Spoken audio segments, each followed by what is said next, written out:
So they're just wanting to know what time and where to meet. So I'm happy, I'm comfortable, I'm in your hands. So I think if just parties can liaise, I think doing them earlier on is better.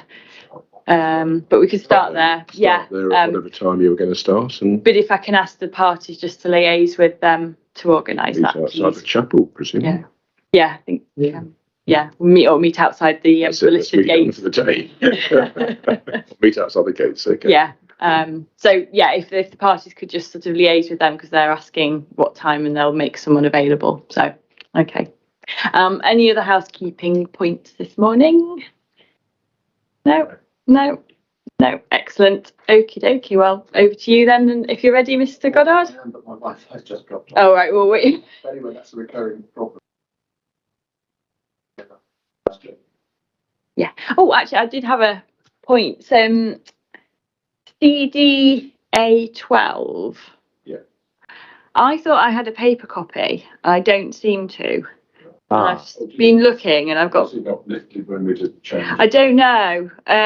It's not at home either because I've asked the other half to check. So. I think we may have a copy because I've got the 2012 one, and I know I can work off the thing, but just in case of fairness. CDA 12 is the 2018. Yes. TV. Yeah. So I've got the 2012 one, which is CD. 2021. Yeah. It's one of those days. No, we don't object to the 2012.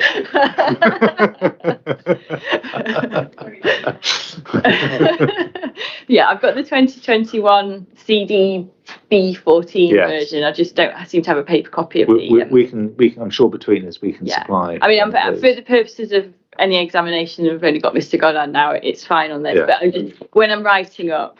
And I don't think I've managed to put that on my list. No, I don't think it was, but you know.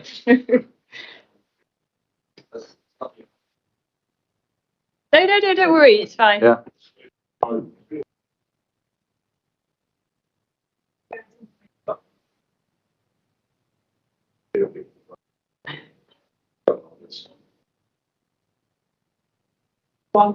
It's yours, right?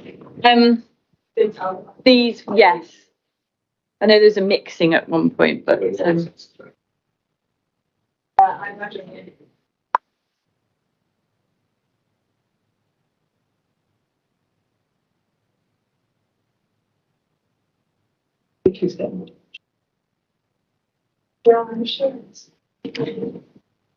That is Chris. I said this earlier, nothing happening. Thought How are you going to use first? Well, I've got the framework and the two parts of the development plan. Yeah. So if you've got hard copies of those, we could make a start. Yeah, and if you'll have to do that, so yeah. Are there documents on my list which you only have electronically, and then I'll just keep an eye on that. I've looked at the list and I suspect that most of them we've got. Okay, well, if you find there's any point where you don't have it, we'll just maybe if that pops up and I can log in, then I will, obviously, but I think we get through most of it. Great. Okay. So, oh, Mike. Sorry. You're doing so well today, between.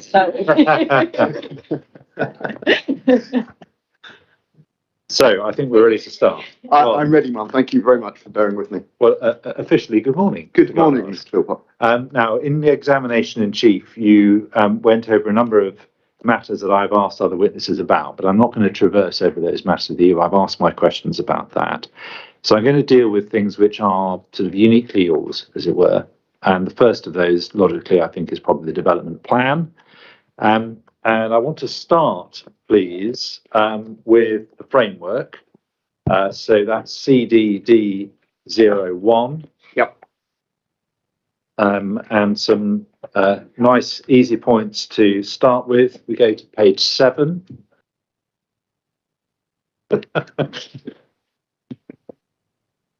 Yep. Paragraph 12. Yep.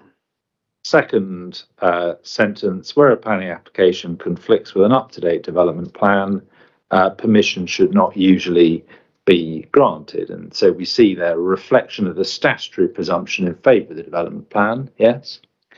Yes, yeah, and that echoes 38.6, Exactly. material considerations. But yes, I agree. And the word there, which obviously we need to note, which is different from the statute, is, or the words, up to date. See that? Yes. Yeah. And in your evidence in chief, I think you describe both parts of the development plan as bang up to date. Yeah, with the New Southwark plan taking 38.5, obviously is more up to date of the two, but they're both up to date. Yeah. Yeah, and that's relevant clearly to the weight that should attach to conflict with the policies of the development plan, isn't it?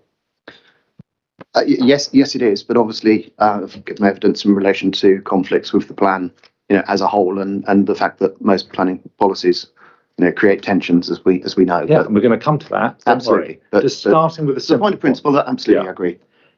In simple terms, just to be clear, that factor will tend to increase the weight that attaches to policy conflict, the fact that the policy is bang up to date.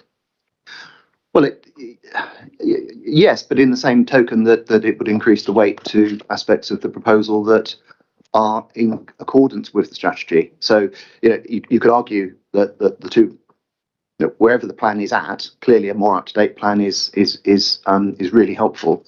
But yeah, the conflicts and the conformity are both highly relevant where the plan's up to date. But it's not just that, it's where there is conflict, and if you want to say where there's conformity as well, that finding of accordance or that finding of conflict will tend to carry greater weight as a result of the plan being up to date. That's the point of principle.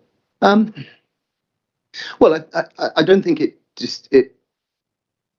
I don't think that diminishes the relevance of the statute material considerations, because material considerations can outweigh even a completely bang up to date development plan. So now I'd agree with you in the generality that obviously we have an up to date plan here, and as I've said, I think therefore attach weight to those areas of conformity and those areas of conflict. Scott, don't, if I may say so, try and read too much into my questions. We'll come on to other material considerations. At the moment, we're just on the first part of the section 38.6. And I think we're agreed that as a matter of principle, because it's so up to date, bang up to date in your words, where there is conflict, and you would say also where there is compliance, greater weight attaches to that as a result of it being up to date. And I don't want to. I mean, obviously, I don't want to appear pedantic. The Act is an up-to-date development plan. We have an up-to-date development plan. I'm not sure, albeit that I've said yes, of course, that it's completely up to date. You attach weight to that. I'm not sure there's a sliding scale of how much weight you would attach. It's not an out-of-date plan, and clearly a plan that is out of date. To section paragraph 11 of MPPF applies. We have a fully up-to-date plan here, and I would attach great weight to accordance with the development plan and conflict with the development plan, subject to material considerations. And I'm sorry to be insistent on this, but you gave the example of the relevance of where a plan is not up to date.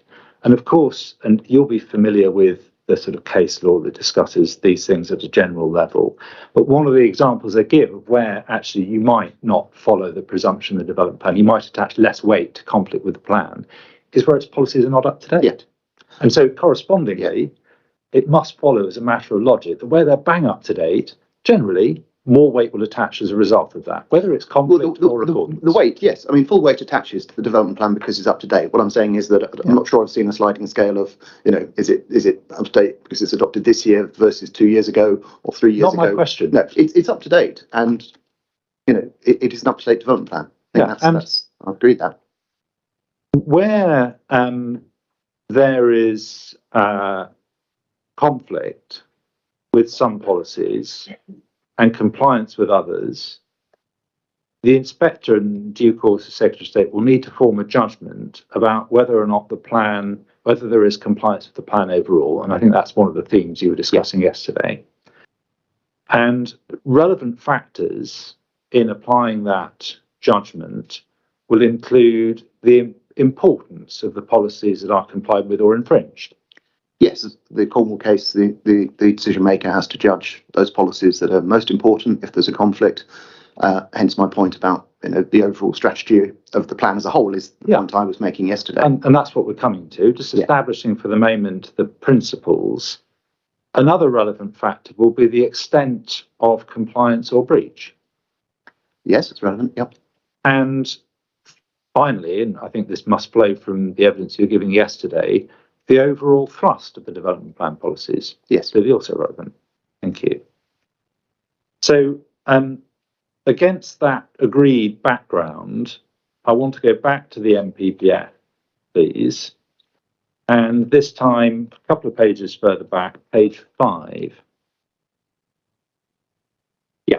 And this is section 2, achieving sustainable development. And paragraph 8 tells us this: achieving sustainable development means that the planning system has 3 overarching objectives, which are interdependent and need to be pursued in mutually supportive ways, so that opportunities can be taken to secure net gains across each of the different objectives. And then we've got the economic objective, the social objective, and the environmental objective, which includes, as we know, protecting and enhancing the built and historic environment. So we've got 3 overarching objectives there, but they're interdependent and need to be pursued in mutually supportive ways. That's the national policy approach to achieving sustainable development, isn't it? Absolutely. But clearly in the context that development plan policies can pull in different directions in achieving those objectives. But yes, I agree. And that central theme, and it is clearly a central theme of national planning policy on achieving sustainable development, has been essentially consistent for some time, hasn't it? Yeah. And it's also been the national policy basis against which both parts of the development plan have recently been assessed for soundness. Yeah. And it doesn't see the pursuit of the economic objective as being something that is to be achieved at the cost of achieving the environmental objective, but requires that the former be pursued in a way that also supports the latter.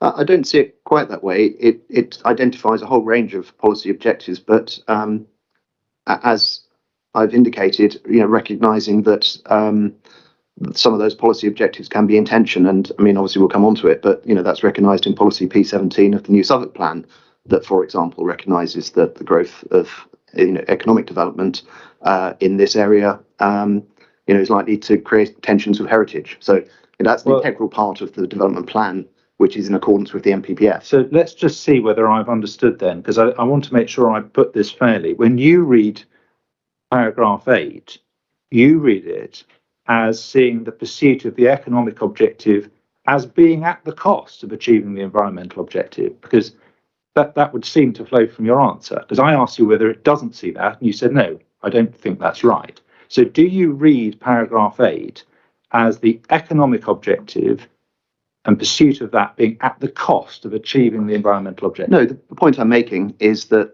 the MPPF has to be read as a whole. These are 3 interrelated objectives, and taking perhaps an extreme point, if you wanted to reduce carbon, you wouldn't build anything, and that would be at the cost of an economic objective. They're mutual objectives, but for example, and I mean we go straight to paragraph 202 of the MPPF. The MPPF clearly recognises that, for example, there may be harm to heritage assets, which can be outweighed by public benefits. So the MPPF inherently recognises that balance, that there can be tensions between these 3 objectives.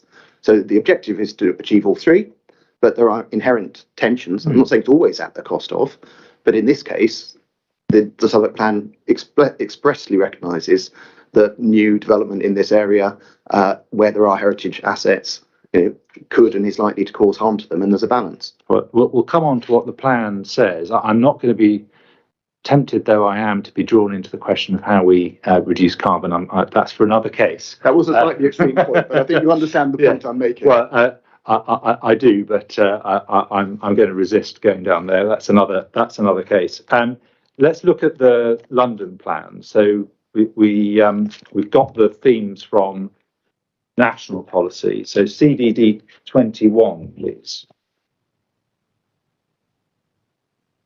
I want to look at what the London plan says in the context of that interdependency. Can we start, please, on page 5 of the printed version, which I think means that it will be electronic page 20.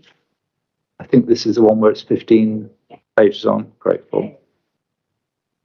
So this is in the introduction to the plan. Yes. And paragraph 0018 at the top of the page, the London plan is different to those that have gone before it. It is more ambitious and focused than any previous London plans.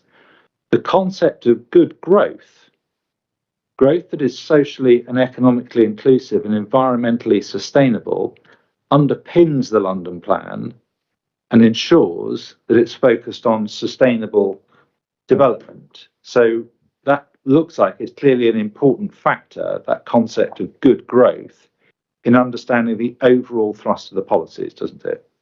Yeah, absolutely. I refer to the some of the good growth policies in my evidence in chief, GG2 and 5. Yeah. And we're going to go to those. It's also important, isn't it, in understanding how those policies are meant to relate to one another and the extent to which they're pulling in different directions or not. Yes, yeah, I think that's understood. And as we know, the mayor in his decision making, is explicit in how those policies pull in different directions.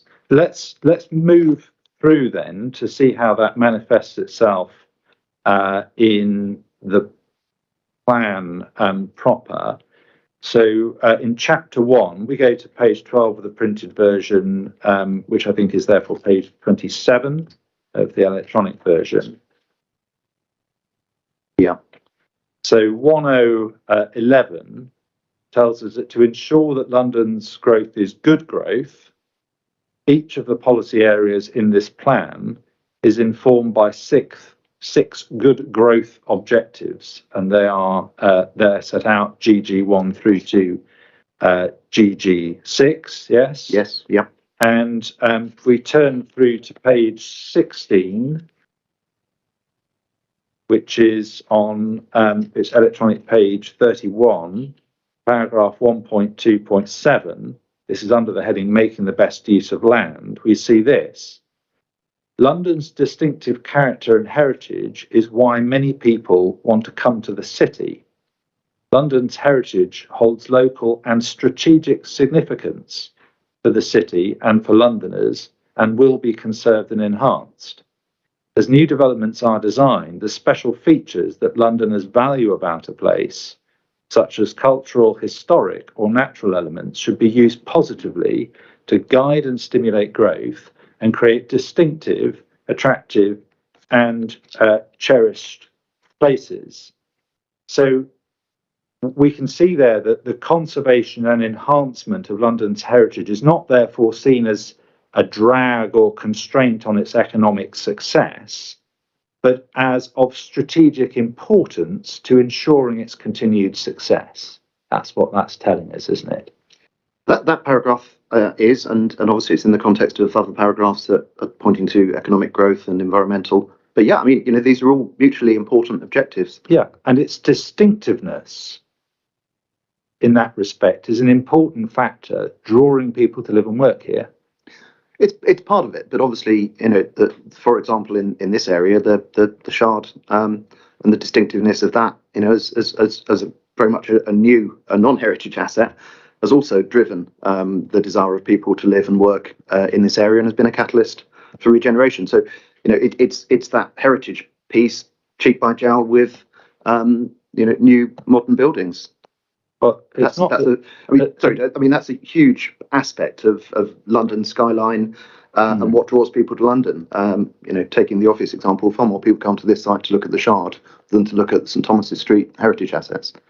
It's important, therefore, and we can see this as we work through the plan, that strategic role that the distinctive character and heritage of London plays is not lost when seeking to achieve economic growth. Yeah, it's a balance. Yeah. And if we look back at the final part of that paragraph, the special features, which include the historic elements, should be used positively to guide and stimulate growth. And in some cases, guiding will mean guiding particular forms of development away from certain valued heritage assets. That will be one example of guiding growth, guiding it away from those things which are potentially vulnerable to that type of development. That's one example, isn't it? Well, I mean, you could take that as a broad point. I think you might be reading too much into a piece of supporting text, in the context of the London Plan as a whole, because, obviously happy to talk about broad principles, but, in this area, the 4 allocated sites are all, or 2 of which are within conservation areas or partly within conservation areas with heritage assets. So, yes, I get the point, but obviously, we're here talking about directing growth to an area that's full of heritage assets. I think the answer to my question was yes, but I'm going to try and just make absolutely clear. In some cases, that will mean guiding growth away from the most sensitive heritage assets, won't it? Oh, in some cases, yes. I mean, Bloomsbury conservation area, or I absolutely get that. Not here. That's the point I'm making. Oh, well, that's the difference between us. But it is a matter of principle. Not only will that help guide it away from those areas where you might put this strategically important matter at risk, but that might also help to stimulate growth in comparatively less sensitive locations. You constrain it where it is particularly sensitive, that might help stimulate it where it's less sensitive. Well, yeah, I think that's that's probably right in the sense of again, using the example of Bloomsbury and those cherished conservation areas in London that are pretty sacrosanct. But where you get to in the London Plan is obviously directing through the opportunity area and this cluster. This is not one of those areas, because obviously this is where that growth is directed to go to. So it's in that sense not seen as one of your cherished places. Well, we're going to come to that. But don't worry. Well, I can't remember whether they were onion layers or Russian dolls or whatever it is, but we're going through all of them. Russian dolls. Russian dolls. Doesn't matter. We're going through the layers. Don't worry. We'll get to that. Starting as you did from the outside. Next reference in this process, we go to page 17. So it's electronic page 32. Yeah. Policy GG2.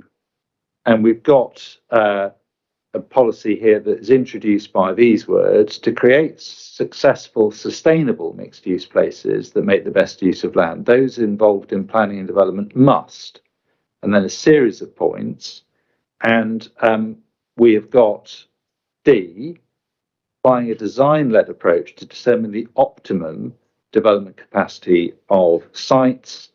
And then E, understand what is valued about existing places and use this as a catalyst for growth, renewal and placemaking, strengthening London's distinct and varied character.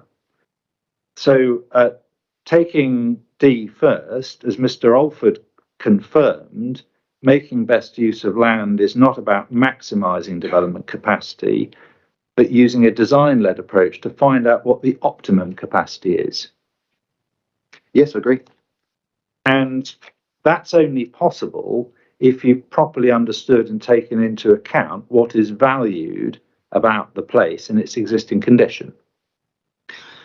Well, that's an important part of that optimization, but also the inherent balance that's recognised in the MPPF and London Plan policies.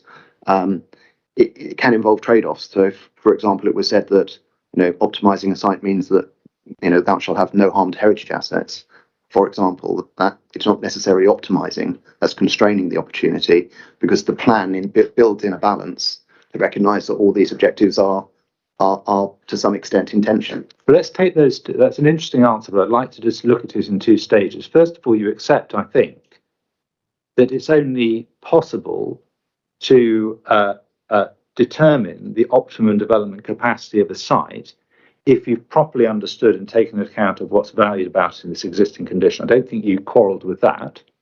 No, I think you'd always start with, as we would, with an understanding of the policy and the heritage assets and everything else. Exactly. And the second point that flows from your answer is this. You talk about trade-offs, but of course the nature of the trade-off changes if you have not properly understood and taken account of what's valued, because necessarily you're balancing the wrong thing against the benefits of development. You have to, in order to carry out the trade-off properly, you need to understand what it is you're trading off, don't you?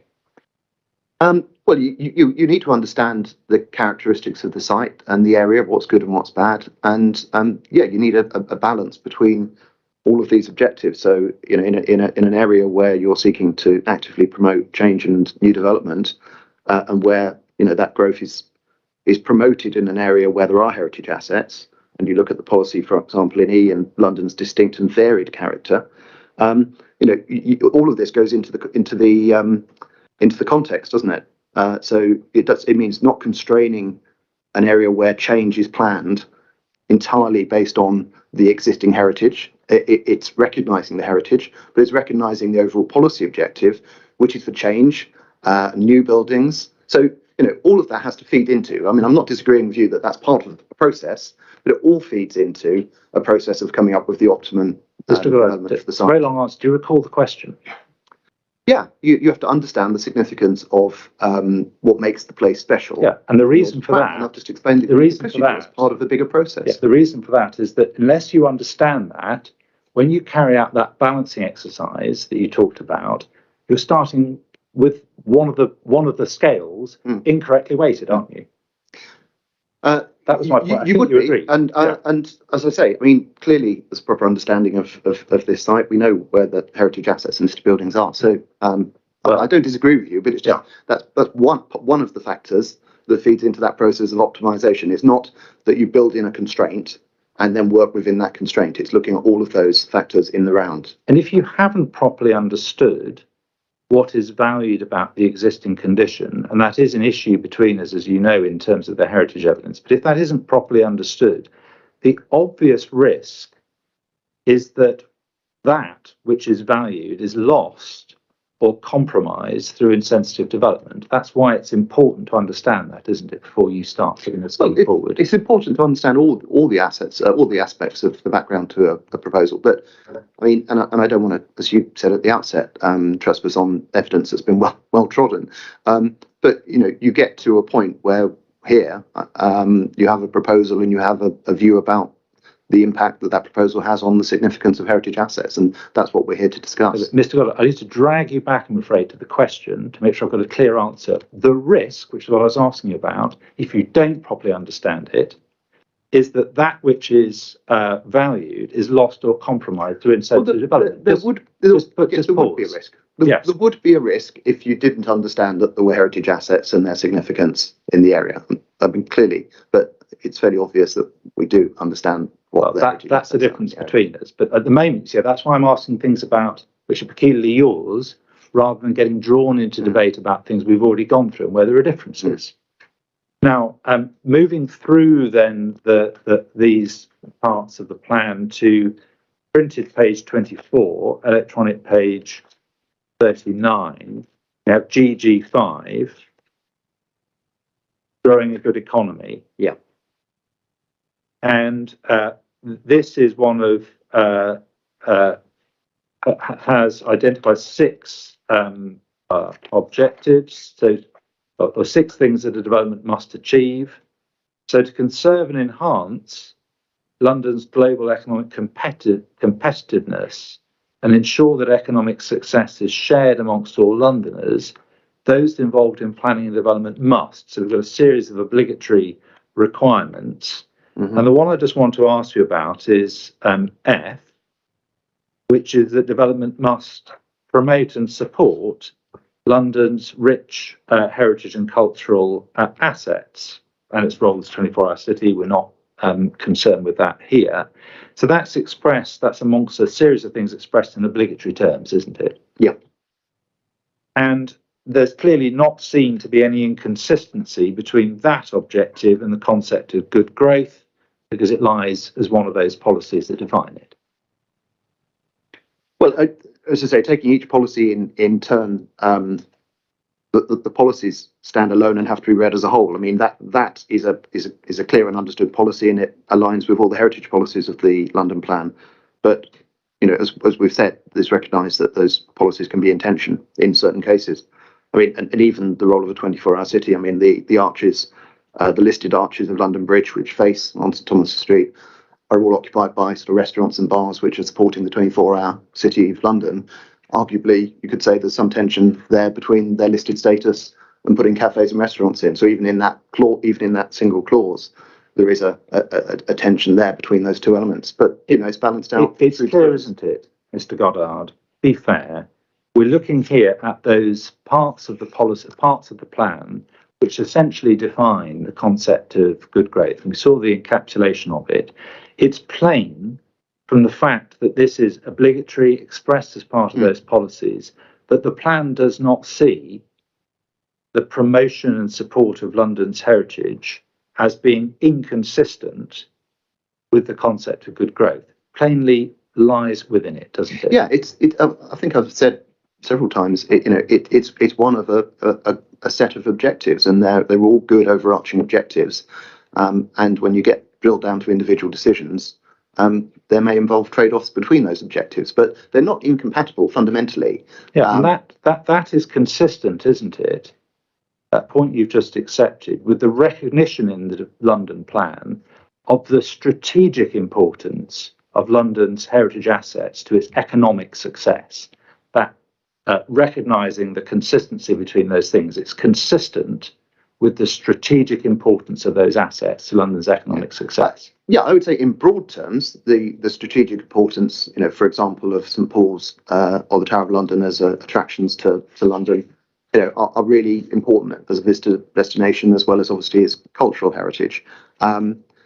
Whether they're as important to London's global future as a business centre as the City of London or the London Bridge cluster of headquarters offices, I would disagree. I mean, I think if you're looking at what drives London's economy, heritage doesn't drive London's economy. The City of London and the office clusters drive the economy, but obviously the tourist visitor economy and what makes London a great place is that those are cheek by jowl with fantastic heritage assets. Fortunately, we don't have to sort of take your word for it, because the plan tells us about the importance of heritage to London's economy, and we've looked at that. But I want to just move down then to the next layer down, as you did, and turn to printed page 30, so page 45 electronically. Yeah. And we've got here policy SD1 opportunity areas. And the part that I want to focus on is over the page, so page 31 of the printed version, which I think you went to in chief, and that's part B of the policy. Yep. And we can see here that boroughs, through development plans and decisions, should first of all clearly set out how they will encourage and deliver the growth potential of opportunity areas, and we'll come to look at what's said in the Southwark Plan about that in due course. But also, boroughs, through their development plans in item 4, have to recognise the role of heritage in placemaking. So that we see if we look to the supporting text 2.1.3, which is over the page and page 32. So this is about the opportunity areas and ensuring they deliver their growth potential. Mm-hmm. And the final sentence says this approach should include understanding the existing character and context of an area in accordance with policy D1, London's form, character and capacity for growth. So just pausing there, in understanding the growth potential of opportunity areas and also recognising the role of heritage in placemaking, there's clearly a link there, unsurprisingly, to understanding the existing character and context in accordance with policy D1. Those things need to be looked at together, don't they, when you're putting a plan together?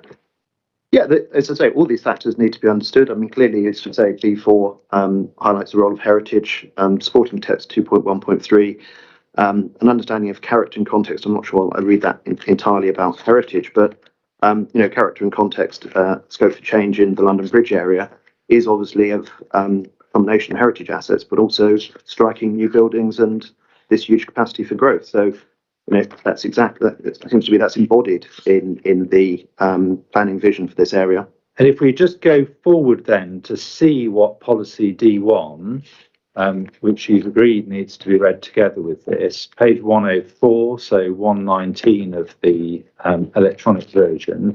Yep. D1, London's form, character and capacity for growth. And first heading, defining an area's character to understand its capacity for growth, tells us, unsurprisingly in part A, that boroughs should undertake area assessments to define characteristics, qualities and value of different places, to develop an understanding of their capacity for growth. And then it tells us what those should cover, and there's a list of points, and they include the sort of things you'd expect to see, including sort of urban form, transport capacity, environmental factors, and then we see 7 historic evolution, heritage assets, including assessment of their significance, contribution to local character, land availability, all the sort of things you would expect. And the purpose of that is to develop an understanding of their capacity for growth, isn't it? Yeah, I agree. And so you mentioned 3 urban form and context, building heights, the presence of the shard and tall buildings in this area and the capacity for growth, the heritage assets that have been understood. All these factors obviously feed into that deliberation. I agree. Yeah, and we're going to go and look at that. So don't worry. We'll look at what came out through that. But just reading on in the policy, then part B. So this is planning for growth, and it's specifically about preparing development plans. Boroughs should plan to meet borough-wide growth requirements, including their overall housing targets. Well, not here with the housing targets, but we know we've got other growth requirements in play. By 1, using the findings of area assessments as required in Part A to identify suitable locations for growth and the potential scale of that growth, consistent with the spatial account. So the area assessments not only obviously identifying suitable locations, but also potential scale. See that? Yep. And so the scale of growth of different kinds, as identified in the borough plans, should be informed by, amongst other things, the nature and importance of the heritage assets to be found in the area, which is relevant to the capacity of the area. That's one of the factors you'd look at, amongst a whole list of other things. Well, as you say, it's one of a long list of factors, and the London plan. You're right. It obviously talks about identifying needs and requirements, and through the development plan, but it also talks about meeting demand. Yeah, but when you're looking at, and it's quite clear. I mean, there's no. Just policy says what it says. When you're trying to identify the capacity, the potential scale for growth in a particular area, you look at all of these things to determine the capacity. And one of the things you look at in identifying what scale of growth should go to each area are the heritage assets, and what that might mean in terms of constraints. Yeah, it's one of the factors, absolutely. And as you say, where we get to here is that notwithstanding those heritage assets, this has been identified as an area for significant change and growth in tall buildings. And we're going to come to that, I promise you, and don't worry, I'm not going to cheat you out of that. We will go and look at it. And that's relevant. Often enough, you won't need to come to it. So well, no, just trying to save time. My learned friend will, I'm sure, come back to it in re-examination if I don't. So there's no need to worry about that. Yeah, that's relevant, isn't it? Then when we're considering, and it would have been relevant when considering the level of employment growth that's planned for in the Southwark plan, and in particular in this area, which we'll come to look at. Yeah, it's a relevant factor, and I know you're going to take me to the tall buildings studies and evidence base, but it's certainly not been used in a way to definitively constrain development heights and growth capacity.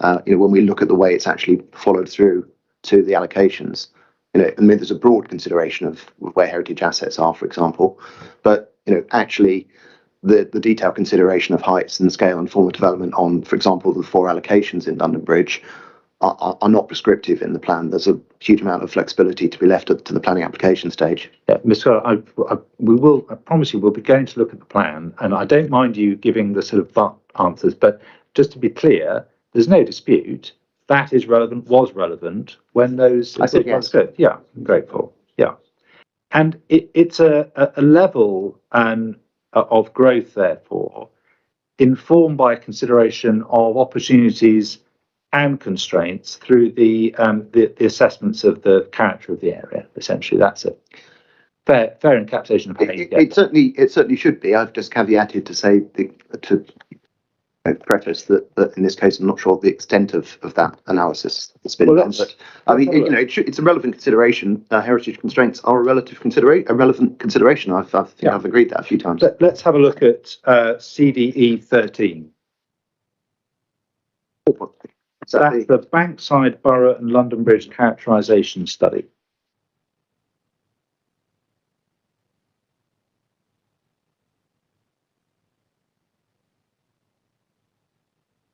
To help with that, that's my. Anyone got a hard copy? If not, I can't find it. No, I did have Wi-Fi. It's just that obviously I have to lock myself out. So we've got a hard copy here, if that helps. That'd be brilliant. Yes, please. Thank you very much. Thank you. So if you've got that document, this was part of the evidence base that fed into the development of the new Southwark plan, Mr. Goddard. It's referred to, amongst other things, in the tall buildings background paper, and it's a relevant piece of evidence, therefore, that fed into that process. You're aware of that? I don't think that is in. Yeah, I'm aware of that. I was just trying to remind myself the tall buildings background papers. I thought that's CDE 20. We'll be looking at that. I thought they predated this, but no, there are two earlier tall buildings papers. Yes, that's why I was confused. Then you've got the characterisation study, and then there was a further tall buildings paper, which is CDE 20, which we'll look at. Fine. Yeah. And we can go there. We'll go there in due course. Yep. But it tells you, if you look through the references, that this was one of the documents that informed that study. So it fed into the process. And if we look, please, in this document, page 79. That's yes. I'm sorry. I have that in hard copy.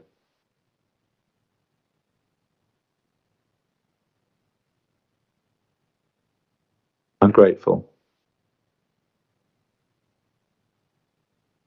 So this you should find 3.7 Borough High Street. Yep. And there's a figure in the bottom left-hand corner showing the area identified as Borough High Street. And if you look in the top right-hand part of that, that appears to include the appeal side.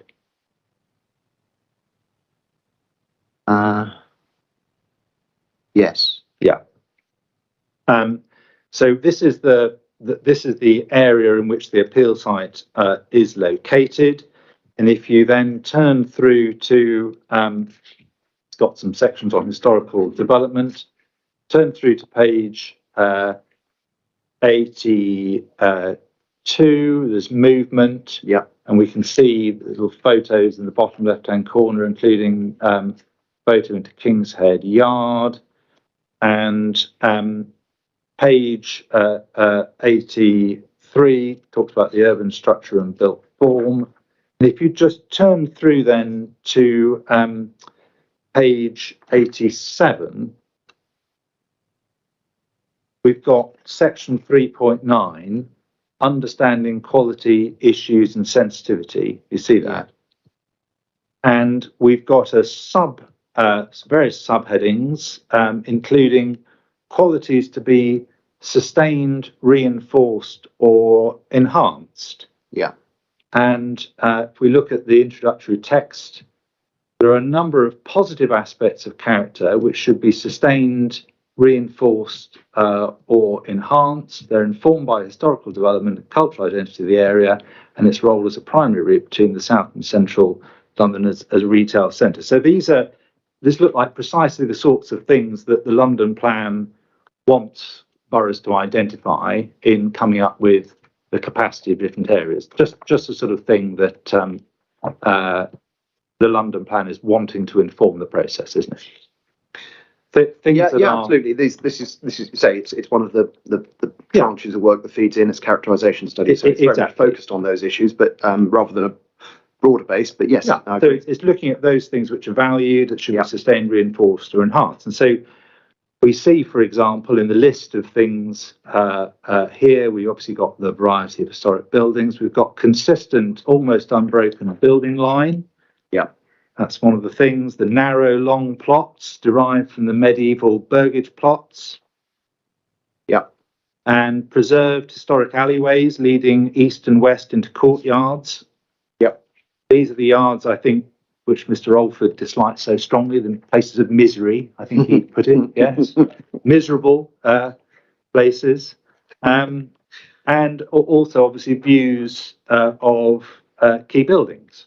Yep. Forming focal points, and some examples given there.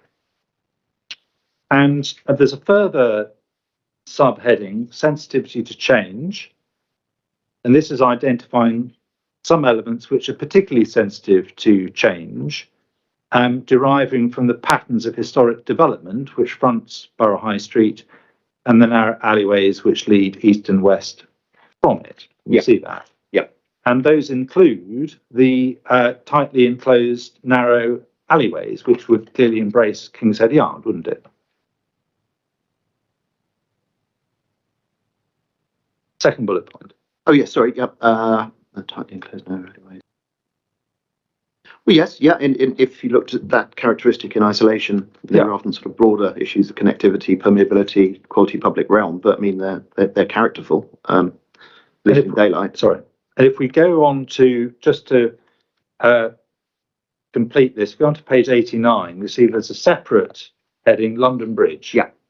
And we can see from the figure in the bottom left-hand corner, which identifies where the boundary is drawn, we can see that it's drawn so as to exclude the appeal site. Yeah, no, I see it in this document. I see that, yeah. Yeah. Now, next document, so just to bring this up to date a little bit more, if we go to CD 20, which is the tall building paper. Yep. And this is dated June 2020. So this is the, I think, the latest one that fed into the plan, although it's obviously informed by the earlier ones. So just it's DDE 20. I'll just wait till you've got it. I take it you've now got. Yeah, I have now got Wi-Fi, hallelujah, and I do know the document. Yeah, so what page? So page 68, please. Is that PDF 68? No, that's paper page 68. If you tell me what I think that we don't need to go to many pages. +4. So so 72 in the 72 PDF. Nearly there.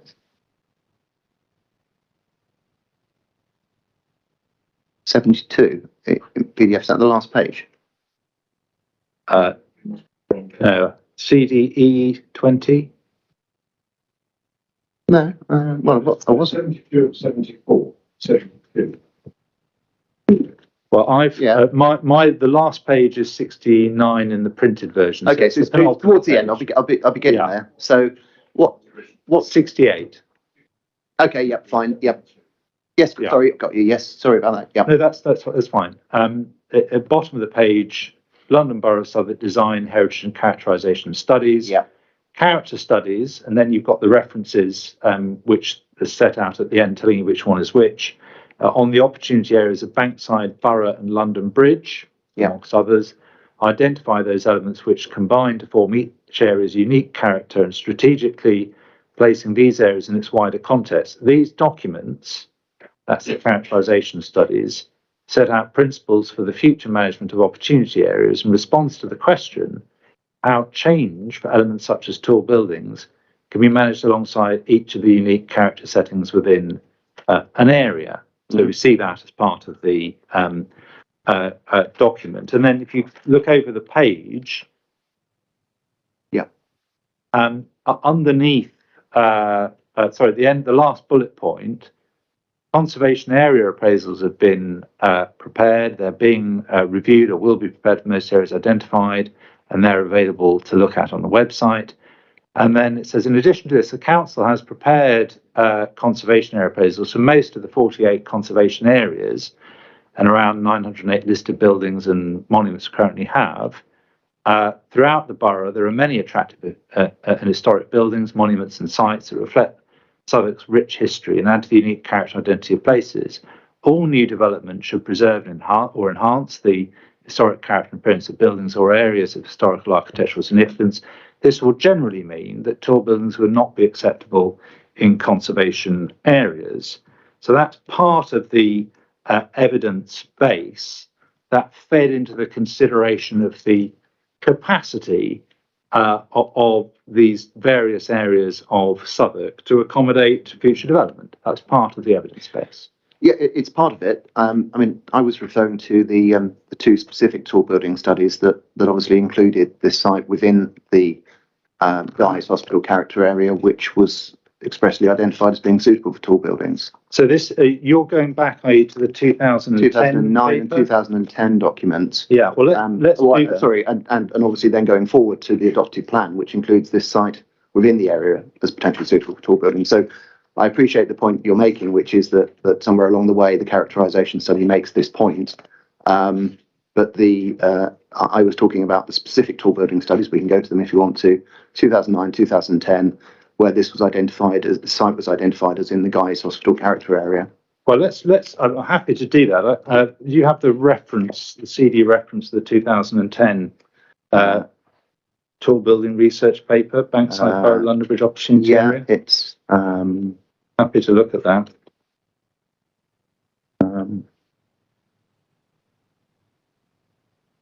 CDE 18, thank you. Yeah. Yeah, and there's something slightly odd that the stage 1 appears to be March 2010 and the stage 2 is 2009, which is a little bit challenging.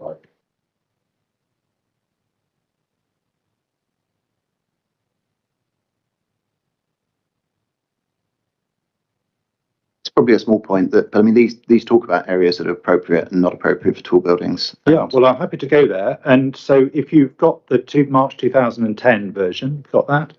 Oh yeah, I was looking at the 2009, but yeah, I don't mind. I mean the one feeds into the other. So it's a slight odd chronology. There is a part 1 and a part 2. Yeah, there's a figure 3 which I think is common to both, which is the appropriate locations for tall buildings. Yeah. Which includes the site. And well, I want to. Yes, I can see. Yeah, I can see the two that. purple blobs. Do you have those on? Which I'll find you the right document first, because Mr. Philpott and I are looking at different documents, which is always going to confuse us. 18 even. E18, yeah, okay. Okay. Right, do you want to start with the 2009 one? Yeah, so one feeds directly into the other, and so if we're looking at that document, Which one? the 2010 document, So that is not the one that. Right, so it's not. there's a common diagram between the two, which has got two purple blobs, and I'll try and find you the reference, because I think this is the document that leads to the diagram with the blobs. But as we're looking at the document, can I mean, it would just be helpful to try and make the point I'm making, if that's all right for you, Mr. Philpott. Well, you get to the blobs in this document by, I mean, just clarity, figure 8 character areas, which is PDF page 15. Yeah. Yeah. So that includes, do you have that, Mum? It's got, yeah. So that's got the Guy's London Bridge and Guy's Hospital, which, by my reckoning, at least includes the appeal site. Well, just pausing there, we've got on the left-hand side 3.2 character areas. Yeah. So London Bridge and Guy's Hospital campus. And then we've also got Borough High Street. Yeah, exactly. So those are two which we need to look at. Yes. Yep. So if we go to urban design analysis, and there's lots of analysis, but if we go to figure 4.2, I think is the one that was interested in.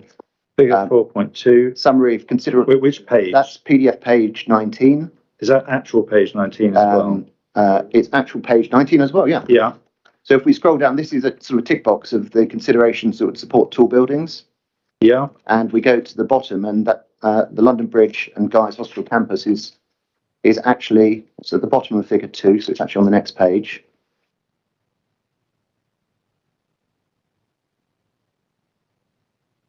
Yeah. Do you have that, Mark? Yeah. So that is one of only 2 areas that gets a tick in every box as being suitable for tall buildings. Actually, to lie, Tooley Street gets ticks in every box as well. So that's ticks in proximity to transport, gateways, existing and approved scale of development, vision, vibrancy and life, potential public realm, open space.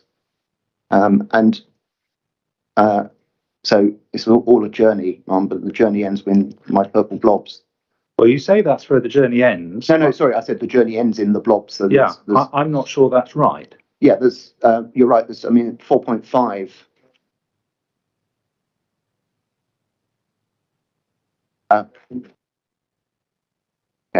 Okay. I will.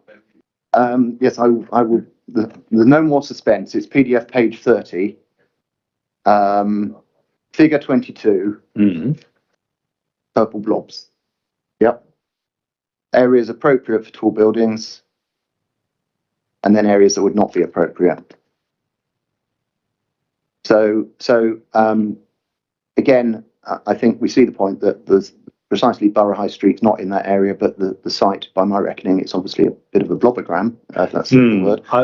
But I would say that I would say that if you could, I would feel that was a crowning achievement of my life, Mum, if I could get blobogram into. With no disrespect to Southwark's plan, which is a lovely plan, but that's I take that to include the appeal site.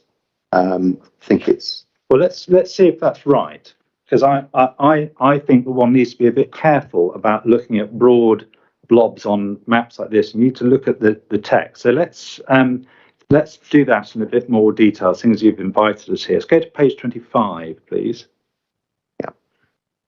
Conservation areas 4.4.7, just to set some context. 25, yep. Where we find in the second sentence that same phrase. Yeah. Generally, tall buildings not be acceptable in conservation areas. So yeah.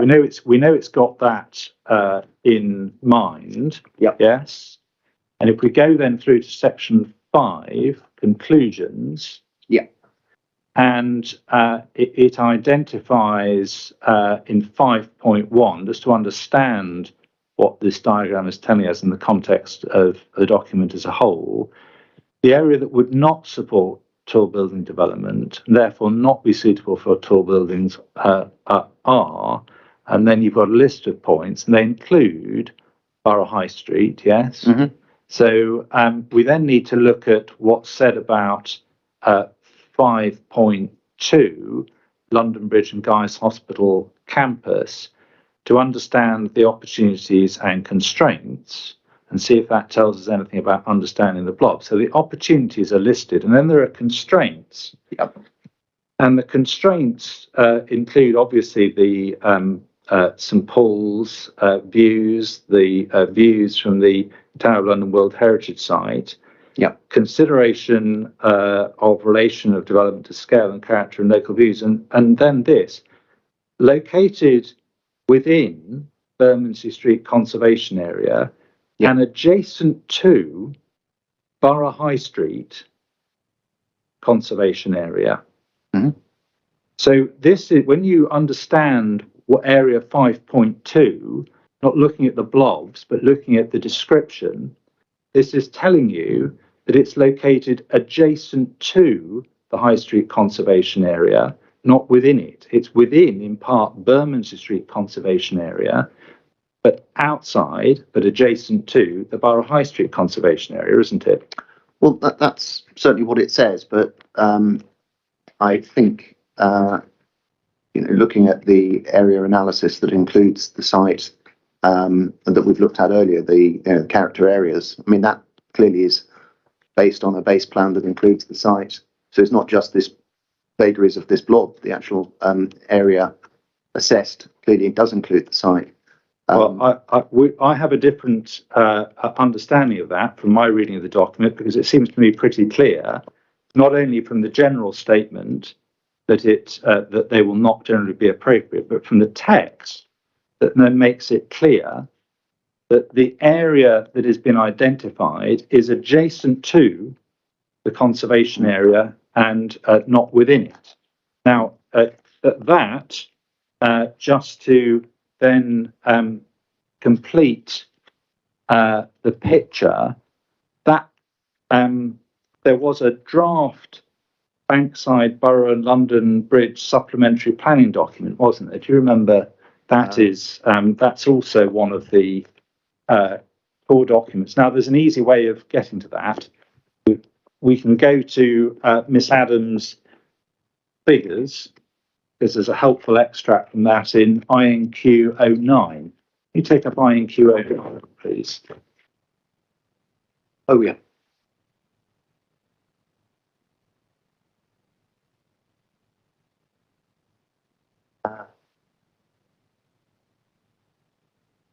Very much not that.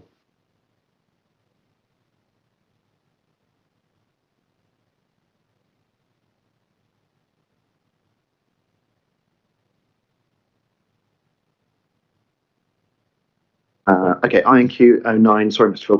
Where Yeah, if you've got that bunch of slides, turn to figure 4, which is a helpful colour extract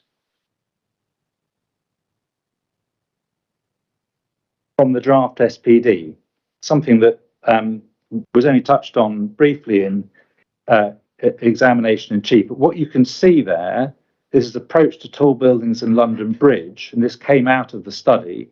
There is an area which is hatched or lined in blue, appropriate location for tall buildings. Do you see that? Oh, sorry. Figure 4. Figure 4. Yeah. Yeah. So got the dashed line running around the area appropriate for tall buildings. So this comes out of that study. Yeah. And you can see, and this helps us to understand, that it excludes the part, including the appeal site, which is within the conservation area, doesn't it? No, I see that. I'm not disputing that. So in order to understand the blobs, as it were, you not only need to look at the text, which describes that the area identified as suitable was adjacent to, but not within the area, the conservation area, but then you see the document that it was feeding into at that time, and lo and behold, it excludes the conservation area, which would rather suggest that this site was deliberately outside that area. Well, I mean, I agree that that's what it shows, isn't it? I agree it does show it's outside that area, and we've talked about the chronology of it. I mean, there's 2 points I'd make, if I may, because I agree that at some point that line was drawn differently. I think the point I've made is that my view is that the 2 tall building studies did include that area, but we've discussed the differences between us. It seems to me clear that it is included in the area. The second point I'd make is that if there was an intention that tall buildings were not appropriate in conservation areas, it's odd that 2 of the 4 allocations in this area include conservation areas or partly within. And thirdly, and I suppose the more fundamental point is, if that was the intention of the evidence base feeding up to the New Southwark Plan, it seems odd to me that what's ultimately come about is that there is no policy saying no tall buildings in conservation areas, and this area is included within the area identified as suitable for tall buildings. So you've pointed somewhere along the line that this line was drawn about the same time as we had a planning application in, but I'm really referring to what the development plan says, and as is common ground, it's identified within this area. So whether you're right or wrong, and I'm, we've heard the evidence, but where we get to is the decision was taken to include this site within the area as potentially suitable for tall buildings. At the moment, you see, all I'm doing, Mr. Goddard, is following up what you said a moment ago in your response to me. I wasn't planning to go to these documents, that's why they weren't on my list, but you made the point, I'm just following it up so we get it straight. But just to complete the picture, in case there is uncertainty, if you go back to, I think it was CD 08 is the draft SPD which came out of this. I think it's CD 0 CDE 08. Yeah. Yeah, if anyone can help. No, so it's, yeah. Okay, I was in something else, trying to check something else. Hang on. CDE 08. Okay, yep. And just to give the context, in case there's any doubt, go to page 32 of the printed version. Anywhere close to the electronic version? Oh, okay, here we are. Thank you. Yep. Yeah. Tall buildings, page 32. Got it. Just to be fair to you, which introduces figure 20. So if you look, there's a subheading heights and tall buildings, and the last line, last sentence before the bullet points, figure 20 illustrates the sites that could be developed for buildings significantly taller than their surroundings. And if you look at the third bullet point, tall buildings are not appropriate in the Borough High Street conservation area. So that's just consistent with that figure that we looked at, isn't it?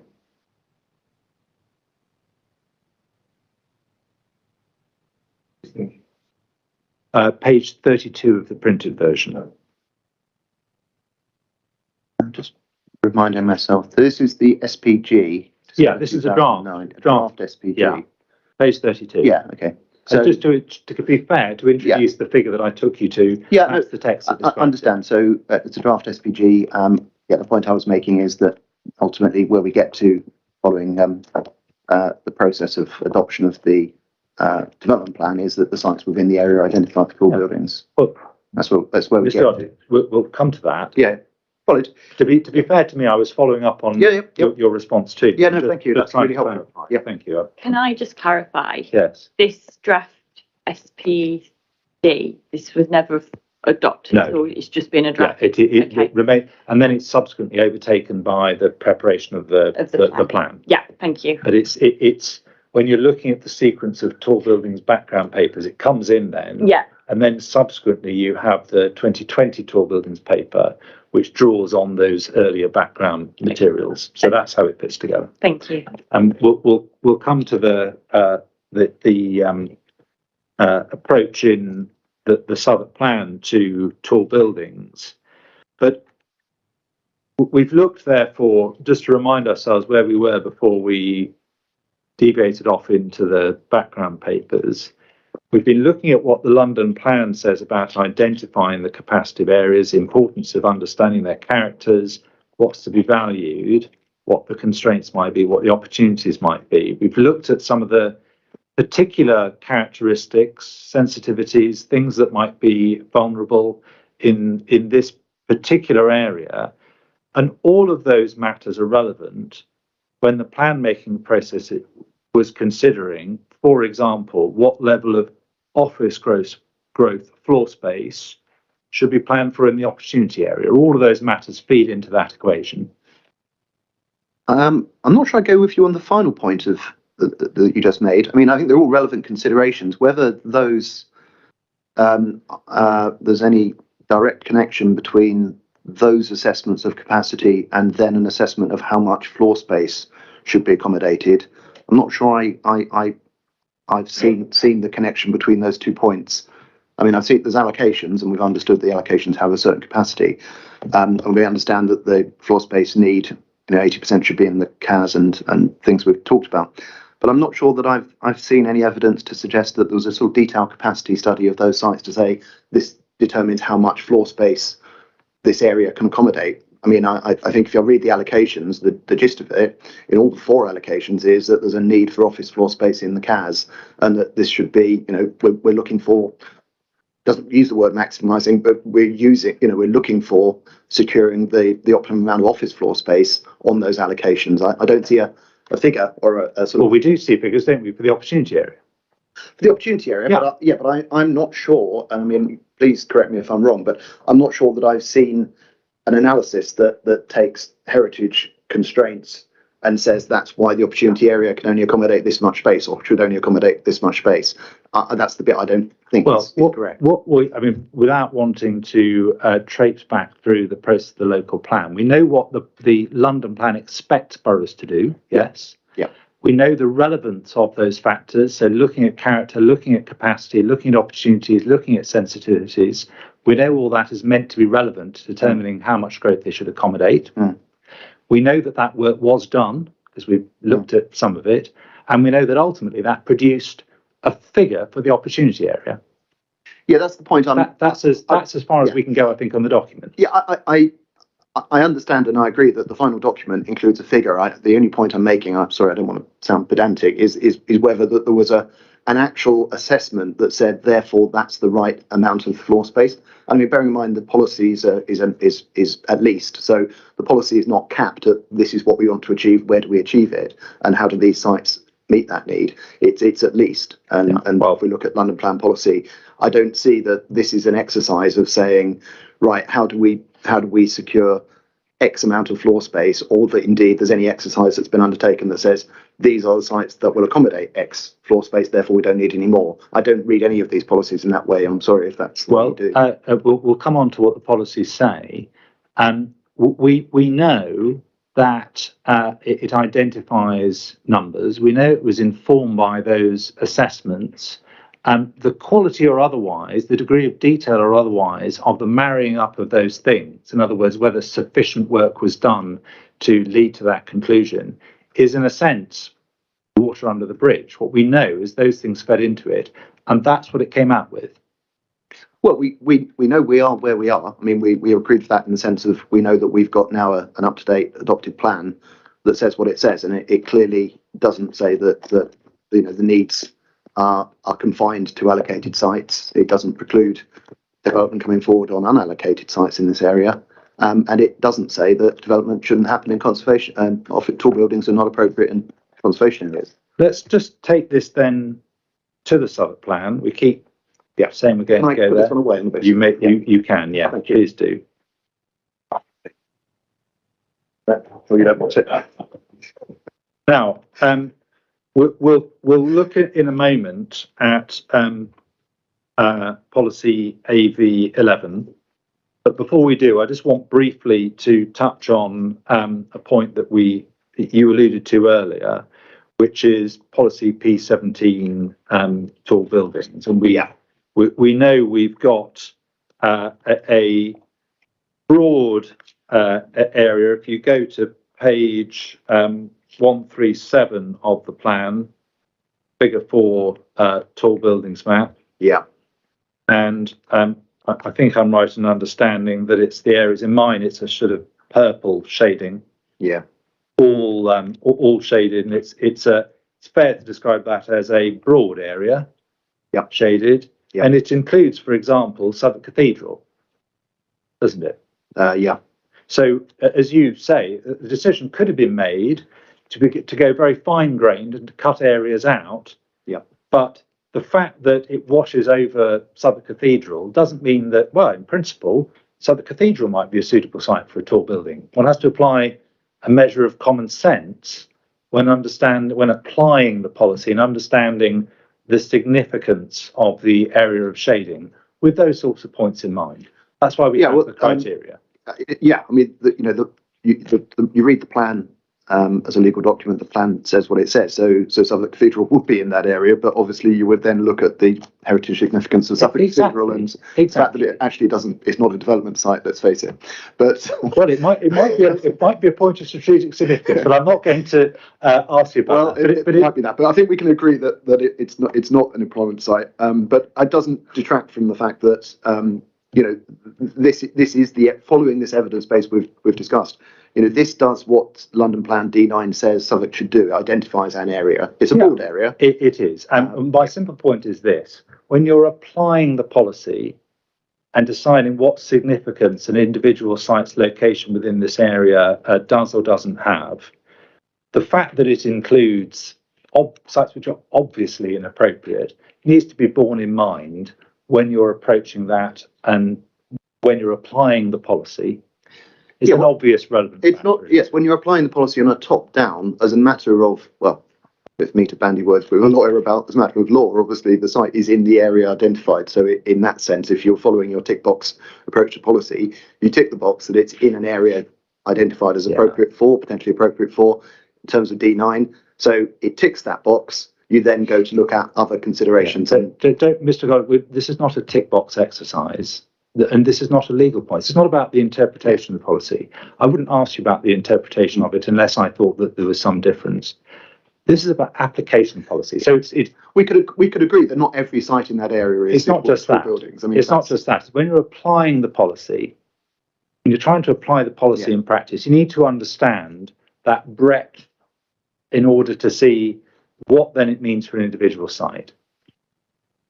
Sensibly, you have to. Absolutely, but as I say, you also need to look at, as I've pointed to, the evidence base that you might say is ambiguous. I don't think it is. That it looks more narrowly at the area in question, and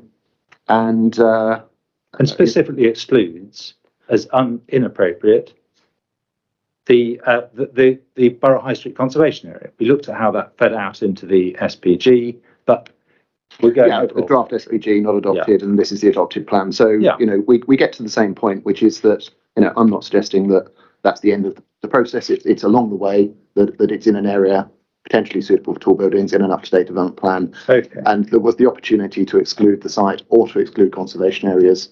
Or Southwark Cathedral, or the viewing corridors. Indeed, absolutely. Yeah. And it decided not to do that, but that's why you have to apply the policy with that in mind. Policy says what the policy says. But when you apply it, you have to apply it with those points in mind. It doesn't, for example, exclude the viewing. As I've said, you start with that, and then you drill down into the detail of the site in question. Well, let's move then, as I promised we would, to AV11, page 90 of the Southwark plan.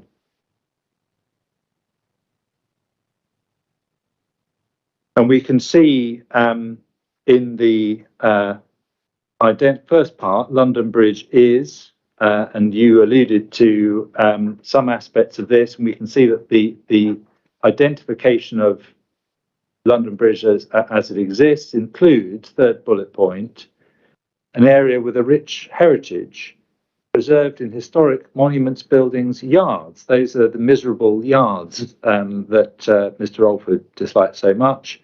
Public spaces, vistas, cityscapes and archaeology. So we know the development plan treats these yards as an important part of this area's rich heritage. Singles them out.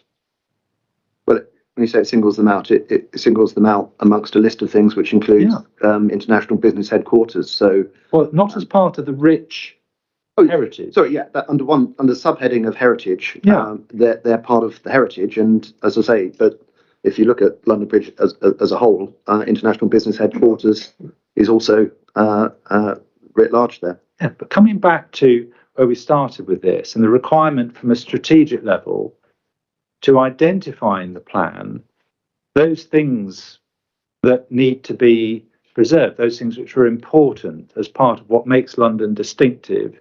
It specifically identifies in the area vision the yards as being important as part of that rich heritage. Well, it's one of a list of points, and I agree. The yards are characteristic of the area, and I think I also happen to agree that as in their current configuration, some of the yards are looking pretty run down and unappealing, particularly at night, and that public spaces and yards are a great feature of my client's proposals. But they're not identified either as something miserable to be removed or a problem to be addressed. They're part of the rich heritage. Yeah. I'm not disagreeing that the yards are part of Borough High Street's heritage, but I'm also suggesting that there's considerable scope for improvement in terms of permeability, public realm spaces, the feeling of safety in some of those yards. So I'm not. I'm not saying wouldn't be disparaging of them for heritage reasons. I would say that opening up some of the yards, making them go to somewhere rather than to a dead end, and improving the environment and general safety of them would not be a bad thing. So you're going, Mr. Goddard, you're entitled to that, going into areas we discussed already. At the moment, I'm just focused on what the policies I telling us. I recognise they're part of the heritage. I agree. Yeah, and they're not telling us. It's not telling us, is it, that the yards are something that the plan expects to be sacrificed to achieve the levels of growth planned for. So that wouldn't be consistent with an identification of them as being an important part of the heritage. Well, I mean, the plan doesn't say that, because it wouldn't say that. I mean, an area of vision wouldn't say, by the way, you can't sacrifice yards for meeting the need for international business headquarters. They're different roles. But I mean, obviously, my view is that there's no suggestion the scheme is sacrificing yards. I think it's creating permeability and enhancing. But that's a matter of difference. Mr. Goddard, yes, it is a matter of difference. You say there's no suggestion. I mean, you've got the government's principal heritage advisor turning up as a Rule 6 party to complain, amongst other things, about that very thing. That suggests that there is an issue. Well, I mean, that, isn't there? Yes, I don't want to trespass on their evidence, but I mean, we're not doing away with yards. I think they may have a view about the sense of enclosure in one yard, and I would prefer the view that was certainly expressed by Southwark officers that the proposal would deliver a significant enhancement of the setting of the King's Head and the yard. So that would be the view that I would favour. That's the just remind ourselves what you're referring back to there is the pre-application advice. Yeah. Subject, as all of these things are, and you see it at the end of each letter, to the caution. This is just pre-application advice. Doesn't just the view of that officer. No, it's just pre-application advice. We can look at it if you like, and get the words up, but you're familiar that it's very clear that of course is before, for example, the views of historic England have been looked at, before there's been a detailed consideration of the application in the usual way. But one needs to be careful about reading too much into pre-application advice because of those sorts of caveats. Oh, of course, yeah. And we know, it was wrong because it concluded substantial harm. So, but yeah, I don't want to spend time sort of going back through documents. No, I agree. Which have that sort of caveat. So that's helpful. Now, Madam, I'm about to turn to another policy. That might be a suitable point to break. Running slightly slower than anticipated, I'm afraid. No criticism, it's just the nature of the answers are rather full. There are things I need to pick up on, but that's a suitable moment. We'll come back at 11:15 then. Thank you.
Okay, welcome back if parties are ready. Thank you very much. Thank you. So, Mr. Garnard, we're still on that same exercise, the sort of mirror, as it were, of the exercise you went through in chief of looking at how these policies fit together. Yeah. And I want you to go back to the London plan next, please. Yeah. Back to policy SD4 for the Central Activities Zone, or CAS. So that's page 70 in the printed version, page 85 in the PDF. This is, I think, one you looked at in chief. Yep, I'm there. And you looked, I think, at item B in chief. The point I want to ask you about is item C. The distinct environment and heritage of the CAS should be sustained and enhanced. So that's the bit I just want to explore with your help. And if we just look at what the supporting text tells us about that. So if you go to page 72, so 2 pages on, page 87 in the PDF, paragraph 241 tells us a bit about the CAS.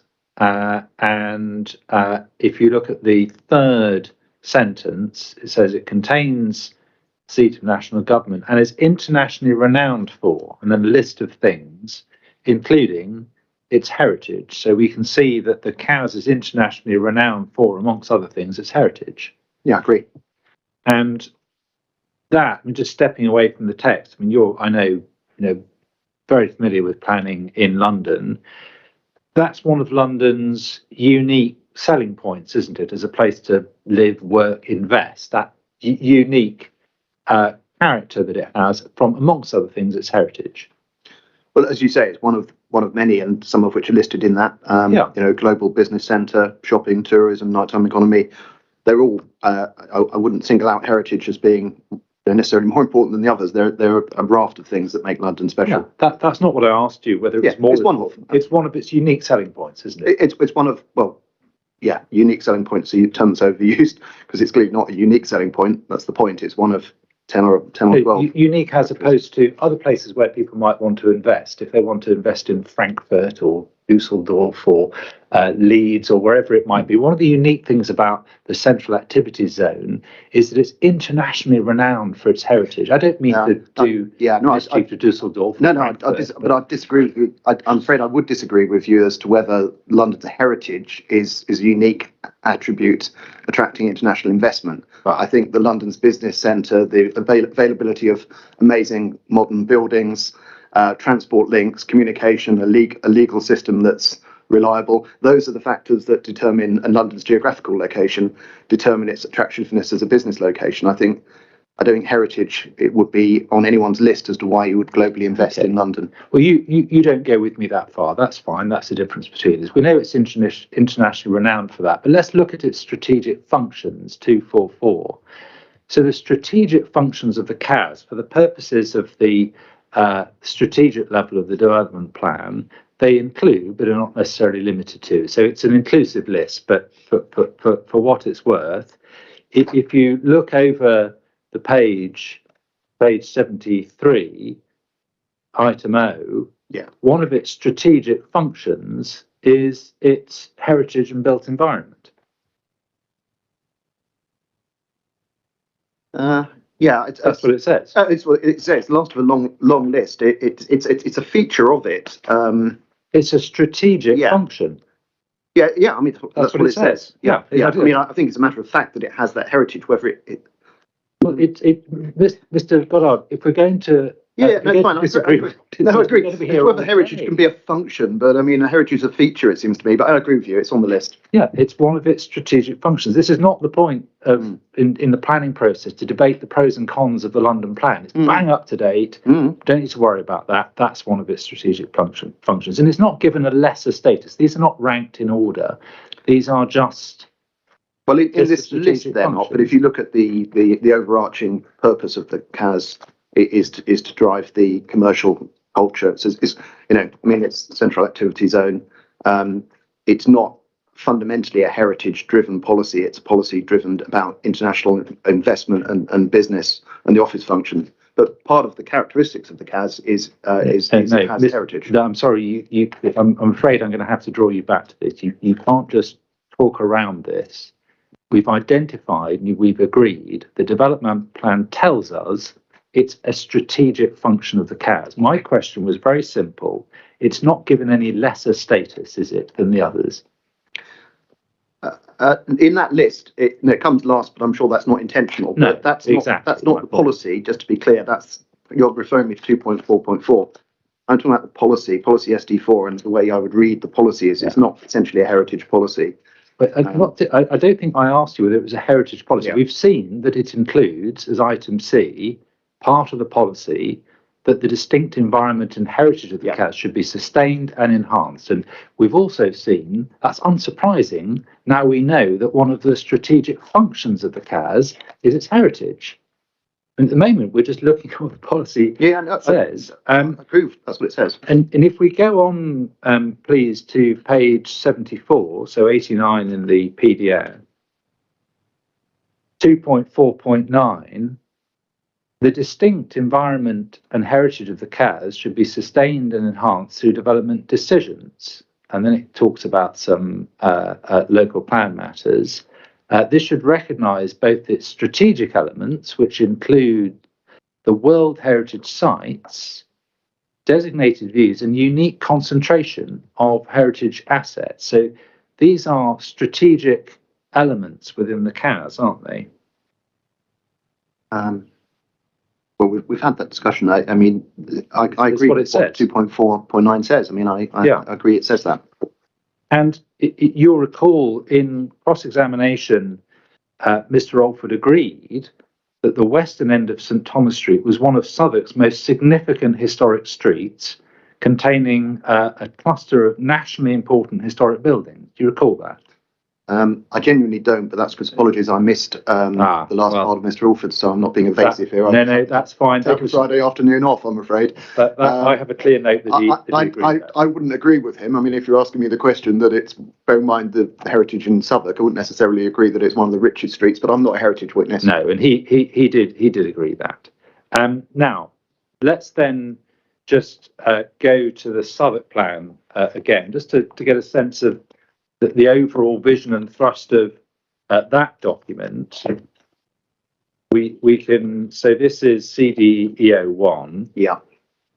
And I think the electronic pagination in this one is the same as the hard copy. So page 44, if you would, please, Mr. Alford. Mr. Goddard. Sorry, Mr. Goddard. Once I've got into the Alford groove, as it were, it's very hard to get out of it.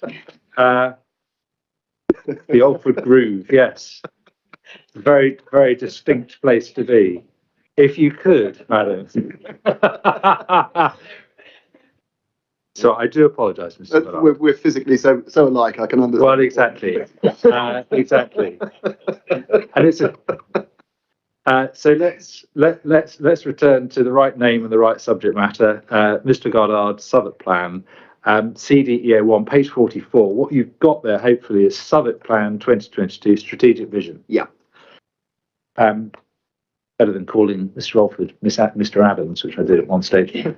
Paragraph 1 tells us that the Southwark Plan 2022 vision is for Southwark to continue to be a network of successful, unique, historic, distinct places with affordable housing and business space, plenty of shops and cultural activities, etc., linked together central and the rest of London by accessible and affordable transport networks. So right at the start of the plan, the strategic vision is for it to continue to be a network of successful, unique, historic, distinct places, isn't it? Yeah, with housing, business space, shops, cultural activities, all those. Yeah, I agree. So what makes the individual parts of the borough unique and distinctive is to continue through that vision. Well, to maintain what's good, but this is a plan about growth and about change, because central to the plan is also recognising the cluster at London Bridge and unique new buildings. That's obviously where we get to an AV11. But I mean, I agree that part of it is preserving the historic and distinct places. Yeah, and it's not envisaging that in achieving the growth that it's planning for, that key thing would be sacrifice. Plainly, that's where you start with your strategic vision, that it's going to continue to be those things. It's not envisaging a sacrificing of those things. Well, as I think we're back to where we got to on the London plan, which is that there is a string of objectives, and clearly the new Southwark plan has a string of historic heritage policies, and also policies to encourage the development of growth and a international business centre. So it's that. There's a tension between them all, but it's clearly not going to say we're going to sacrifice heritage in order to achieve office growth. I mean, no plans ever say that, but you have to read the plan as a whole. Yeah, exactly. But Ms. Scott, remember we agreed at the start that when you're trying to make a judgment about how a particular proposal sits with the development plan as a whole, one of the things we're looking at is the overall thrust of the policies, and this surely is relevant to judging the overall thrust of the policies, what the strategic vision tells us about the vision for Southwark. That must be relevant to the overall thrust of the policy. Oh, yeah, it is. And as I say, part of the strategic vision is that London Bridge is an international business centre. So it's all wound into that vision. And if we look then at the development targets, ST1, pages 45 to 46, and we're familiar with the figures, but let's just look over to the reasons on page 46. So we see that the spatial strategy in paragraph 1 is to continue with regeneration and preservation to create destinations, town centres and residential communities that preserve and enhance the history of places, particularly historical buildings and open spaces. So that's consistent, isn't it, with that understanding of the borough-wide vision? Yeah, it's one of the threats alongside delivering new homes and business space, which is in the next sentence. It's one of and climate emergency in the next sentence. It's one of a number of threads. It's not the driving strategy. The driving strategy is about, to me, it is particularly in this area is actually about growth and change. But that's part of the overall. In order to decide, the inspector will need to take a view about the overall thrust of this. We've looked at the vision. We've agreed that's relevant when judging the overall thrust. We've looked at how the plan describes its spatial strategy, also relevant when understanding the overall thrust, isn't it? Yep. And then page 47, ST2, Southwark's Places, part 1, our spatial strategy, so we see it here now embraced within a policy, is to strengthen the distinctive network of diverse places so they continue to be successful and vibrant. And so again, it's the same theme of strengthening the distinctiveness of the diverse places within the borough, isn't it? I agree, and I think I read diverse places epitomises the London Bridge cluster, which is cheap by jowl heritage assets with amazing modern striking buildings, and that's what I call diverse. Development which erodes the distinctiveness and fails to preserve the historic character of Southwark's unique places would clearly be contrary to that overall thrust of the plan strategy, wouldn't it? I need to clarify whether you're putting a heritage point to me, or I mean, if you're putting a point about development that harms heritage assets, then obviously that's something that. Do you want me to repeat the question? Yes, please, because I didn't understand whether that was a heritage point or. What I'm asking, I've looked at the wording, and I'm putting that wording into now the form of a question. Yeah. Development that erodes that distinctiveness that we see in the strategic parts of the plan and fails to preserve the historic character of its unique places would clearly be contrary to the overall thrust of the plan strategy, wouldn't it? Well, in isolation, development that harms heritage assets would obviously offend the heritage policies. But but Mr. Scott, that's not my question. You know what my question is. Yeah, I put it to you twice 2 points now. to diverse places and heritage, and I mean, I think that if development is harmful, it's harmful. I think there's 2 points you're putting about diverse places. I don't know how development would actually harm a strategy for diverse places, because it's all about the diversity of new and old. I've given you my answer in relation to heritage. And No, but I'm going to give you one more chance, and if you aren't able to answer it, then I'll try it in a different way. Development which erodes the distinctiveness and fails to preserve the historic character of the unique places would clearly be contrary to the overall thrust of the plan's strategy, which we just looked at. Yeah, okay. Now I understand the question now. No, I disagree. Okay, so when the inspector comes to look at the way that you have struck the balance in deciding whether or not this is overall in compliance with the plan or not, your approach is that development that erodes the distinctiveness of the borough, fails to preserve the historic character of its unique places, is not contrary to the overall thrust of the plan. That's your in evidence. The sense that the overall thrust of the development plan, read as a whole, I think is about driving distinctiveness, is driving growth, change, modern new buildings, and an international business centre in this area. So that's the overall thrust of the policy. Lined into that, as we've discussed, and interwoven into that is also an objective to conserve and enhance heritage assets. But you've asked me a question about overall thrust, and I've given you my answer. It's very helpful. Overall thrust, I believe, is. It's very helpful. It's not diminishing the great weight which should be attached to heritage assets, but that's not the way I see the overall thrust of the strategy. Yeah, that's plain, but you've given me a very helpful answer, which I can then take into account, and the inspector can take into account. And then we move on, please, to page 55, which is policy SP2, Southwark Together. Yeah. Page 55. And so this is dealing with how Southwark will revitalise places and make life better for its residents. We can see that in the introductory words, and then tells us how that will be achieved through a list of points. And the one that I want to draw your attention to is item 9.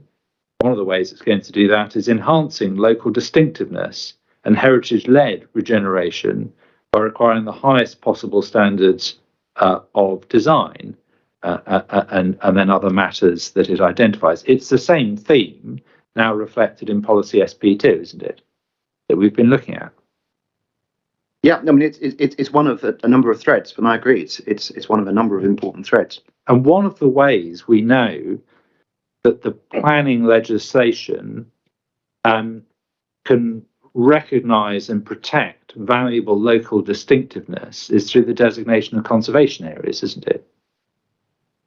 That's one of the tools in the planning systems box. Indeed. And I mean there's I suppose a semantic difference between sort of distinctive areas and heritage areas that are distinctive for their heritage value, and conservation areas very much of the latter. Well, distinctive, aren't they, for their special qualities? We looked at this earlier, but that's what distinctive is. They principally protect the aspects that contribute to the significance of the conservation area, which by definition is likely to be the heritage assets rather than everything in a conservation area. Yeah, it's those things which have been identified as special. We went through this with other. I don't want to trespass on exactly. a bit given before, but I'm just making the point that obviously the conservation areas, it's about the significance of the heritage aspects of them, not everything in conservation area. No, quite. Both parts of the plan, as we've seen, recognise that to deliver good growth, as it's been framed in the London plan, that growth must not just deliver economic benefits, but it also has to deliver high quality design that promotes and respects local distinctiveness and heritage. I mean, we talked about the overall goals are to achieve all of those, and occasionally in London, almost invariably, that involves a degree of trade-off. But those are all the overarching goals. Very well. Now, little bit now about how that policy has evolved. You were here, I think, for Mr. Stewart's cross-examination. Yes. And you'll recall that I went with him to Mr. Glasgow's proof of evidence, what he says about the policy evolution in respect of impacts on the OUV of the WHS, expectations about design quality and assessment of tall buildings, and he confirmed there wasn't any challenge to the factual accuracy of what Mr. Glasgow had said. Do you recall that? I recall the generality of it. What I can't recall is, and the avoidance of doubt, I recognise that London plan policy, particularly in relation to World Heritage sites, has been tightened up. Yeah, and it's a matter of record. Yeah, and it's also a matter that's reflected in what the inspector said in the Tulip case that you and I were both involved in. Yes, I mean, as the Tulip case obviously was particularly focused on the was almost entirely focused on the City of London and the circumstances there. But what I would need to remind myself is when that change happened, the HCO2 policy. But I mean, I think that has been largely in place throughout the evolution of the draft London plan. So I don't know. Well, we've got if you doubt this, I mean, I've asked others about it. And I appreciate it's not for me to ask you questions. I don't doubt it. I was just trying to remind myself when that change actually crept into the new London plan. I think HCO2 was been there. HC2. Well, HC2. For the, I mean, if you want to look, Mr. Glasgow deals with it in his proof of evidence, pages 38 through to 41. Yeah, and I don't think that there's been any issue taken with the factual accuracy of this at any stage. No, I think you're at cross purposes. Yeah, I'm not disagreeing, Mr. Philpott, at all. I'm not disagreeing. I was just in my own mind just reminding myself 2016 London plan. Obviously, it's evolved from that. I was trying to read Mr. Glasgow's evidence to see whether he says when that change came into effect, and I'm still not sure I'm getting the answer. But if that's a relevant factor for any later questions, we'll get to it. Fine. Then, but I don't think it is. No, but, okay. In which case, I agree. Fine.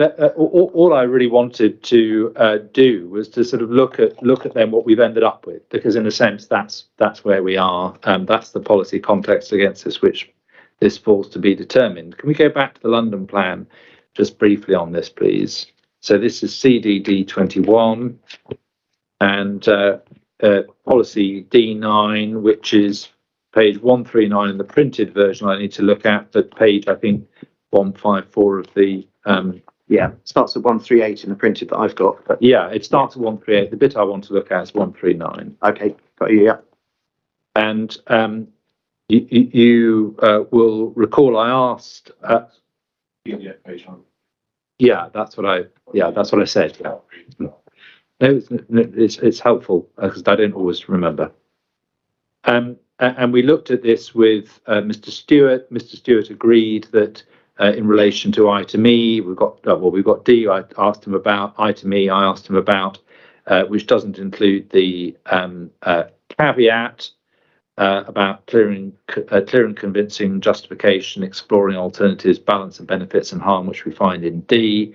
And that's, as he, I think, acknowledged, clear distinction for the internationally significant class of heritage asset that he is dealing with. Yeah, I don't agree with that, the avoidance of doubt. I don't agree that the fact that it doesn't include that wording in E means that the Mayor and the London plan doesn't recognise that potential harm to a World Heritage site would also fall within the balance of 202 in the MPPF. But I agree it doesn't say it. No, it doesn't say it, nor does policy HC2. No, it doesn't. But I mean, so both deal with that consistently, don't they? No, they do. But you then, as a matter of common sense, look at how the Mayor makes decisions in relation to the Vinegar Yard case. If that was the case, then the Mayor would have said, "I'm not interested in public benefits because this is not a public benefits case. There's harm to the World Heritage site, therefore it's contrary to the policy." Well, let's take a step back. You may recall, we can look at this if need be. And we can put in the decision letter if need be. But do you recall the inspector who dealt with the Tulip, but also dealt with previously, I think, with a case called Citron? Yeah, an appeal case. I know the case. And I recall in that case, the mayor of the GLA turned up to argue that the heritage balance was inherent within policies, even though it didn't say it. Do you recall? And the approach that inspector, he rejected that argument, didn't he? And he said that if there isn't the heritage balance within the policy, then you don't apply it in identifying whether it complies with that policy or not. It may come in at a later stage, but it's not part of deciding whether it accords with that policy or not. Do you recall that? Yeah, no, I do broadly. I mean, whether it's, sure we don't need to put the case in, but and I think your point is exactly right, that if that's the case, then it comes in at a later stage. Exactly. But exactly. And in that sense, I would agree that a proposal that caused harm to a World Heritage Site would be contrary to that element of the policy, but it would then be subject to the balance of considerations. Section 38.6, you always need to ask yourself. Well, yeah, not just 38.6, because you'll recall in the Vinegar Yard decision, the mayor reached the conclusion that there was conformity with the plan as a whole. It wasn't an exceptions decision. It was that the mayor concluded that notwithstanding the harm to World Heritage Site, as he found in the case of the Vinegar Yard decision, that having regard to the plan as a whole, including the benefits, there was compliance with the plan as a whole. That was the point. A fair enough distinction. For my purposes, it's not the point I'm after.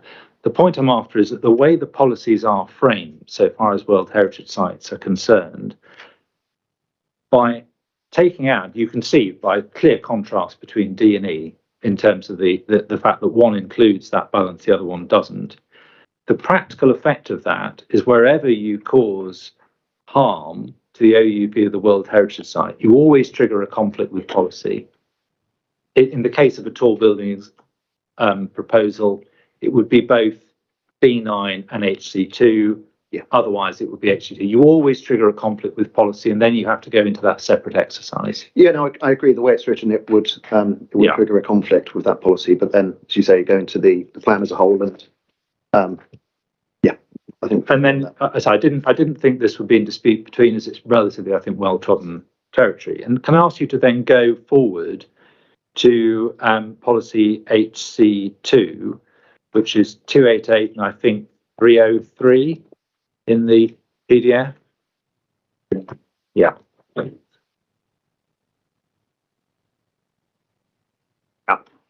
And we can see paragraph 721, that the explanation that these World Heritage Sites are among the most important cultural heritage sites in the world and are a key feature of London's identity as a world city. So it's not just that they're important for mankind as a whole, they're also a key feature of London's identity as a world city. So two aspects there, yes? Well, I agree with what that paragraph says. Yeah, and coming back then to the issue of relative importance of policies for the purposes of considering compliance with the plan overall, a policy which is seeking to deal with this subject matter expressed in those terms must be one at the highest level of importance because of what it's seeking to protect in the public interest. Well, as a World Heritage Site, statutorily, obviously, great weight is attached to protection. So, that's understood. It's protected in statute. But if you it's not actually the World Heritage Site. Yeah, it's a policy. It's a policy protection. Yeah, I understand the policy, but the policy, that policy to me is not. It is an important part of the London Plan. It's not the driving strategy of the London Plan that World Heritage Sites are sacrosanct from harm. If that was that wasn't my question, was it? Do you remember what the question was? Well, I think you would, or rather than me try and mumble through what I think you said, perhaps you'd remind me. If I put the question to you again, yes, see whether or not what I actually say is something you disagree with.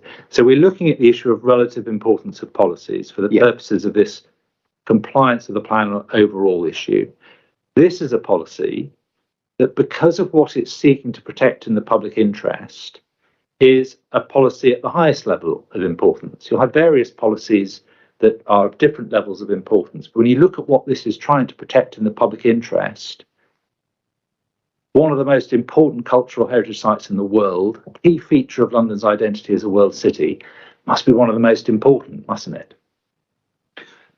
Well, it is definitely an important policy. When you say one of the most important, I mean, so is at the very heart is securing the future of London as a world financial centre and places to live. So, I mean, if you want to put it on a list of very important policies, yes, it's one of a number of many. It's one of. I'm not saying it's the only one that has importance. I'm just focusing on this policy. One of many. Yeah, it's one of the policies that are of the highest level of importance because of what it's seeking to protect in the public interest. Well, it's one of quite a long list, because I think that protecting and safeguarding the future of London as a world financial centre is also one of the most fundamental important policies of the London Plan, and providing homes for people to live in is another important. So, I mean, in that sense, I mean, I don't think that protecting the Tower of London World Heritage Site is more important than protecting London's financial and well-being of its population, but it's very important. It's one of a number of very important issues. We can draw it back to the specifics of this case ultimately in due course when striking the overall planning balance. But I don't think you're taking issue with the proposition that protecting one of the world's most important cultural heritage sites and a key feature of London's identity must rank as one of the most important policies for the purposes of that exercise. For the purposes of safeguarding the World Heritage Site, it's clearly very important. No. You know the exercise I'm talking about. Of the really important policies in the London Plan, it is one of the most. But that's because it's one of a number. I mean, and you're saying one of the most, one of any. There are a whole raft of policies in the London Plan, and it's an important policy, and protecting London's heritage is a very important policy. I just agree with you there. And then just taking it back to just your question was relative importance, and I'm saying that there's a whole raft of other policies that are just as important. And let's just take it back to, well, let's look at what we're actually dealing with. So this is an example of a proposal which seeks to deliver some office floor space on what might be described as sort of windfall. So I'm not an allocated site, but it's seeking to deliver some office floor space. And that has its policy support, the delivery of office floor space. But there are a number of places, a number of ways in which you can deliver office floor space. This, in terms of London as a whole, we've only got 3 of these. They're unique, and once they're lost, you can't replace them. In terms of relative importance, when it comes to the application, one of the reasons why it's relatively important is not just because of the importance of the asset, it's because it's irreplaceable. Yeah, well, there's no substitute. No. When you say when they're lost, I mean, if we were proposing a development on the Tower of London, I mean, I agree with you. Yeah. When you say when they're lost, there's no suggestion that the Tower of London World Heritage Site or any other heritage site is going to be lost as a consequence of this development. I mean, if you want an example of the mayor who's responsible for the London Plan, his view about the relative importance, look at the Vinegar Yard decision, where the mayor concluded that there was some less than substantial harm to the World Heritage Site, which was outweighed by the benefits of, in that case, a tall building delivering employment space in a defined cluster. So, you can ask me about relative importance of policies. I would just point you to that decision to say that's the way I believe that the mayor of London sees that these policies should be weighed. Sure. Now, if I use the word lost, maybe that led you off in a wrong direction. What we are dealing with here in terms of the Tower of London, we know this from the history, and we can go back through it, but you and I are familiar with it from the Tulip, are issues where the principal concerns about the OUV of the World Heritage Site come from development in its setting for this particular. That's right, isn't it?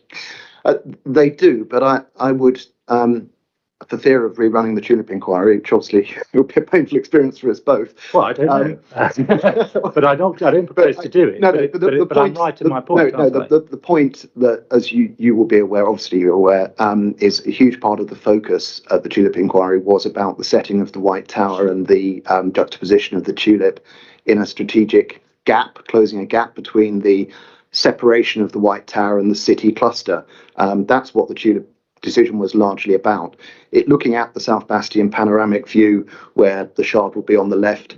I think there's obviously a materially different set of circumstances. The concern there was principally, in my recollection, about the effect of the Tulip in that gap relative to the White Tower, and therefore a direct setting point. The issue here is it seems to be a very, very different. Mr. Goddard, if I may say so, you're answering an entirely different question. What you're doing is giving an example of why I'm right. Because the point I put to you is very simple. the principal concern about threats to the OUV of the Tower of London are concerned with buildings in its setting. And Yes. you said No, yes, and then you gave an example. As a matter of principle, one I agree. such But threat. the principal concern in relation to tulip was a very, very distinct aspect of setting, rather than Not on the tulip. That was simply an example. Well, I understand it was a setting case, obviously. We just, as I understand it, just on principles here. Yes. So, No, sorry, Mum. I know you lived and breathed the tulip. Yeah, I'm so sorry. I didn't have that. Wouldn't want to put you through that. Okay. Yeah. I think if it's With respect, the question was, as established in the tulip decision, so. Well, yeah, but it's a point of principle point of rather than principle. a comparison between Mum, the cases. I'm Yeah. happy to take it as a point of principle. I'm Yeah, grateful. okay. I'm grateful.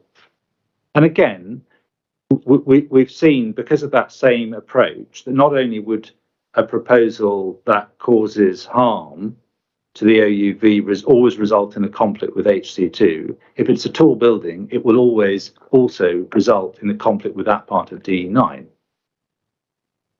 The equivalent part of DE9. If it causes harm. Yeah, Yeah, no, exactly. I agree with that. Well, Exactly. Yeah.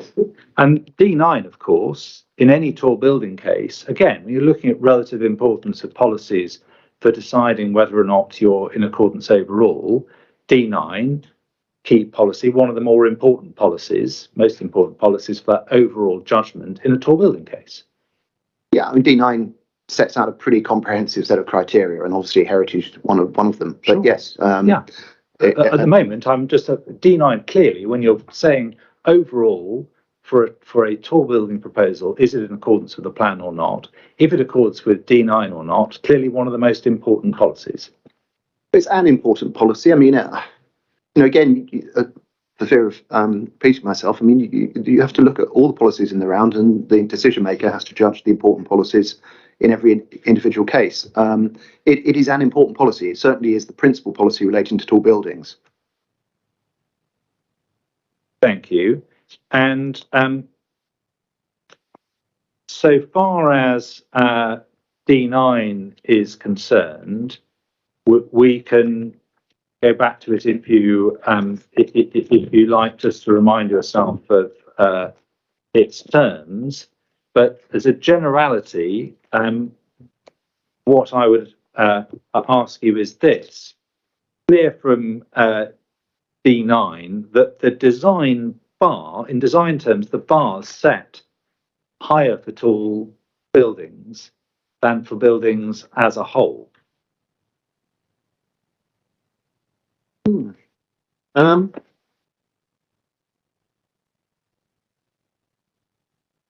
exemplary standard, for example. Yeah. I was just trying to remind myself whether London Plan seeks sort of exemplary design as a matter of general course. But I mean, I agree with the generality that obviously exemplary. It might be helpful if you just remind me, because I'm being a bit dumb, can't see it immediately. Exemplary is in C, item C of part C. If that helps. It's on page 139 of the exemplary. Yeah, I mean, I obviously don't disagree with that. Yeah, and one of the reasons why you have this detailed set of considerations for scrutinising all aspects of tall buildings, it's not just design, obviously the whole host of things as well, is because of if they're in the wrong place, or if they're a poor quality design, or both, their detrimental impacts can be felt far and wide. So it's corresponding level of scrutiny to the potential effects, and you can see that if one doubts it, that the recognition of their potential effects in 391. 391. Yeah, if you look at the second part of it, which it identifies that if they are of exemplary architectural quality in the right place, they can make a positive contribution to London's cityscape. Many have become a valued part of London's identity. However, they can also have detrimental visual, functional, environmental impacts if in inappropriate locations and or of poor quality design. And it's that the extent of their impact, particularly obviously in terms of visual impacts and matters associated with that can be felt far and wide if you get them in the wrong place. That's one of the reasons why you scrutinise them so closely and why we're here for so long. Yeah, well, yes, as a generality. I mean, the point is obviously that as we know, policy D9 firstly, part B refers to boroughs identifying areas. We've recovered that this is within an area that has been identified, the north of the borough, and in particular, the London Bridge cluster is an area that's specifically been identified as appropriate for tall buildings. So that's a very good starting point, because there's clearly a recognition that it's the right location for tall buildings.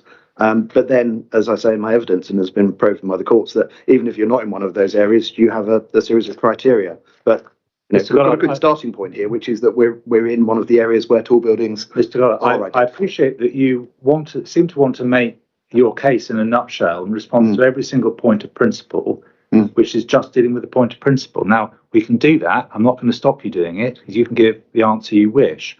But it does mean that each question, which is actually a quite straightforward question, ends up taking a long time. Yeah. So it's a matter for you. You'll get the opportunity in re-examination. I'm not going to stop you, but I just encourage you to focus I agreed to exemplary very quickly for you. So I think I'm being unfair, but no, I'm not saying you're being unfair, Mr. Goddard. I'm just saying that I understand your case. I've read your proof. No doubt the inspector has as well. We heard your examination in chief.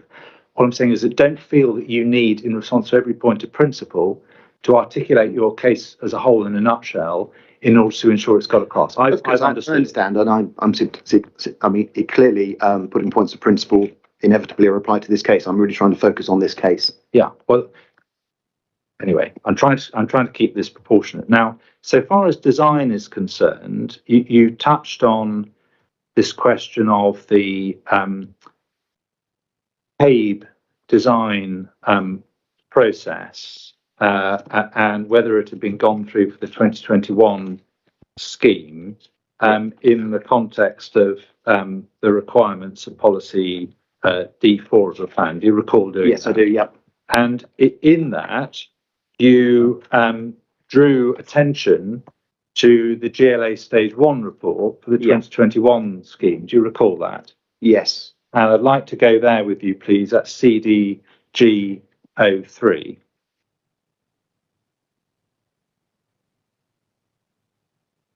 And you drew attention to this in order to seek to assist in justifying a decision not to comply with the policy D4 requirement that development proposals the BEM must have undergone at least one design review early on in their preparation before a planning application is made, and so on. Yeah. That I want to ask you about. Just double checking. You were referring me to the CDG3, yeah, the 2021 stage. Yeah, that's right. Yeah, which is that was the one where this issue arises. That didn't go to CABE. Yeah, exactly. Yeah. And can we just go through internal page 8, please? Just want to look at this as a whole. Yes, it is, yeah. Thank you. Paragraph 35, having identified certain benefits, if you got that, yeah, Mr. Goddard. Nevertheless, notwithstanding these benefits and the chamfers and the plan, it should be noted that the large footprint sits awkwardly with the prevailing grain and proportions of the building along St Thomas Street, Borough High Street and Southwark Street. May also be exacerbated by the fact the building is situated behind existing buildings on the most prominent sides, Borough High Street and St Thomas Street, and does not appear to meet the ground. As further discussed below, the applicant is advised to reduce the width of the proposal, which would improve the ground floor layout of this building and its visual impacts. And that just pausing there before we look at what else was said, those sound like the sort of comments that are directly relevant to design, response to context, aren't they? Yeah, I agree. It's an aspect of the scheme that the GLA in this stage 1 letter were highlighting as something they weren't entirely comfortable with. Let's go on to internal page 9. I think it must be PDF page 11. Yeah. Paragraph 41. In terms of visual impacts, the significant width proposed over 60 metres does not feel proportionate or comfortable in this low-rise historic context. With many designated heritage assets, and its combination with the proposed height over 100 metres causes concern. There is a sudden and dramatic change in scale between the site and its surroundings, which is unlikely to be softened by future development. just pausing there, that sounds rather similar to some of the concerns that have been raised in this inquiry, doesn't it? Yeah, it says what it says. I'm not disputing that the GLA raised some concerns. Well, we'll see where it goes. Paragraph 42, but just over halfway down. Whilst this has been successful to a degree, further work is needed and a reduction in the proposed width and footprint is strongly advised, even though this would necessarily lead to a reduction in floor space. Whilst it's noted the proposed tall building will form part of an emerging cluster of tall buildings around the London Bridge station, the proposed materiality and massing would contrast and conflict with the character of this emerging cluster, emphasising the proposals as a separate individual building. Whilst it's acknowledged the proposed facade treatment aimed to reduce the heritage impact of the proposals, as well as improve energy efficiency, in the attempt of providing a more neutral backdrop to heritage assets, as opposed to providing a landmark building, the design choice overall does not seem to be successful. Just pausing there, perhaps in the light of those conclusions, it might be unsurprising that it's not focusing on whether it's gone through design scrutiny. But there's a wider point, isn't there, we can draw from this, Mr. Goddard. This is precisely the sort of reaction that the developer would seek to avoid by going through the design review process early in the preparation, isn't it? To avoid being met by these sorts of comments the first time the application lands. No, I think you need to understand. You understand. I think one needs to look at the context here of the 2021 scheme being an attempt to resolve concerns at the 2018 scheme. Obviously the stage 1 report from the GLA on this 2018 scheme was very, very strongly supportive, and so reading the comments be quite fairly put to me that clearly the GLA had more issues or concerns about the 2021 scheme than 18. They were strongly supportive of the design in the 2018 scheme. In a way, the 2021 scheme evolved through that very extensive process of consultation to try and address concerns that various people had raised. And obviously I mentioned, just like plans pull in different ways, we had Southwark Cathedral pulling in one direction, all these factors, and Cave pulling in one direction. So the 2021 scheme evolved through a very long design process, including design review, and it evolved out of that. I think the very small point I was making was that even here, either in the 2018 or the 2021 Stage 1 report, that the Mayor doesn't see fit to say that this is contrary to D4 because it hasn't gone through a design review. That's the point. Yeah, but that's a very small point, but that was the point I was making. But let's just explore that. My point is this, and let me put it a slightly different way. The reason why, important reason why, policy D4D says that proposals such as this must go through the design review early on in their preparation, is so that issues such as this, which are pretty fundamental issues, design choice overall does not seem to be successful, are flushed out and understood and can be addressed before an application is made. That's why early on in the preparation is there, isn't it? To flush that out. No, I understand in the normal context, but we've a very, very unusual context here of having two schemes before this inquiry, and the 2021 scheme emerged through a very long design review process as an attempt to address concerns. So, in that sense, as I've expressed this in chief, this is a continuum including design review and including consultation. And ultimately, in seeking to respond to that extensive design review process, some of the consultees' concerns were addressed, such as Southwark Cathedral, and others changed. So in this case, the GLA took a view that the changes that were made in order to address other concerns were less successful, resulting in more width for the building. So I understand that point, but I don't think that process would have been eliminated through a further CABE review or a design review process. I think by that stage, as Mr. Ilford said, we'd really tested all the alternatives to deliver a viable scheme, and that was the only alternative deliverable scheme that the clients could come up with. Well, the GLA didn't like every aspect of it. I agree with that. Well, it said it wasn't just didn't like every aspect of it.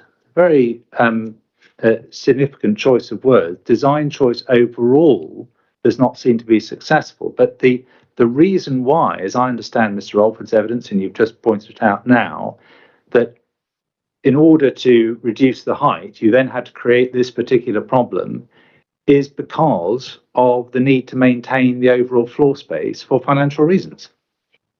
Well, I don't want to traverse Mr. Alford's evidence, but I think that certainly, and I wasn't involved at the time, my understanding of the client was that they'd worked through a scheme that worked, that delivered huge public benefits and was viable. And that, yes, there was broadly speaking, there was an understanding that sort of order of magnitude of floor space needed to be delivered to deliver those public benefits and to achieve a viable scheme.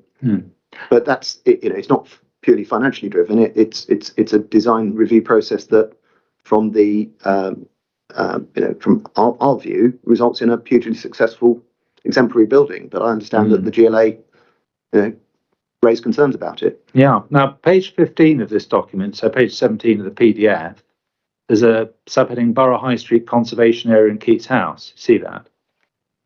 Sorry, page 17. Page 17 of the PDF, 15 of the hard copy. Oh, sorry, yeah.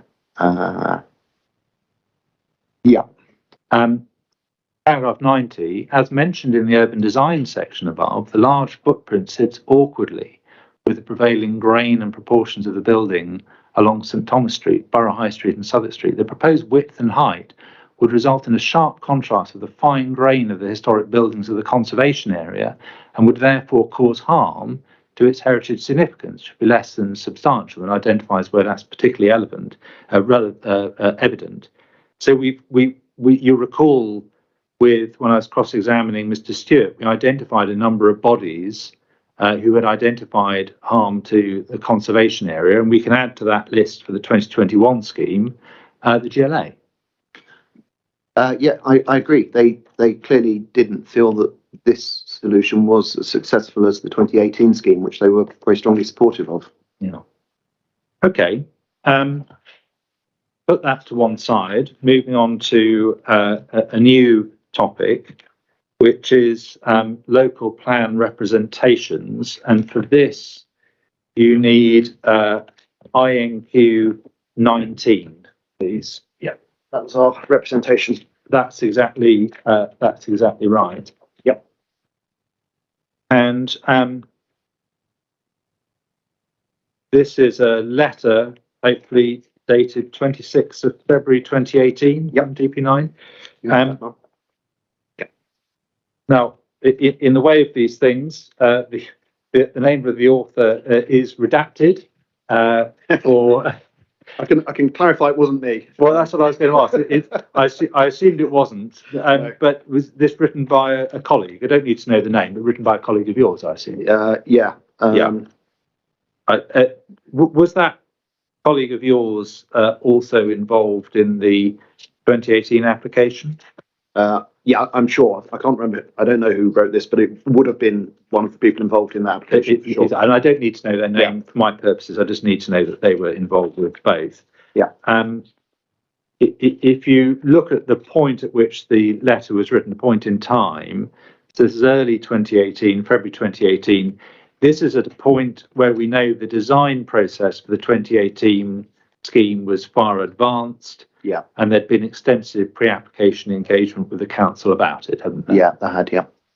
And the purpose of the representations in the usual way was to seek to influence the emerging policies for this particular purpose so that they would be more favourable to the application for the 2018 scheme. That's why the client's paying you to do it. Well, yes, but also, one would generally be looking at policies to say, are they clear? Are they? It's not purely about trying to spin the policy to a particular scheme. It's trying to address areas where the policy is overly prescriptive or unclear. But I accept the broad point you're making. Yeah, it's not. I'm not being critical. We all get paid to make representations in a particular context, and it's not an altruistic exercise. It's for a particular purpose, and the purpose here is obviously plain. Yes. If you look at 2.2, we can see, for example, the requirement for tall buildings to provide publicly accessible space at or near to the top of the building. overly prescriptive, doesn't recognise the value that publicly accessible space at lower levels of a building or at ground floor can provide. And that's clearly linked, isn't it, to the author being cognizant of the 5th and 6th floor internal garden that's proposed in 2018. Case in point of saying, don't be overly prescriptive because the scheme we're working on at the moment delivers that in a different way. Yeah. And therefore, and as I say, it's nothing pejorative about this so far as DP9 are concerned. It's an objection to that part of the plan drafted with the design and the impact of the 2018 scheme in mind. Yeah. And if we go on to 2.3 as another example, the same theme, the need for tall buildings to be located at a point of landmark significance does not recognise the role that tall buildings can play in creating new areas of townscape significance, stimulating regeneration. They've clearly considered that as phrased, this might be potentially problematic for the development of the appeal site with a tall building. Well, I wouldn't read it that way. I think it seems to me obvious for the reasons I gave in chief that the site is at a point of townscape significance. I think perhaps it's a point of clarity that if you look at the fact box to P17, which is a reference to is or will be the focus. So it's a point of clarity of recognising that new development, which is what the fact box must be referring to, is that you can create a focus of views from several directions through development. Well, just to look and see if there's any doubt about what was being sought. Look at 2.4. Oh yeah, he's seeking to strike that out.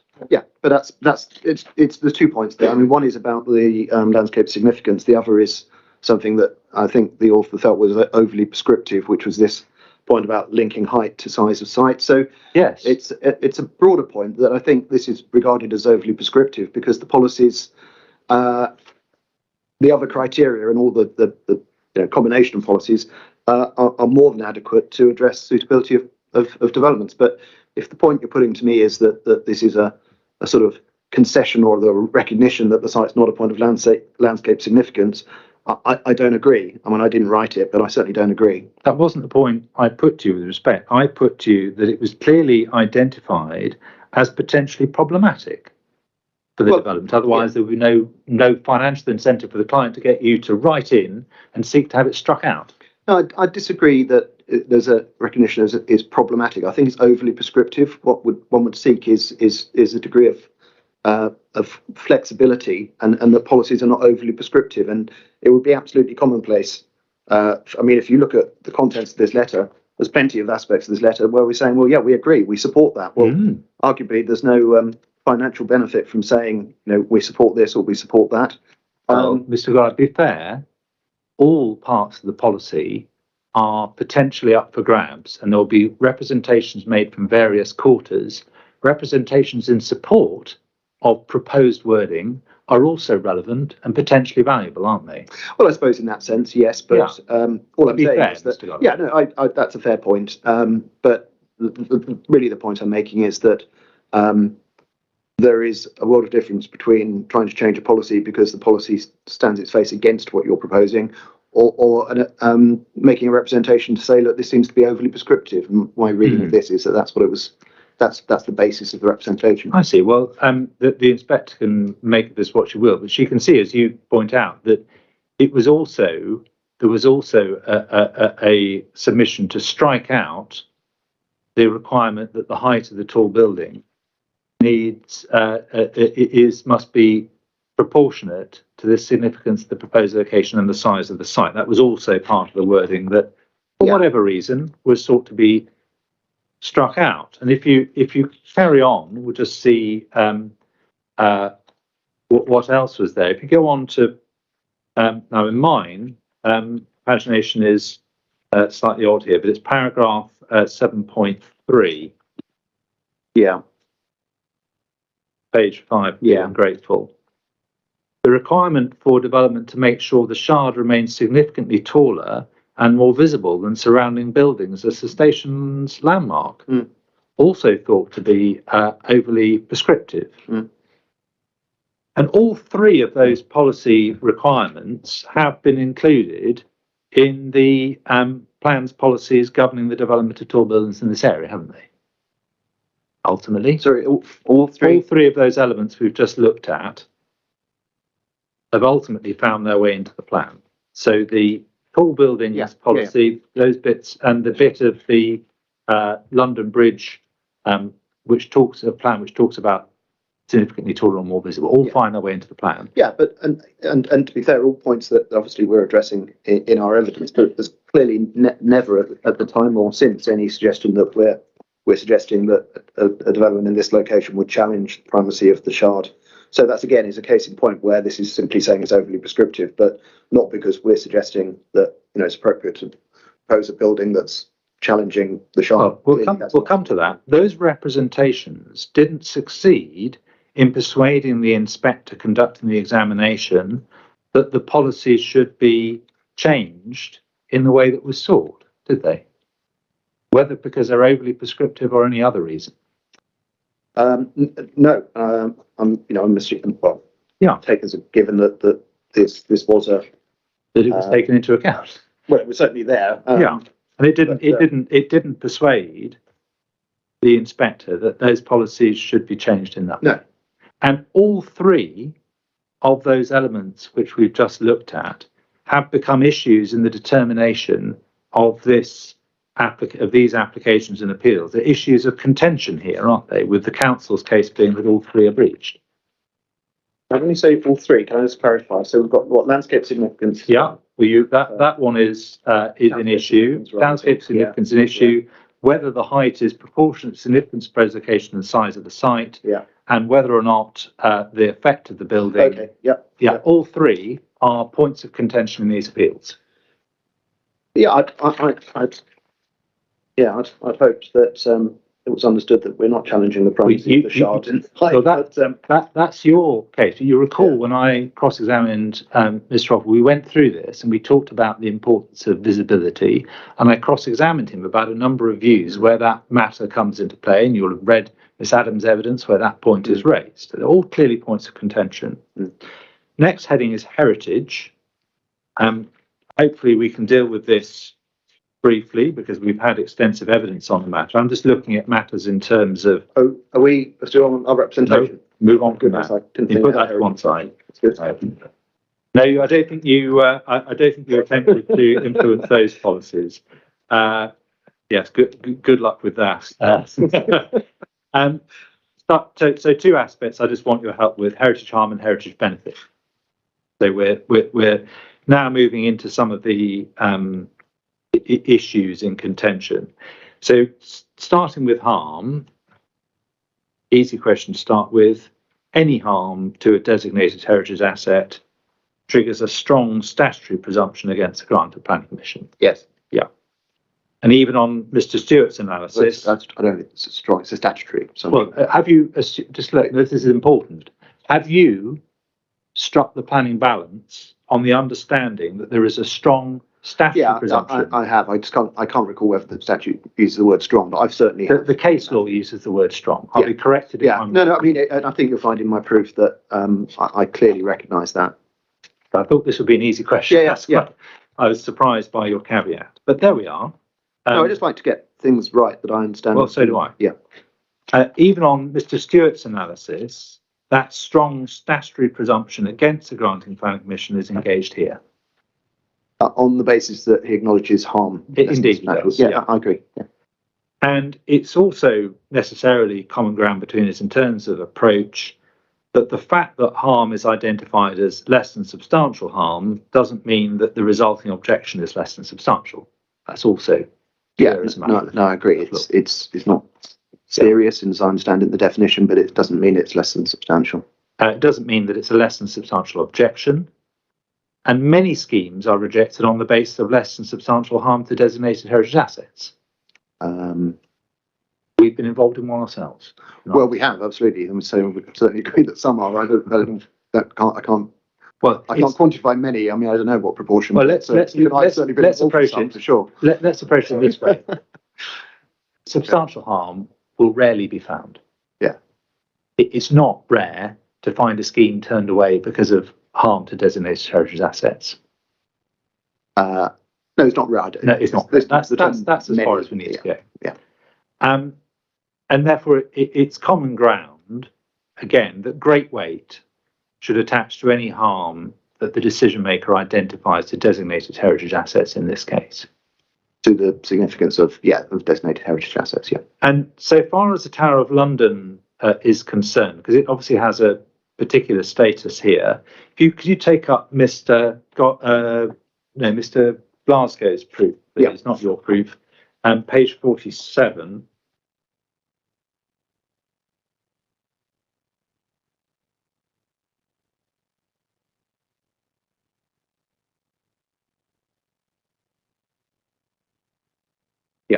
And his paragraph 615, I use this hopefully as a sort of short way of getting to the point. He says, as a World Heritage Site, Tower of London is a heritage asset of global significance. Then he talks about the evolution of policy. That says in the 2020 State of Conservation report regarding the Palace of Westminster and Westminster Abbey World Heritage Site, so different World Heritage Site, the government explained that it was looking to ensure OUV is both clearly articulated in policy and OUV is given the maximum weight possible in decision making.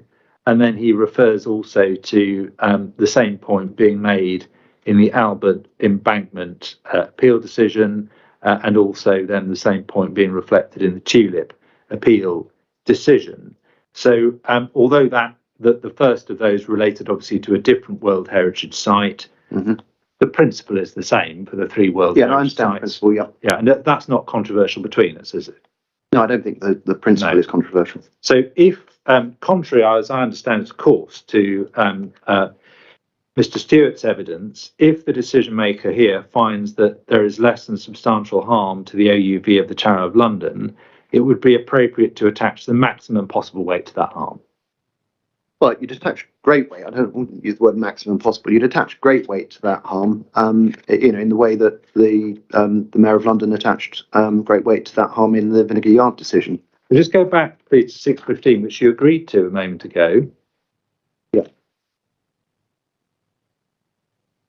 Just remind yourself of what's said Yeah. there. No, I understand the global significance of the Tower of London. Given the maximum, OUV is given the maximum weight possible in decision making. Tulip, highest level of weight for any heritage asset. Yeah. Yes, the highest weight in terms of the sensitivity of the asset. Obviously, I understand that point, but then it's a question of what that degree of harm is, and that would go to the. I mean, you attach great weight to any harm, but I think, as Mr. Stewart said, great weight, small harm. And I agree with the point. This is a particular point in relation to World Heritage Sites, where the government has made clear, not just a matter of what flows from court cases about designated heritage assets, which are designated under the planning legislation. This is about World Heritage Sites, which have a different status. Government has made clear they should be given the maximum weight possible in decision making. OUV given the maximum weight possible. So whereas you have great weight for the preservation of designated assets, World Heritage Site, maximum weight possible. So you can see, as one follows the other, that if you've got harm, the same way if you've got harm to a designated heritage asset, great weight, harm to a World Heritage Site, maximum weight possible. Beyond that, of course, is a question of how extensive the harm is. And there's a weighing. I agree. The same principle applies. I agree with you. The principle of the maximum weight possible in decision making, but you can say great weight, maximum weight, but small harm, and you end up, in my view, consistently, as we know, in recognising that some harm to the World Heritage Site is acceptable against the planning balance. We get there to questions of balance. I'm not going to persuade you otherwise, but we've got an agreement on the approach. That's helpful. And also, as we've seen, such a conclusion would result in conflict with important development plan policy, as we've agreed. It would, obviously, a degree of conflict, particularly with the two policies we talked about, yeah. And then, so far as heritage benefit is concerned, so just as with harms, you start by attaching great weight, but you then have to consider the relative level of benefit to decide exactly how much weight to attach to the specific benefit that will be delivered in an individual case. Yes, Same principle. Yeah, same principle as I said Yeah. in opening. In World Heritage Site, we say no harm, but if in your case, great weight, small harm. What we'd say here is for the benefit of restoring the terrace, great weight and a significant direct benefit. That's the area that's in contention between the heritage witnesses about the extent of benefit that arises in each case. Not whether there is. I think Mr. Glasgow couldn't accept that there was great weight, but if you're saying that council accepts that it's great weight, then we agree. Yeah, well, I'm starting from the proposition that there is great weight in the same way that there is for harms. Yeah. But then the point is, when you're deciding how much weight that attracts in the overall balance, you then have a question of, well, what is the extent of the benefit, just as you have with what is the extent of the harm. So if you have, just to take an obvious example, if you've got some very minor adverse impact, very minor, more than de minimis, but very minor, you start off by saying great weight. Yeah. But then you have to exercise some judgment as about how much weight it carries and then how much weight needs to be set to displace it. And the same applies for benefits. No, I agree. I mean, we agree great weight to the benefit, and the point I'm making in relation to the weight of the benefit is that, contrasting in your case a minor sort of setting harm to one of the many OUV aspects of the Tower of London, we have a pretty badly damaged listed building, series of listed buildings, which are being fundamentally refurbished, direct tangible benefits to the actual fabric of the listed building, which I think is a very great weight to a very substantial. Well, that's your case. There's a clear difference, which we've heard. Yeah, there is. Between the various heritage experts on those matters. And I'm not going to trade questions with you about that, but let's just go to your proof, please, page 55. Sure. Because, of course, as fairly recognised in questions that have been put to you in chief, we have to contemplate the fact that the decision maker may side with us on some of these disputed points. And I just want to explore then in your page 55, you've got the heritage benefits set out there, A to D in paragraph 935. Now, having heard evidence from Dr. Barker-Mills and from Mr. Young on behalf of HE, it's clear that in their view at least, not all of these are regarded as even necessarily beneficial at all. So item D, for example, and that others are regarded by them at least as being limited benefits. Yeah, I understand their evidence. Yeah. And if the Secretary of State accepted the advice of the government's principal advisor on the historic environment on these matters, you wouldn't then expect those matters to play a major part in the overall planning balance, would you? If HE's view was accepted? Well, I think HE accept that the restoration improvement of the listed terrace is a benefit and therefore great weight attached to that heritage benefit. I don't think HE. I understand there's some dispute about A, C, and D, and I've obviously made the point about other views on the King's Head Public House, but I didn't think there's any dispute that B is a heritage benefit. That wasn't the point I was putting to you. Okay. The point I was putting to you is this. You've heard the evidence that the heritage witnesses have given about the significance or otherwise of the heritage benefits in this case. So this is that separate weighing exercise. Because as we said, we could have a tiny harm to a heritage asset, which of course it attracts great weight, but you wouldn't expect in a case like this, that tiny harm, would you, to play a significant role in a major part, I think was the way I put it, in the overall planning balance, or perhaps you would. No, I wouldn't, because obviously, but and in the same way that if the Inspector and Secretary of State concluded, we've agreed great weight attached to the heritage benefits, which is helpful. If the Inspector and Secretary of State conclude that whilst great weight is attached to restoring a Grade 2 listed Georgian terrace, it's only a tiny benefit, then I'd expect the Inspector and Secretary of State to reflect that in their overall balance. I mean, it'd be a surprising conclusion, but I agree with you. The phrase tiny was used for an example of the principle. That's why I obviously focus on the case. Yeah, and what I want to just make sure I've understood is if the views, as you've heard them, of HE government's principal advisor on heritage matters about the significance of these benefits. In other words, that second part, getting beyond great weight, but just to understand how significant or otherwise they are. If that's accepted, you wouldn't expect these benefits to play a major part in the overall planning balance if their view is accepted. Well, would you, without there's 4 points here, and I understand that points are taken that I think from HE's point of view, perhaps A, C, and D aren't benefits at all. But so, when you're taking the benefits, I'm saying that there is a world of difference between HE's and your client's views about some of those benefits. B is accepted, and I would be absolutely expecting that even taking the sort of slightly the qualified support from Mr. Barker Mills for the restoration of the Georgian Terrace, I would still expect great weight to be attached, and that to be a significant benefit, even on your evidence and Mr. Barker Mills' evidence. It's HE. It's the HE point I was putting to you because of their particular role as a government's advisor. And you heard what was said about the extent to which they regard that as a significant heritage benefit. If that is accepted. Well, yeah, if it was accepted that that's not a significant heritage, if that's accepted is not a benefit, well, no, not a significant benefit to restore the fabric of a listed terrace in a conservation area. If that was concluded that was not a significant benefit, then obviously the Inspector and Secretary of State would attach less weight to it. If that was really the conclusion that was reached, yeah. Okay, thank you. And you're aware, obviously, that because of its specialist role, the views of HE should be given considerable weight and only departed from for good reason. I agree, but I have to say that bit of experience suggests that they're not always agreed by inspectors, and certainly not always views that I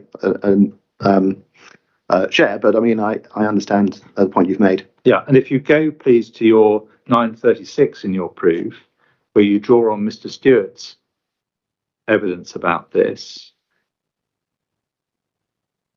936. It's page 55 of the proof, just under the one we were looking at, where you on the basis of Mr. Stewart's evidence, say substantial weight should attach to the claimed heritage benefits.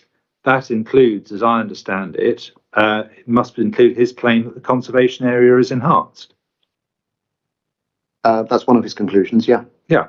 So the substantial weight that you're attaching there must include that enhancement of the conservation area which is claimed. It does include that, but it's not dependent on that. I think I'd still say substantial weight would attach because of the restoration of the Georgian Terrace, irrespective of the other points. But that's part of the overall judgment. Yeah, and if the inspector were to conclude that far from being enhanced, the conservation area is harmed, and harmed to the extent that HE and Dr. Barker Mills advise, you would expect very substantial weight to attach to such a conclusion, wouldn't you? If there is the conservation area is a designated heritage asset, if there's harm to it, great weight attached to that. Yeah, and that would be very substantial weight if their conclusions about the extent of harm are accepted. No, well, I forget where they pitch it on the. Well, I can remind you. I can remind you if you want me to do that. It may be that. It would be helpful if you could remind me of where they were inspecting. Yeah. So if you go to the Heritage Statement of on ground.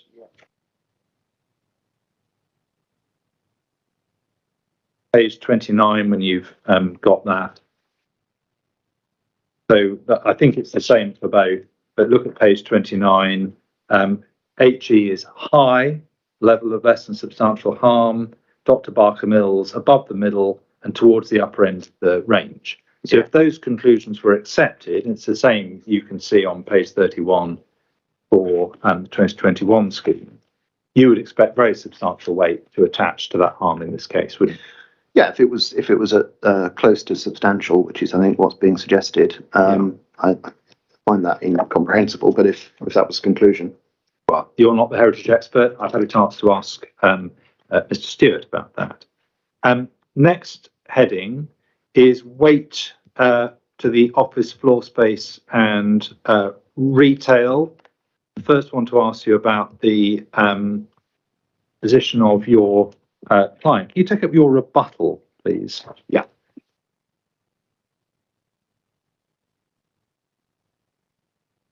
And when you've got that document, and you go through to paragraph 512 on page 9.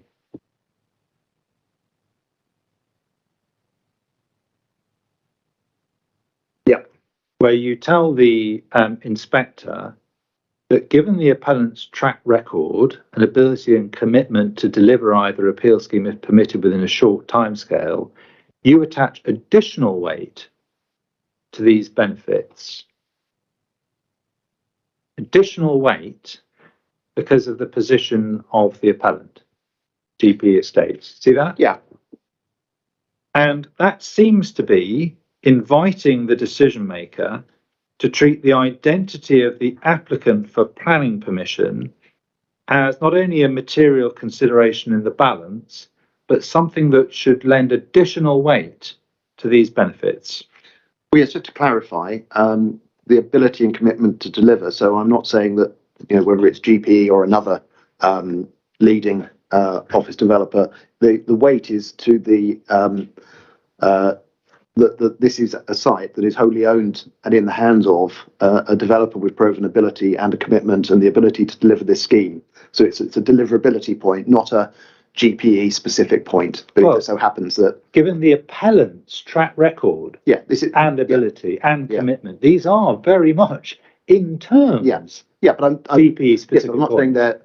Yes, the circumstances here is that GPE is the developer, and those are the attributes of the developer in this case. But the weight I'm inviting the Inspector and Secretary of State to attach is that this is a site that's in the hands of and owned by a developer with a capable track record to deliver this scheme. Additional weight. Yeah. Additional weight because of the identity of the applicant. No, not just because of the identity, because of the circumstances of the applicant and their ability to deliver this scheme, their commitment and ability to deliver this scheme within a short timescale. So the weight is not because this is GPE, the weight is because there is a pressing need, as we've heard from Mr. Villas, for new space. There's a policy seeking to attract headquarter offices to this location. And this is a site, perhaps unlike many others, this is a site that's in the circumstances of this appeal and the applicant. And the circumstances in this case are that this scheme can be delivered quickly in order to meet that demand. That's the point. Let's test it in this way. There's no proposal to make this permission personal to GPE, is there? No. There will be nothing to prevent GPE selling the site with the benefit of planning permission to another developer.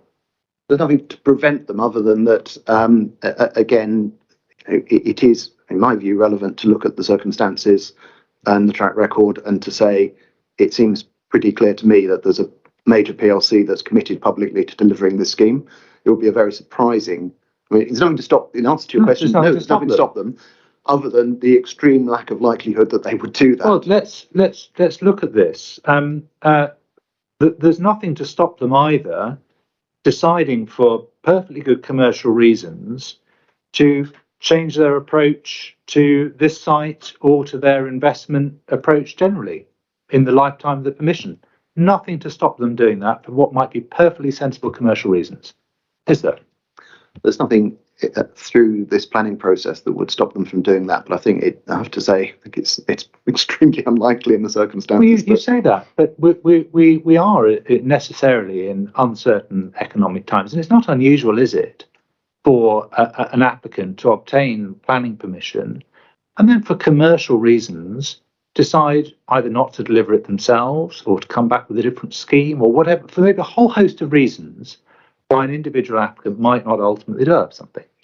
Well, it's not unusual in the general sense of things. It's extremely unusual in the circumstances of Great Portland Estates that I can't think of any circumstances where they've done that. So again, in the general sense, this is why I differentiate this site from other sites, not because purely it's GPE, but because the ownership, the commitment, the track record, the delivery can be contrasted to other sites that are being sold subject to planning, that are not in the hands of people that have a track record of delivering and committing and sticking with schemes, and therefore that delivers a degree of certainty. But in answer to your question, there is no planning certainty. They could do that. GPE could, as a major FTSE company publicly committed to sustainability and delivering this scheme, they could tell their change their shareholders that they're going to tear all of that up and actually break all those public commitments and announcements and do something different. Yeah. I really don't think they would. Well, but there it is. But there's not so far. Let's look at it in this way.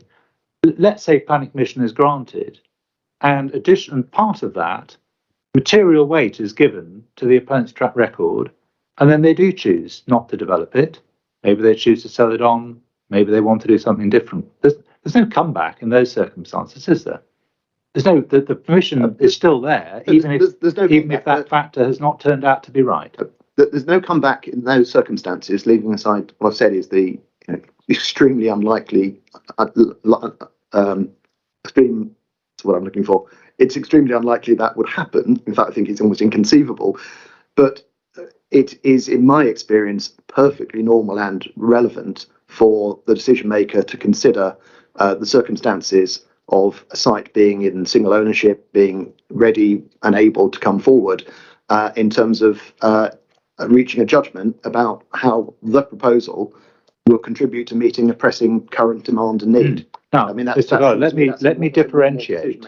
Single ownership, sure, I can see single ownership is relevant to delivery, but the identity of the applicant for planning permission, if it's not a personal permission, would not normally be relevant, precisely because there's no way of controlling it unless you've got the exceptional circumstances where a personal permission is appropriate. We have to differentiate between the fact that the site's in a single ownership, which may help anyone who comes along in due course, and the particular corporate pronouncements, the particular corporate approach at any point in time of an individual applicant. Those are distinct matters, aren't they? I understand the distinction. I mean, and it's not for you, obviously, to answer my questions, but taking your point about single ownership, there'll be nothing to stop the site in single ownership, the owner to then sell part of the site. Well, indeed.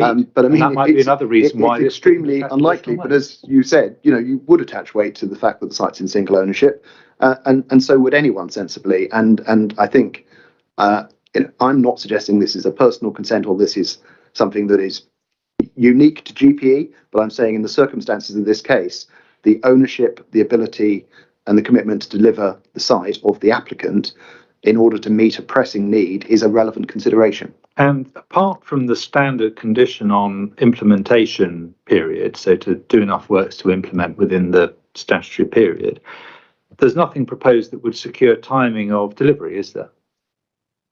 Not that I'm aware of. I think it's difficult. That's always it's always the case with planning. Yeah, and on the assumption that they deliver the scheme, I've looked in your appendix that is the letter from Mr. Courtauld.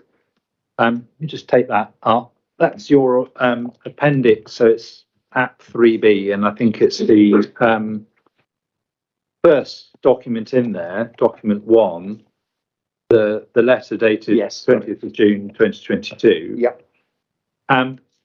You just tell me where, on the assumption that they would deliver it, where does he explain the intended delivery timescales? I don't think he does. He simply says that they would build either one if consented. Yeah, I don't think he says what the timetable would be for implementation, does he?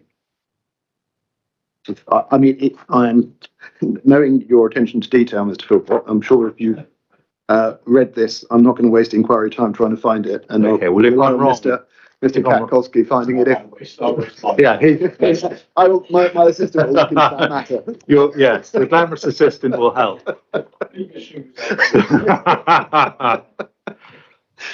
Grateful. Well, look, I've probably taken that one as far as I usefully can. I'm then going to move on to a new matter, which might then take us up to lunch. I don't think I'm going to finish before lunch, I'm afraid, the way it goes. Next matter is related point, weight to be attached to the uplift in employment. Yeah. So would you take up first, please, Mr. Glasgow's proof of evidence? Yep. And his page 85. And his, when you're there, his paragraph 8.9 under the heading jobs. Yeah.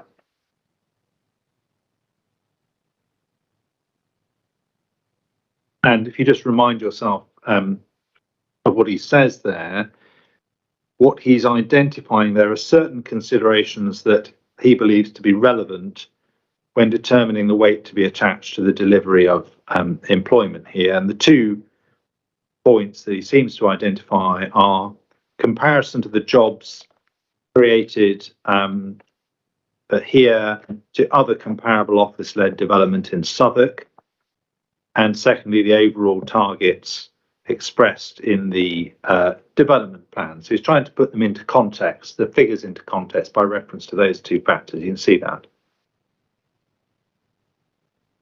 Yeah. Now, you I have no doubt, would reach different conclusions to Mr. Glasgow about the conclusion of that exercise, but there's no dispute that when trying to get a sense of the relative importance, the relative weight of the delivery of jobs, those are relevant considerations. Well, yeah, I mean, taking the 2 points in turn, because there are 2 different points here, aren't there? Yeah.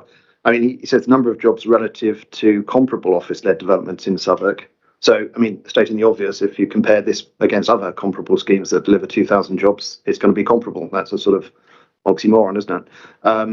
But it is a very substantial number of jobs. It's a very substantial headquarters office building, and it's certainly delivering substantially more jobs than, for example, I suspect all of the other current consented schemes in the area. Just ask you to pause it. I think what you're saying is, yes, that's a relevant factor, but we reach different conclusions as to what weight should be attached, which I think is where I came in. No, I don't think it's I think the first point, I just don't understand the point he's making. It's comparable to other schemes that are comparable. Well, let me help you with it. Yeah. Well, let's say, for example, that no other scheme that was coming forward, had consent or was proposed in this area, was delivering anything like the number of jobs. That would clearly be relevant to the weight that you attach to the delivery of the jobs here. Yes, it would be, wouldn't it? It would be, and I think the point I've just made is that I think in terms of the both the quality and the nature of the building and the ability to attract a headquarters office occupier and the number of jobs, I don't actually think any of the other consented schemes would come near to delivering. That's why I'm dealing at the moment with whether it's relevant. Yes, and you've accepted it's relevant. And I said you reached different conclusions. And we reached different conclusions because I think it absolutely.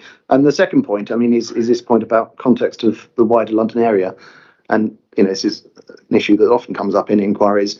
It's very difficult to see how an individual office building is going to make a significant contribution to the whole of the London office market. In the same way, it's very difficult to see any housing scheme making a significant contribution to the need for 44,000 homes. Well, I think if you look at, and we take the Russian doll approach down to this area, and actually you look at AV11 and an aspiration to attract global headquarter offices and businesses, it's much, and also things like the life sciences SC1 aspiration, you actually end up looking at this through a different lens, which is that this is probably the only absolute grade A top quality office scheme that's imminently coming forward that would attract a headquarters office. Well, let's take this.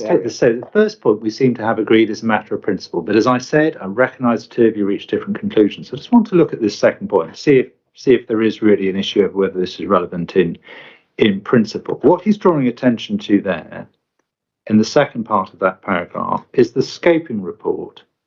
This is your client's scoping report for the environmental impact assessment of the 2018 scheme. Yeah.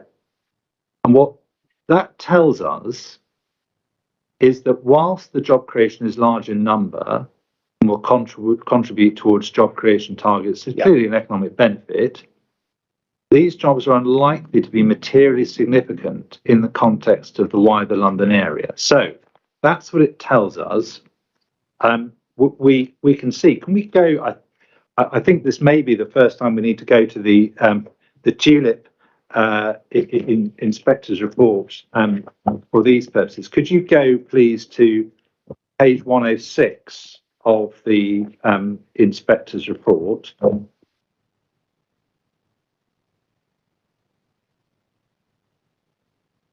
This is CDH 10. I'm afraid I don't have a PDF reference for this. Yeah. CDH 10. CDH 10, yeah. Page 106 of the inspector's report. Yeah. I'm grateful. Now, if you look, please, once you're there at paragraph 877, these just to give you the context, these are my submissions. This is not the inspector's conclusions. This is my submissions, but the reason for its relevance hopefully will become apparent. This is reflected, this is about economic benefits, in the environmental impact assessment, which identified the benefit as minor beneficial and not significant, taking into account the sensitivity of the receptor by reference to priority in local, regional and national economic and generation policies. And then there's a footnote. We just need to look at footnote 867. In cross-examination by the GLA, Mr. Goddard agreed that the production and content of environmental statements are subject to the EIA regs and guidance, which are intended to ensure the assessment is objective, systematic and transparent, undertaken by appropriately qualified experts. This was agreed to be important because of the role the environmental statement is intended to play in informing decision-making on substantial proposals and facilitating public involvement in decision-making. The assessments of significance are to be undertaken with the intention that they can be relied on by decision makers for the purposes of weighing both negative and positive impacts when deciding whether to grant planning permission or not. No suggestion in the assessment in the chapter in that case, it shouldn't be relied on for the purpose of decision making. Now, nothing relevant has changed since you very fairly accepted those points of principle, has it? No, and I hadn't noticed I was name checked in this. Don't worry. I may have got many concessions out of you, but it's a small claim to fame. And you'll recall the discussion there was just pausing there. Am I right? I agree. Nothing's changed. No, nothing's changed yet. But yes, is the answer to that. And the context there was, and as you'll recall, you were sort of putting the case about, you know, whether the tulip would have sort of local benefits or whether it would have sort of nationally significant benefits or whatever. And it's interesting that a lot of the case was argued that the tulip wasn't delivering benefits in the way that an office development would, which is obviously what we're discussing here. Because there, the issue was in part whether the tulip was, you know, significant for the whole of London and as a major tourist destination for London. So in this case, I fully accept that in the context of the whole of London, the delivery of this office building is not significant to the delivery of London as a whole's office stock. In the context of the Russian dolls coming down to the Bankside opportunity area and coming down to the specific London Bridge cluster, this is hugely significant. One step at a time. Yeah, one step at a time. That's the point I'm making. No, I appreciate that. That's the point. But the point I'm asking you about, before we get to what's actually happening here, is the point of principle. The point of principle that is captured, I think, fairly in that footnote. Nothing has changed since then. And of course, those principles apply, don't they, just as well to a considered and reasoned decision by properly qualified experts to scope out a potential positive effect pursuant to the scoping exercise that's set out in the EIA regs. The same principles would apply. But obviously, I understand the purpose of the ES to scope out, you know, and identify positive and negative effects. But as I say, the calibration there is whether this is whether that's significant in the context of London as a whole. And I'm agreeing that in the context of London as a whole, it's not significant. Can we go, please? In the same way that, some of the local settings heritage harm that's alleged in this case, again, are not significant in the overall London context of damaging London's heritage as a whole. I'm talking about then, obviously, focusing on to the circumstances of this case and the significance within this area, which is very high. Can we go to CDA 10, please? Yeah, which one's that? That's the ES Part 1 main text. Oh, can I need a hand with that? I've only got it electronically. I'm A10. I can probably find it electronically. Yeah, that's what I'm looking at. If I can wake up my on this occasion, because of the bulk of it, I'm looking at it. It's CD A10, and when you're there, we need to go to page 23. Okay, CDA 10. Okay, that's all. Sorry, a PDF page what? Sorry. 23. Ooh. So on page 23 should start with a continuation of paragraph 212 and then paragraphs that follow. I'm at 219 on mine, but 212.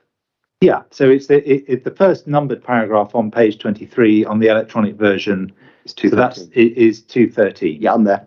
Yeah. And then you've got a list of potentially significant issues. So based on the scoping process, it was concluded the development would have the potential to give rise to a number of significant environmental effects that would need to be considered and assessed as part of the overall EIA process. And those are listed below. And then we have another heading, insignificant issues. Yeah. As part of the EIA scoping process, it was agreed with SC that the following themes and new topic areas would be unlikely to give rise to significant environmental effects as a result of the development. Accordingly, the following environmental disciplines were considered as insignificant issues and therefore are not considered further within the CS. The first of those, socioeconomics, which was the point that was picked up in the scoping report. Yeah.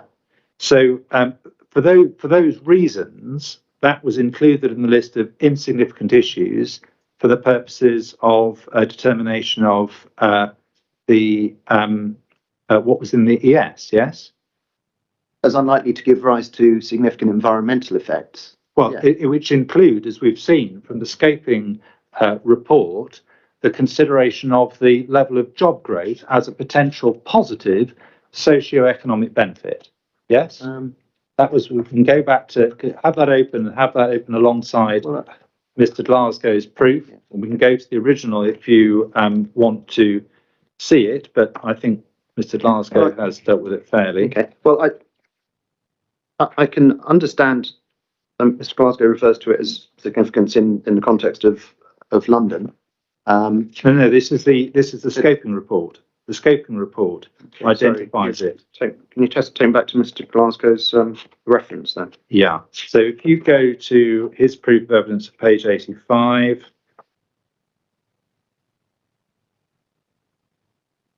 Paragraph 8.9.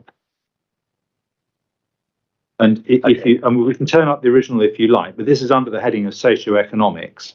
And so it's looking at job creation as a potential relevant or significant positive environmental benefit, a socioeconomic positive benefit, and concludes unlikely to be materially significant. It says in the context of the wider London area, and that's the point you're picking up on.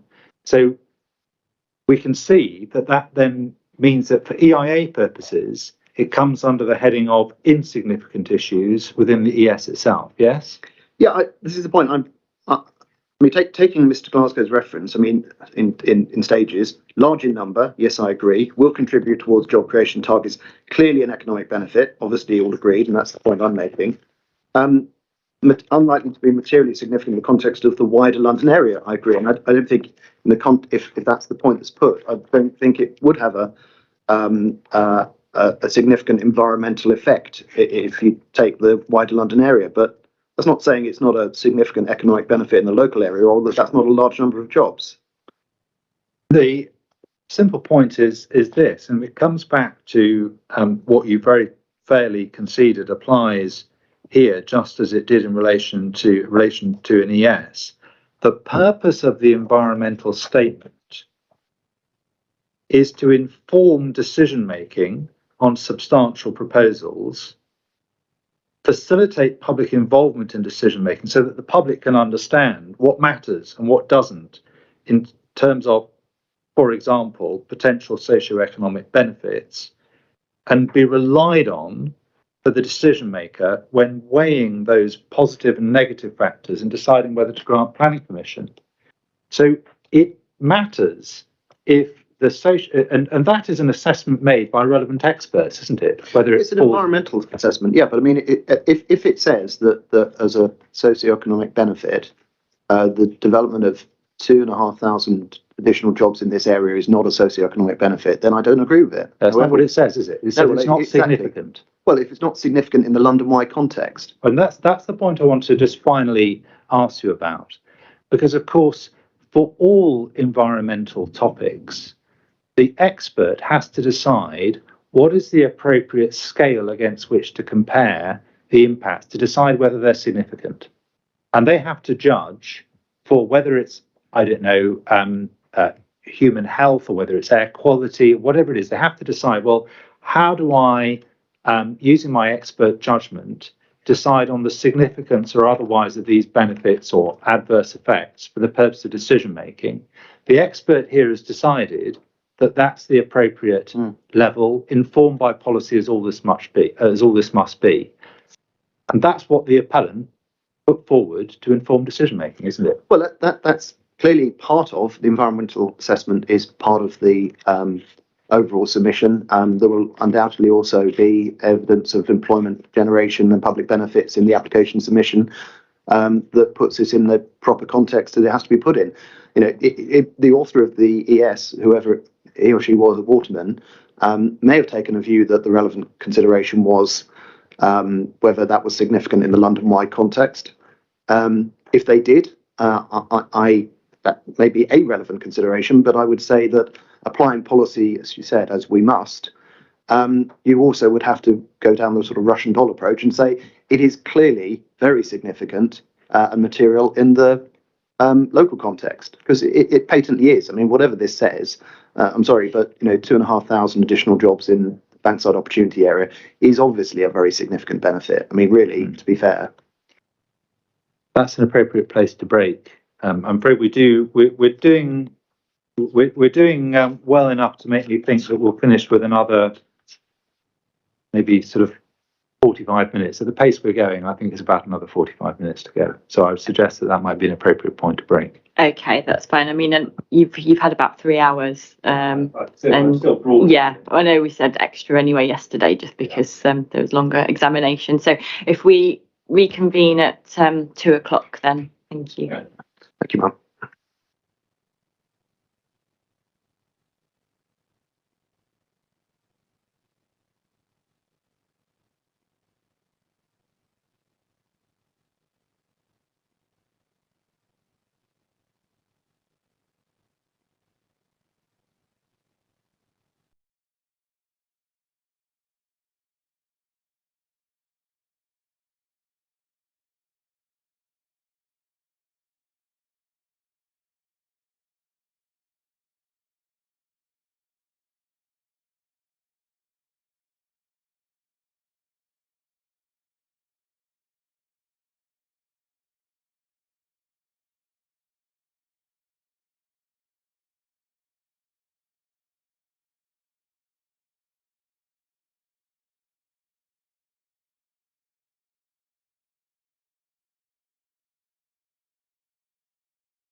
Right, okay, yeah, welcome back. So if you'd like to continue if you're ready. I'm ready, thank you. Thank you, Madam. So, Mr. Goddard, good afternoon. We've got just a limited number of issues left to go. We're broadly under the heading of harms and benefits.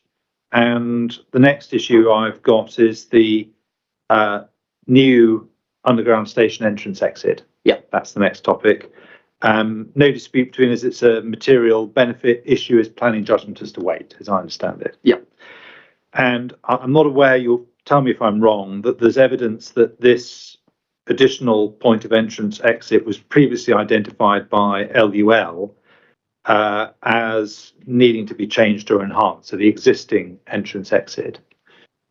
I'm not aware, and I mean, it would be surprising on the basis that obviously this proposal creates the opportunity, but without this proposal, there'll be no likelihood of them knocking that wall down. No, I'm not talking about the new point. There is obviously an existing entrance. Yes.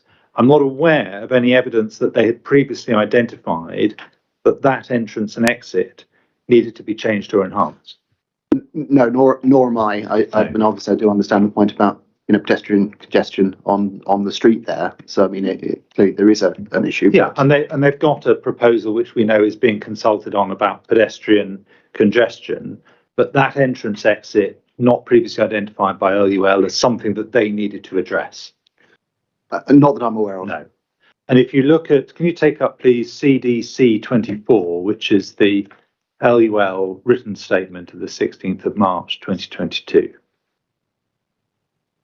24. I believe it's CDC 24. Yeah, that's the TfL representation. Yeah, that's right. And yeah, it's paginated helpfully in the top right-hand corner. I think it should be the same in the PDF. Page 4 of 9.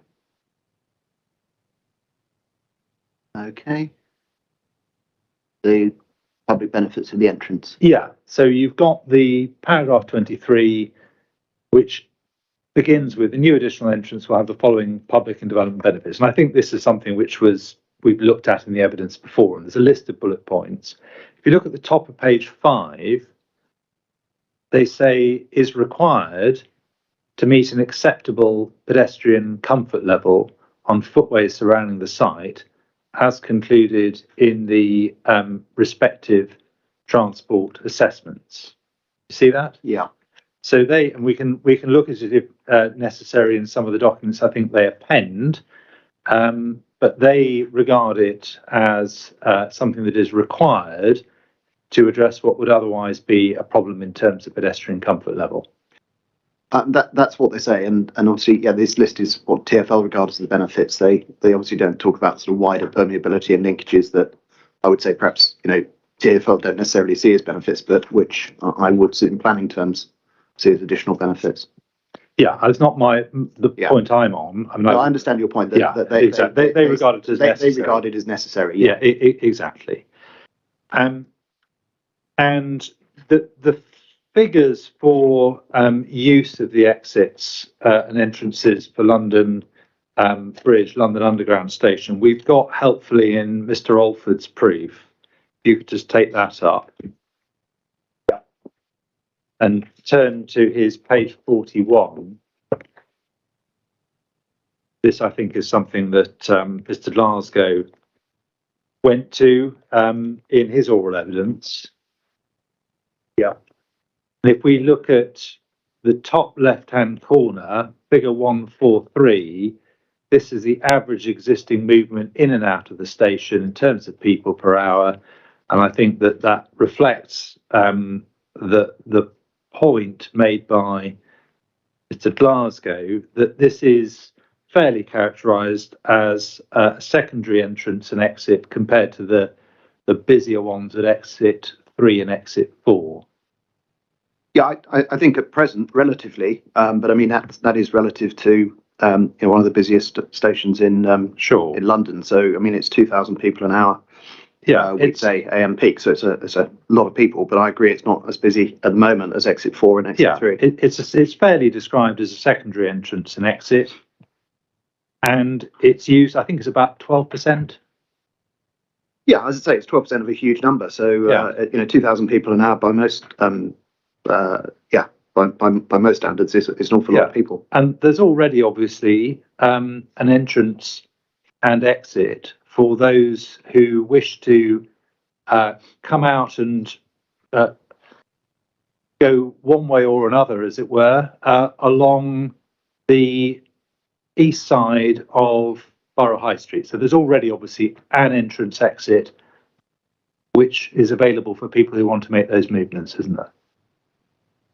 Yeah, what you mean, the existing exit? Yeah, exactly. So what we're dealing with here is a further means of entering or exit an existing secondary point of access and egress. You can go into it from and out of it from another direction. It's a further means that unlocks, new square, far better permeability, far more quality public realm. I mean, it unlocks all of those things. And obviously, this is an existing situation, and we have a huge number of new jobs planned along St Thomas Street. So, clearly, the infrastructure and transport capacity improvements are really important, not just for the current flows, but for future flows. This is it's an opportunity area with huge growth potential, as we know.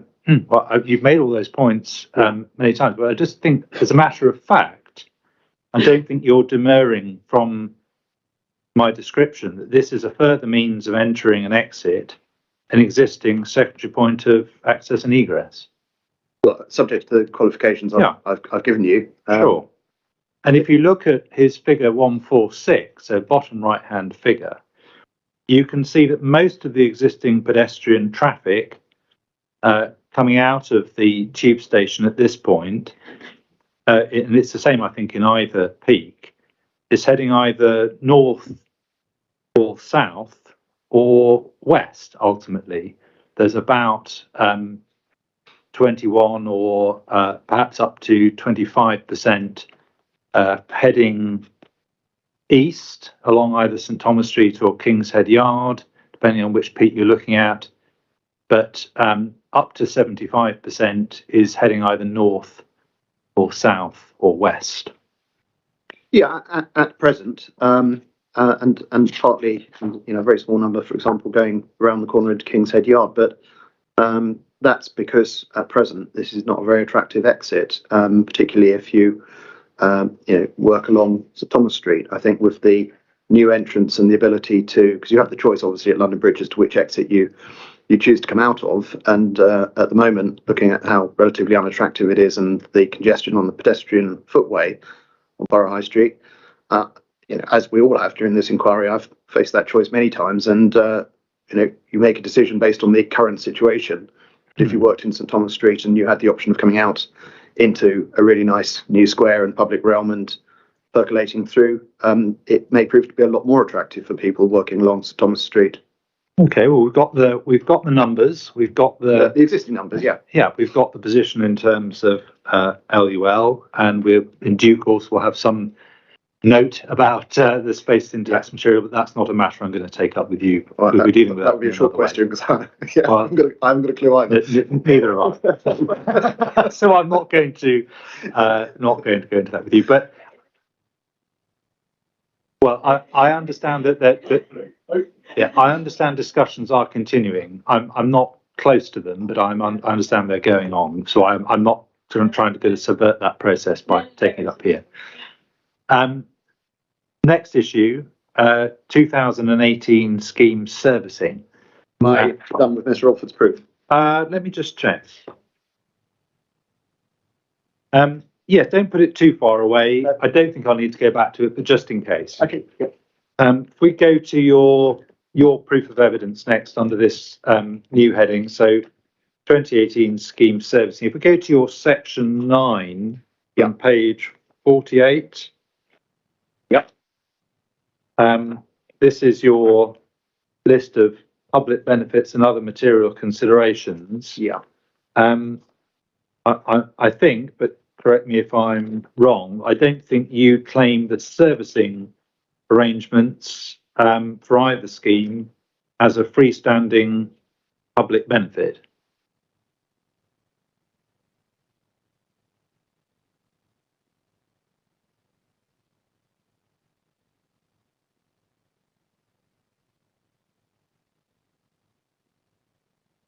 you're correct. I deal with transport benefits at 932 to 34. Obviously, I defer to Russell Vaughan, who's given evidence on servicing. But I mean, clearly the proposals regularise the current arrangements, and in my view, as I set out, 932 to 34 deliver a range of transport linkage benefits. Yeah, but you don't. I don't claim that as a separate freestanding benefit. No. I think it is a benefit, but I don't claim it. I think it's Mr. Vaughan's evidence. Well, I don't think. You see, you're the planning witness, is pulling together the benefits. Yeah. You've identified, if I may say so, all of those that we think could potentially be argued for, and you have not sought to argue that for either scheme, the servicing arrangements are a freestanding benefit. I deferred entirely to Mr. Vaughan, but I've said both schemes deliver significant benefits, including, and I list what they are. And they don't include. But I don't reference them. I agree, but I don't demur from anything in Mr. Vaughan's evidence. Okay. Obviously, that's. So far as the off-site servicing for the 2018 scheme is concerned, let me just go back to the London plan, please. That's CDD 21. And for these purposes, we need to go deep into the document, page 435 in the original, which is presumably page 450 in the PDF. But hopefully you've got policy T7 there. Yeah. It's page 450 on the PDF, which should take you to policy T7. Yeah. Oh, I do apologise. No, it's 435 in the document. Yeah. And if we look at policy T7, I know we looked at this in the context, or at least it's looked at in the evidence in the context of the servicing issue. We just need to remind ourselves of item G, which is the relevant one for the 2018 servicing issue. Development proposals should facilitate safe, clean, efficient deliveries and servicing. Provision of adequate space for servicing, storage and deliveries should be made off-street, with on-street loading bays only used where this is not possible. Yeah. So in order to comply with the policy and provide on-street servicing, in other words, if it's an on-street rather than an off-street solution, to comply with the policy, it would have to be concluded that it's not possible to service the development away from the street. Yeah, in order to comply with that part of the policy. Exactly. It's not a question of preference or whether it's straightforward. In terms of that policy, and as my understanding, that's the point that TfL accepted. It was complied with for the 2018 scheme. It sets the bar, doesn't it, at a high level in terms of demonstrating that an on-street solution is compliant with. Yeah, it does. It sets the bar, and as I say, that bar was met by TfL, and they accepted that case had been made. Well, I just want to understand this. When considering whether or not it's possible to include off-street servicing, it must be relevant for the decision maker to take account of the fact that the 2021 scheme has been able to include off-street servicing, hasn't it? Well, it shows that a different approach can be taken to the site, but it's relevant in the sense that it's not possible for the 2018 scheme, and the 2018 scheme, judged on its merits, is that the conclusion is it's not possible for that scheme. That doesn't mean to say that I'm just saying it's not. That is an interesting answer, Mr. Goddard. Well, it's demonstrably possible for the 2021 scheme, which is a different scheme. Because it reveals, if I may say so, a difference in understanding of the policy, I think. Let's just explore that. The way you read the policy is that what is an issue is whether it's possible with the particular scheme that has been presented to service off-street, as opposed to whether it is possible to develop the site in a way that allows for off-street parking. You say that possibility has to be judged by reference to what the planning authority is faced with in that particular application, as opposed to whether a reconfigured scheme would allow off-street parking. You seem to be going for the former as opposed to the latter and understanding the policy. Well, I think in the sense that there's clearly a very different scheme, the 2021 scheme before the inquiry, which does enable that to happen. It must be the case that you can achieve, if you have a completely different scheme, you can achieve off-site servicing. But the point is that it was accepted that the 2018 scheme, and however much it was tweaked or whatever, that scheme and that broad configuration could not deliver this, and hence TfL accepted that the policy was met. Now, I need a clear answer to my question about how you're interpreting the policy. Are you interpreting the policy that the judgment about possibility has to be exercised by reference to the particular scheme, detailed scheme, that is in front of the planning authority, as opposed to whether a reconfigured scheme would allow off-street servicing? Well, yeah, quite a key distinction. Yes, broadly. I mean, obviously, you look at whether the 2018 scheme could be tweaked in any way, but fundamentally, the 2018 scheme can't deliver that. That was explored and accepted. So the 2021, it's a statement of fact. The 2021 scheme is a completely different scheme, and it does achieve it. So that's the answer. Well, I just want to understand. So when you have approached this issue, and for the purposes of the appellant's case, you regard it as being a policy where, provided that it is not possible with the scheme as presented, then that can be complied with, even if you can achieve, as it turns out, at least as much floor space. In other words, another office-led development that achieves at least as much floor space, whilst having off-street servicing. You say you only look at the former, you don't look at what could be achieved with essentially the same amount of floor space with a different scheme. No, what I'm saying is that we have two distinct schemes and different approaches to the site, which have to be judged on their merits. What you can't do is you can't pick and choose elements of one and apply to the other, because they're fundamentally different schemes. Mr. Jordan, I'm about interpretation of the policy. Yeah. Have you interpreted the policy as meaning that when you judge what is possible, you have to do that by reference only to the scheme you happen to have in front of you, not whether you could achieve substantially the same amount of floor space with the reconfigured scheme and service off street? Yeah, what I'm saying, it's got to be one or the yes, other. It's not, but perhaps the nuances in the word a reconfigured scheme. You can achieve it with a completely different scheme, which is what we've achieved.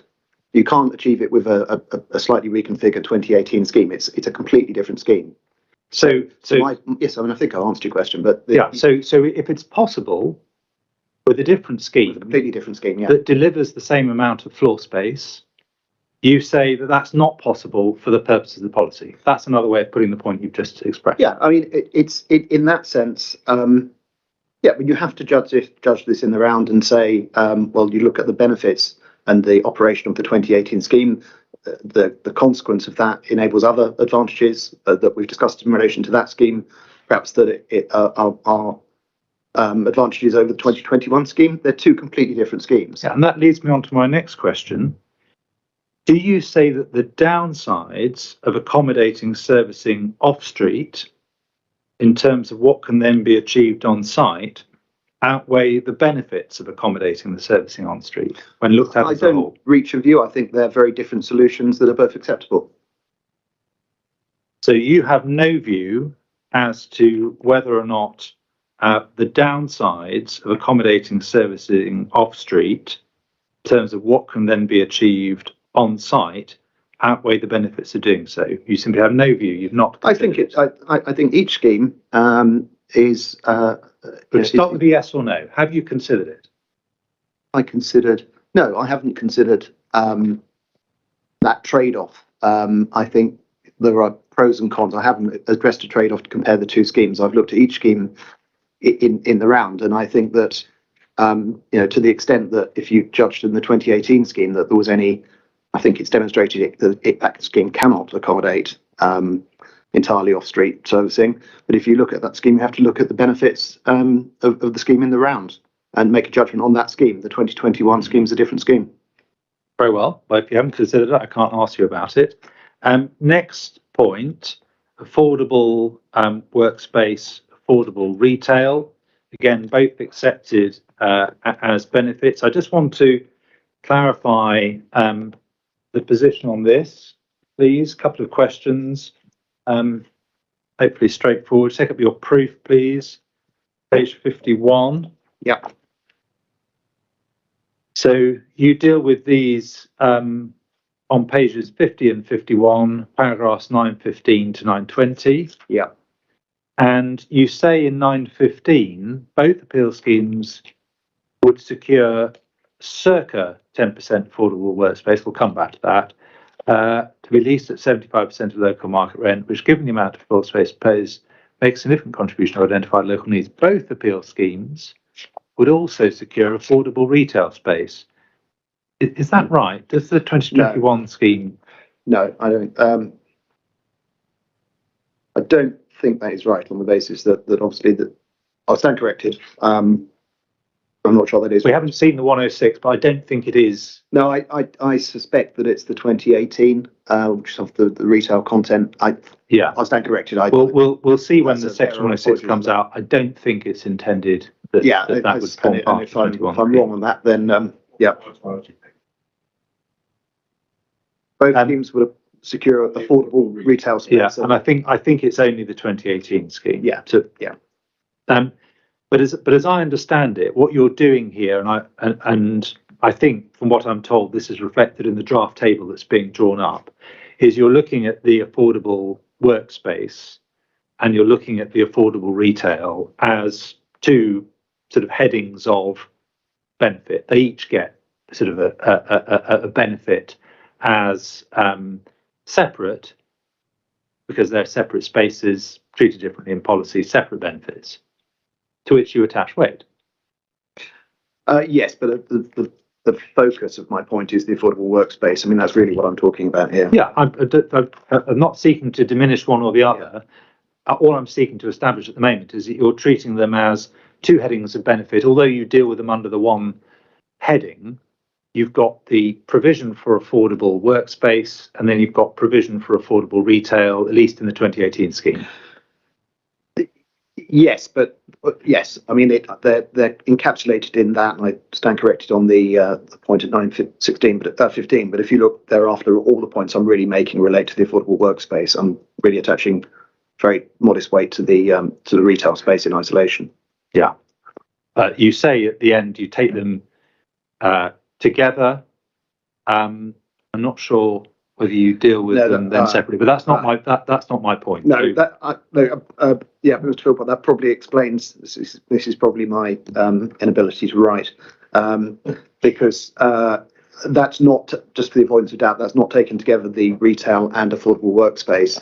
That's taken together the benefit, the economic benefits, which are the provision of high quality space and the affordable workspace. Is that clear? So. It's your evidence. You tell me what it means. No. At 9:20, what I mean by they're taken together, because at 9:19 I talk about the additional moderate weight of the affordable workspace and retail. That's what I mean, but most of it's the affordable workspace. 9:20, what I'm talking about is combining the additional workspace, affordable workspace, with the provision of additional employment space broadly. Fine. And saying that collectively. Yep. That's the point I'm making. I'm not saying it's taken together. No, I'm happy to have that clarification. So for the purpose of my question, doesn't much matter, but it's helpful to understand the way you've done it in any event. Can we just take up the Southwark plan, please? That's CDEO1. Just want to put this into the policy context. It's page 156. Policy P31.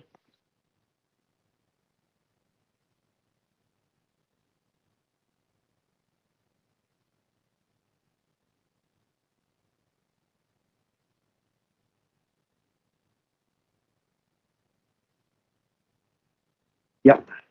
And we can see that we're here dealing with part 2, developments proposing 500 square metres GIA or more of employment floor space, and then there's a series of requirements. The first is deliver at least 10% of the proposed gross employment floor space as affordable workspace on site at discount market rent. So just pausing there, that is one of your at least policies. 10% is a minimum. Yep.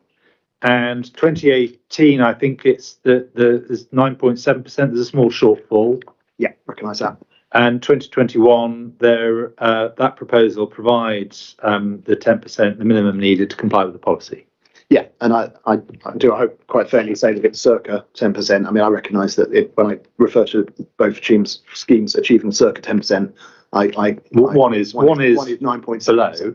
But then we look on in the policy. So part two of part two, as it were.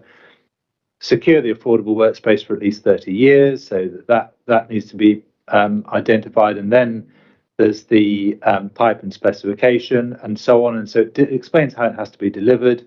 And then item 3, if it's not feasible to provide affordable workspace on site, an in-lieu payment will be required for off-site affordable workspace calculated using the affordable workspace calculator. And that's then that calculator is identified in paragraph 6 over the page, isn't it, at the bottom of the page? Yeah, no, see what it says.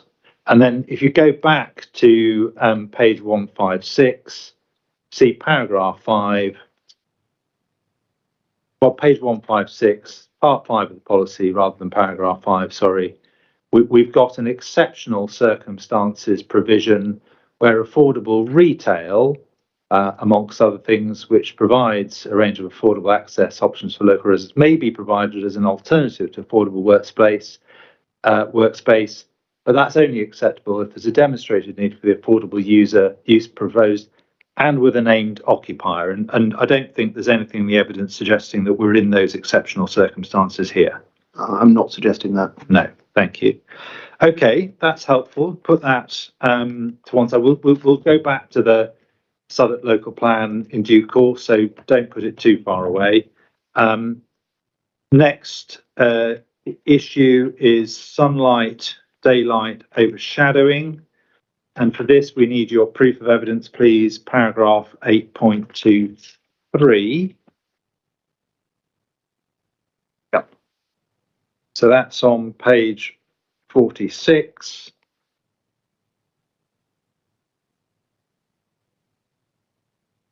And you say in this paragraph, right at the end, you don't consider these matters, that includes neighbouring amenity, that these matters have any material bearing on the overall planning balance in either appeal. So that's the way you have chosen to phrase it. They don't have any material bearing on the overall planning balance. And presumably you're not there arguing that a significant loss of daylight to residential accommodation is not a material consideration in planning terms. That's not your point, as I understand it. Yeah, I'm not saying it's irrelevant. I'm saying that in context of London, the wider objectives and benefits, I don't think it's got a material bearing on the overall balance. In the context of London, you said? Well, in the context of London as well, there's clearly a recognition that in London, in town centres, in opportunity areas, in particularly areas in the CAZ where the priority and focus is on accommodating office needs, that there is a different balance that's conventionally taken as to applying the BRE guidelines, which I think everyone recognises in London. That is a distinct aspect, which I think is recognised in the London plan. It's recognised in the MPPF as well.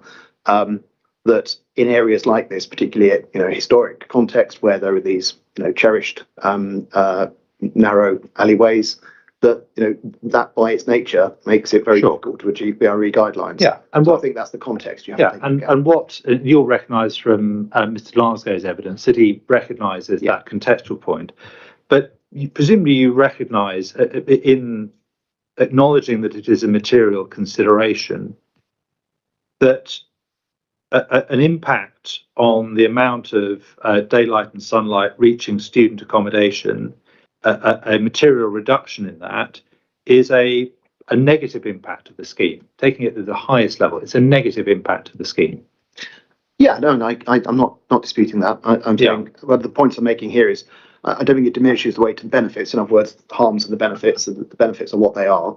I just think that it's not in the overall balance here. It's not it shouldn't have material bearing on the overall balance. But clearly, you know, there are some significant reductions in daylight to some student housing. Yes, and that's what I'm just trying. It's the material bearing point. Obviously, you say it doesn't reduce the benefits. This is a different side of the equation. So I'm not talking about reducing benefits. The benefits are there. They'll be given such weight as they are. We're looking here at an adverse effect. And the question is the weight that attaches to it. So as I understand your position as you've expressed it in 823, with the benefit of those answers, you're saying that in striking the planning balance, you've attached no material weight to this impact. No material weight. It's a relevant factor, but no material weight in the overall balance. And that's because, as Mr. Glasgow, I think, very fairly accepted, there is compliance with the the relevant amenity policy of the development plan, which is P56, I think. P56, I think. Yeah, I took in there in evidence. P56, which is helpful, and in the same token that in the new regulations, BRE guidance, there's relevance to PV cells. But again, Mr. Glasgow again very fairly accepts there's a technical breach, but it's not a material. Yeah, I'm not on PV panels. I'm on your evidence, not Mr. Glasgow's. Yeah. I want to understand, when you say no material weight, do you mean very little weight or no weight? Well, I just want to understand your position. When I say material, I think that you take it that must be some weight, because otherwise I'd just say no weight. So very little. No material is very, very, very little, as little as you can. Very, very, very little. I mean, or I can add a few more varies, but in the overall balance here, that's fine. It's a relevant consideration. I mean, that's why I say no material weight. It's helpful to understand how you struck the balance. Very, very, very little weight. Now, let's have a look at what GIA have said about this. So this is your appendix 5, I think, to your main appendices, the GIA Daylight, Sunlight and Overshadowing Report. Appendix 5, yep. 21st of June 2022. Yeah. We turn to page 8. Yeah.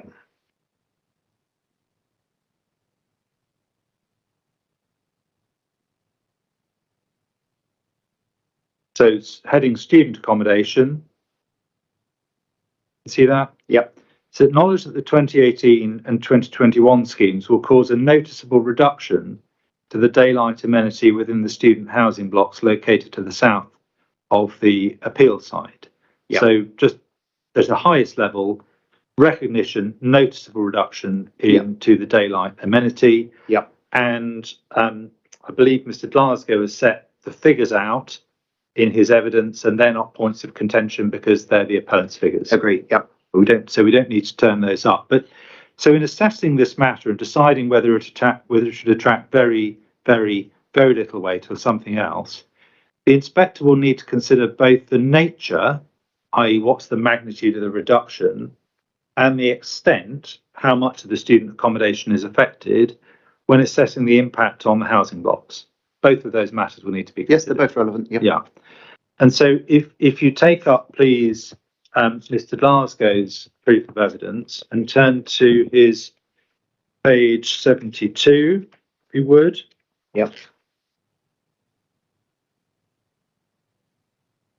And to his paragraph 6.120, where he makes reference to the results of the assessment, and even accounting for the fact that the assessment treats student accommodation as less sensitive because of the pattern of occupation, the environmental statement still concludes the effects are either moderate adverse or moderate to major adverse for the two schemes. In other words, significant adverse environmental effect. Yeah. And we can agree, can't we, that the protection of the amenity of young people is important. Well, it's important. Yeah, I mean, obviously it's important. That's a truism. It's, as Mr. Glasgow says, it's certainly in these cases and planning judgments, less weight typically is attached to impacts on temporary, in this case, student accommodation versus permanent accommodation, as Mr. Glasgow acknowledges. But it's clearly relevant. I've not said this is not relevant. So you've also accepted that the protection of the amenity of young people is important. And if we look at 6122 to understand why that might be the case, as Mr. Glasgow says, providing access to adequate levels of natural light is a key aspect in determining design quality and is a factor that can influence health and well-being, and therefore student welfare.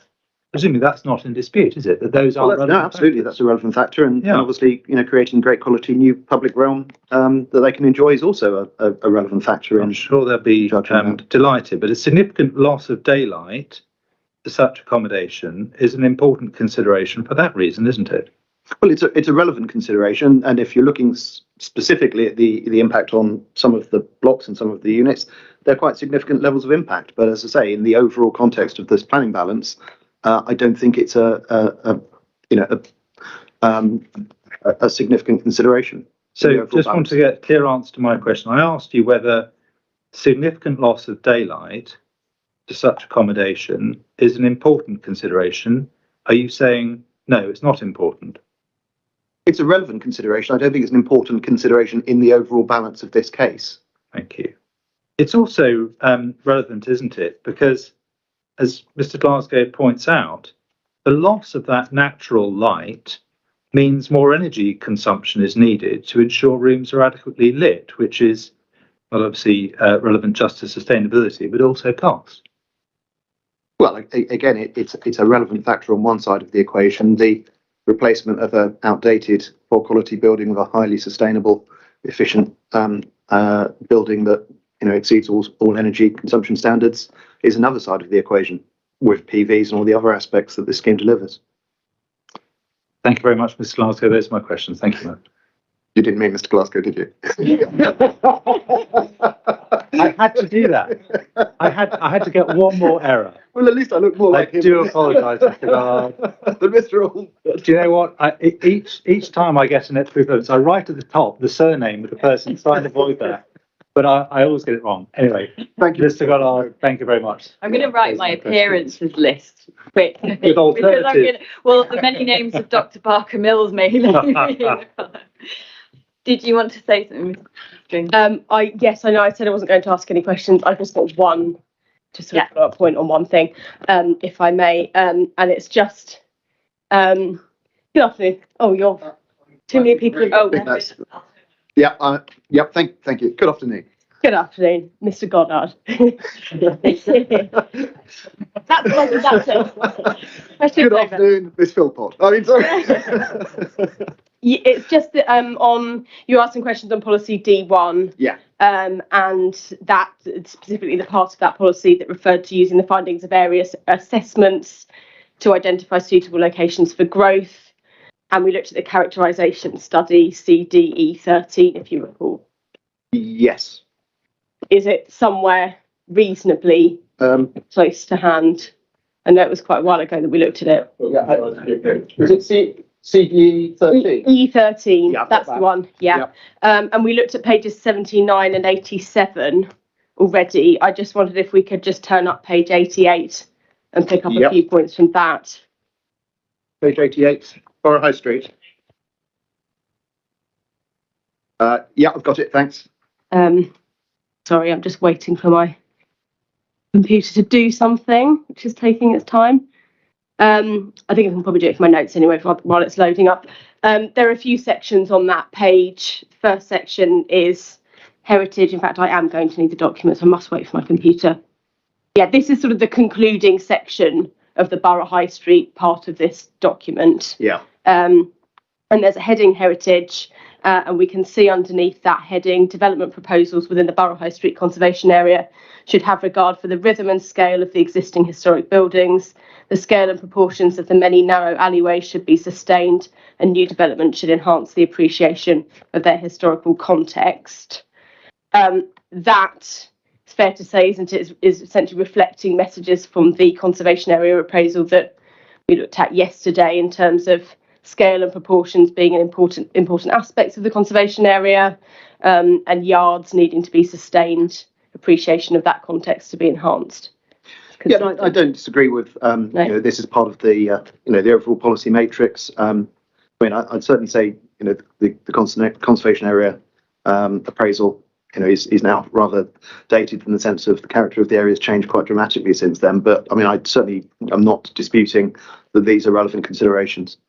Yeah, but it's consistency, isn't it? That Conservation Area Appraisal 2006, this is 2013, I think, this document. There's a consistency there in terms of the messages. Yes, I agree with that. Second section is movement. And again, first paragraph under that heading, opportunities to create new east-west connections should be explored to improve permeability within the residential areas of the borough to the west and London Bridge Station, Guy's Hospital and Bermondsey to the east. Pausing there, King's Head Yard does already provide permeability from the High Street through to Guy's and then on to other areas via Beak Alley, doesn't it? Yeah, it does. Yeah. But those links are pretty. I mean, some of those alleys are. Well, we know your pretty grim. But, I know your views about the alleys. Yeah, I think. Well, most people would say that they're pretty grim. And this scheme will enhance east-west connections, obviously. Yeah, but the point being, in terms of new connections, there is a connection there that already exists. There is, but yeah, this is also talking about new connections. So yeah. And it continues, this can include connections through existing historic alleyways, although these should sustain their distinctive narrow proportions and tight enclosure. Again, that's echoing other evidence we've seen and heard, isn't it? That narrowness and enclosure is key to the special interest of this area. Well, I think that the narrowness and enclosure is something that's particularly of special interest to heritage consultants and to people that get a glimpse of the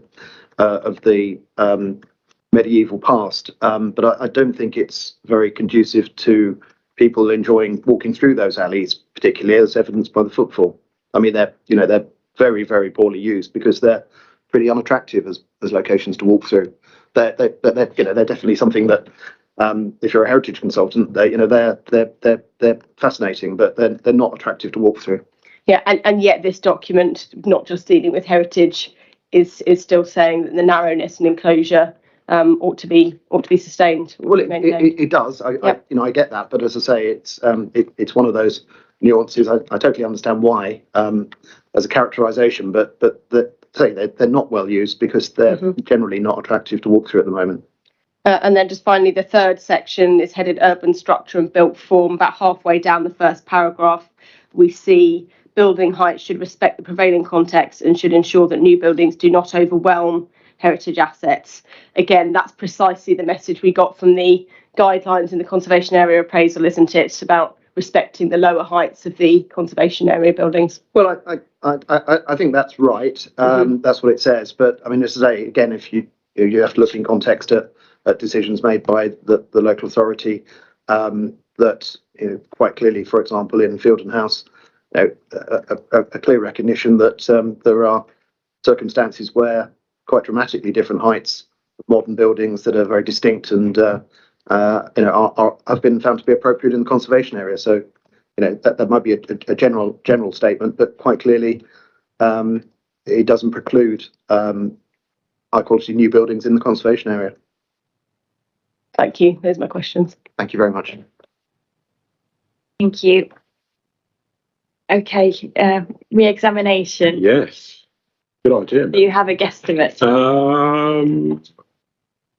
So at least half an hour, but whether it be considerably more than that, we'll see. But yeah, there or thereabouts. And not until I've written the time down in my pad. Sorry, I'm an obsessive noter of time. So I see my life evaporating in front of me at these inquiries, but they are right. Excellent. Let's go back to protecting the old people. By the way, we want to stuff about protecting young people's health. What about the oldies in the room? But there you are. So I am speaking for myself. Right. Let's go back to the beginning of my own friend Mr. Philbeck's cross-examination. It's a very bad sign that we're going back right to the beginning of his cross-examination. But can you take the framework to hand, please? Thank you. When you have it, it's DO1. Tell me when you've got it. DO1. Yeah. All right. And do you remember you were taken to paragraph 8 of the framework on page 5? Yeah. These 3 interdependent, mutually supportive objectives: economic, social, and environmental. Do you recall? Yes. all of that. I wish I had £1 for every time the next paragraph isn't read at these inquiries. I'd have at least £10 by now. Can you look at paragraph 9 of the framework, please? The paragraph that was introduced with the revisions to the framework. These objectives should be delivered through the preparation and implementation of plans and the application of policies in this framework. I'm emphasising that in my reading. They are not criteria against which every decision can or should be judged, etc., etc. Is that relevant to the matter of the objectives in paragraph 8? Yes, obviously they're not individual criteria, and as I said, you have to judge proposals in the round. They're a set of overarching objectives, but they're not development management criteria in isolation. Thank you. Good. Let us move on.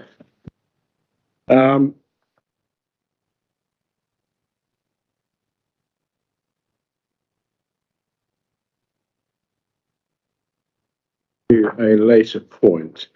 Yes, the Southwark plan. I'll do the points in the order in which they were raised, so we might be going backwards and forwards in these plans, for which apologies, but the Southwark plan, so that's EO1, policy AV11, Yeah. which is on page 90, I think.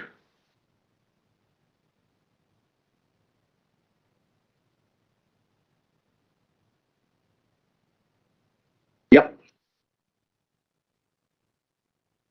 And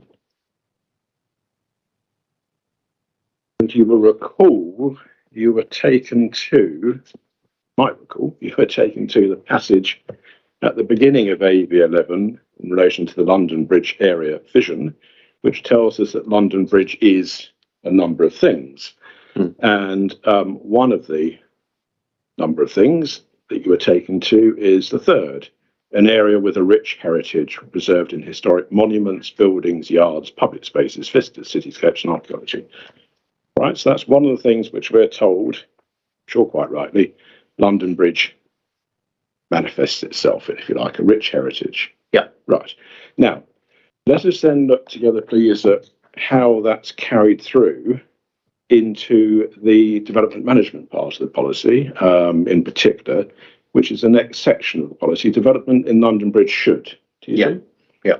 So let's just run this through. Attract global commerce, etc., etc. So that first bullet point. How do we go in relation to that here? Yeah, well, this is Foursquare. Thank you. In accordance with that strategy. All right. Then thinking about heritage, rich heritage, next bullet point, support the creation of a distinctive and inspiring world-class environment through a mix of inspiring new architecture, restored and reactivated warehouses and other heritage revealed with placemarks, public art and quality public realm that provides openness, connectivity, green grid, etc. Now, cast your eye through we'll deal with them separately, actually. So looking at that bullet point, we see, and other heritage mentioned there, what is that telling us in the development management part that development should do, and do we do it here in these two cases? Yeah, well, again, I think we comply fully with all of the criteria, all of the provisions of that paragraph. I mean, distinctive, inspiring, world-class environment, inspiring new architecture. So this is clearly not just about sort of conservation of what's there, but also adding to and new layer. Restored, well, that's warehouses, but we're restoring heritage asset. Yeah. Heritage revealed, well, we're specifically directly restoring and better revealing the Georgian terrace. In particular, creating access through it, making it relevant, enhancing it, and revealing, both sides of it, and also with public viewing, elevated viewing, and attracting more people into the area. For example, the King's Head Public House are all better revealed. So, in my view, what this is doing is actually exposing a lot more people to the heritage, including, for example, these alleys that are much cherished, but are pretty unattractive at the moment. So, and then quality public realm, openness, connectivity. We meet every criteria of this. Yeah, thank you very much indeed. Good. Can we just move on? I just want to check a reference in the London plan before I give a wrong reference and take us all off in a little needless journey. I just want to check a reference. Bear with me for one moment. Yes. In the London plan, now don't put the Southwark plan too far away because we'll be coming back to it, I'm sure, but in the London plan, DO21, you'd need to go to hard copy page 72, PDF page 87. We are sort of, if you like, metaphorically now in the CAZ, in the CAZ, Central Activity Zone. Do you remember you were taken to 2.4.4? The strategic functions of the Central Activity Zone include, this language, by the way, include, but are not necessarily limited to. And then at the end of the list over the page, nothing deliberate about it being at the end of the list, of course, it just happens to be there. Item O, heritage, is referred to as one of the strategic functions. Marlon and friend took you to this several times over.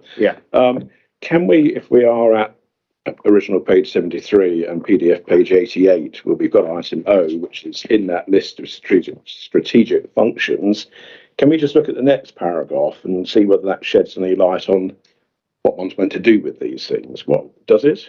Paragraph 2.4.5. Yeah, absolutely. So development plans should set the appropriate balance between the strategic functions in different parts of the CAS regarding local circumstances. So, as we've just seen, what AV11 does and P17 in the Southwark plan is recognise, firstly, I think that the significance of the CAZ function of nationally, internationally significant offices, which is point C,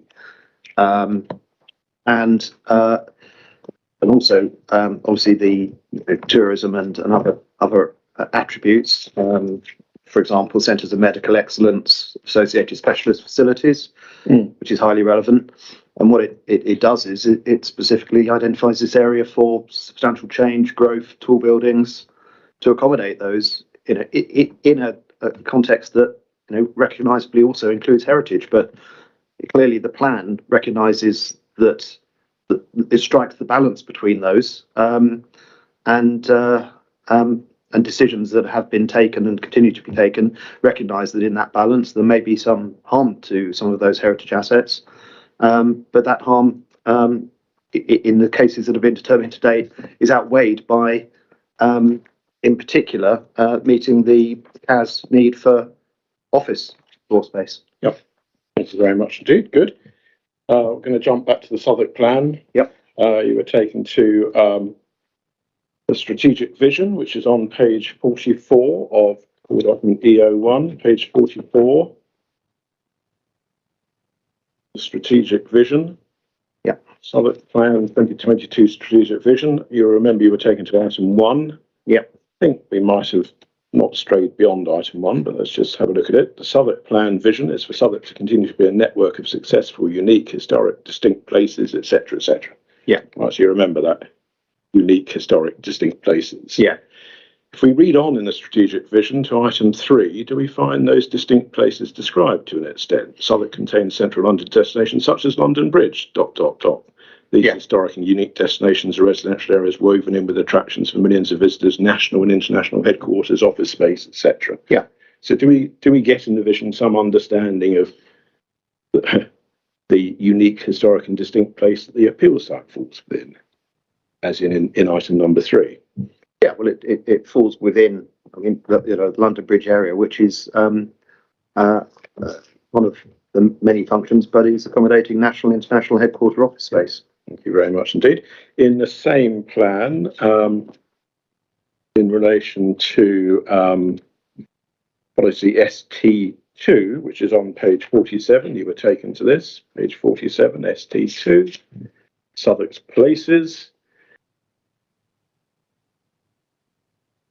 Hold on the planning reforms and getting rid of all these policies, but there you are. ST2, Southwark's places, we were taken to item number 1. Our spatial strategy is to strengthen the distinctive network of diverse places, so that they will continue to be successful and vibrant. You remember being taken to that? I think the reading stopped there or thereabouts. Can we just read on? Is to strengthen the distinctive network of diverse places so that they will continue to be successful and vibrant as part of the overall plan for Southwark, as set out in the strategic and area visions and strategic targets. Yeah. Do we need to read the sentence as a whole and then look to these various visions in the plan? Yeah, I mean, as I'm sure I said a few times, you have to read the plan as a whole, and if that articulates through to the visions, then that directs you towards the strategic policies, for example, SP4 for delivering office floor space, and the area vision, AV11 for global headquarter offices and other functions. So these points are sort of generic, overarching points, but then you focus in, and Southwark obviously as a borough has got very much the north of the borough is where tall buildings, part of the CAS, part of the opportunity area is the focus, the engine room, if you like. Rural areas to the south of the borough. It's a very diverse borough, and the site we're looking at, that's why these policies are trying to, cover the whole of the borough. But the site we're looking at specifically identified for these global headquarters as part of the CAS. And sorry, you just used a new expression which we haven't heard before at this inquiry, which is nice, which is good. And you refer to the engine room, this part of the borough being the engine room of what? Of the economy, of the Southwark's contribution to London-wide economy. And to the global and international, but also the local economy. This is is meeting all of those objectives, and it's also the the medical and life sciences as a huge part of the initiative to drive this as a global hub. Which, as we've heard, the affordable workspace we're proposing would contribute towards. Thank you very much indeed. In the same plan, you were taken to page 55, policy SP2, Southwark Together. Right there, page 55. Yep. Southwark Together. And you might recall that you were taken to the first few words of item 9. Yes, you see. Yeah. That one of the things we're told is to be achieved, or one of the ways in which the policy is to be achieved through, at item 9, is enhancing local distinctiveness and heritage-led regeneration. Mm-hmm. Again, the reading stopped. Shall we just read on to see whether the policy tells us how you're to do that? By requiring the highest possible standards of design and creating vibrant, attractive, healthy, safe and distinctive buildings and places that instill pride of place in all our communities. Are we doing that or not doing that? Yeah, absolutely. And to say that, I would, when you look at heritage-led regeneration, and it might be, building on heritage assets, which is understandable, places like Albert Dock and which is heritage-led regeneration, but also, adding things like high-quality new or distinctive new buildings. This is not just saying that this is a strategy that's based on, conserving existing heritage assets. It's also improving the environment, creating safe, attractive places, public realm, and distinctive buildings. And I mean, the Shard sits at the very heart of that as an obvious example. Yep, thank you very much. And same policy. On the other thing, well, there are lots of things that one seeks to try to do, but at paragraph 8, just above the item we were just looking at just now, starts off about residents and neighbourhoods, etc., etc., and then we find in the second sentence of paragraph 8, good growth. This is one of the things that's to be achieved, apparently. Good growth includes supporting and diversifying our strong local economy. Are we doing that? Yeah, well, as I think is sort of common ground, the schemes deliver, either scheme between 2.5 and nearly 3,000 new jobs, and obviously supporting affordable workspace. So, that goes to the weight I attach to that. I mean, it's fundamental, important to conserve heritage, obviously.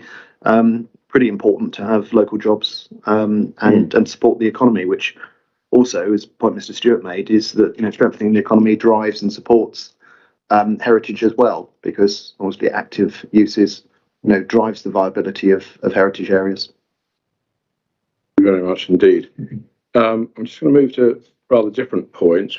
We will be coming back to the two limp parts of the development plans. Don't put them away.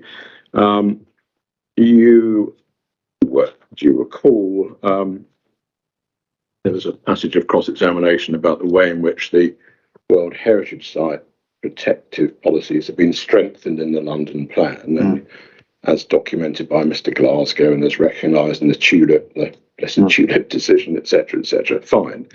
You were very keen to try to recall, and you couldn't, when this actually happened in the journey of the London Plan through to its adoption in whatever you call London Plan making in 2021.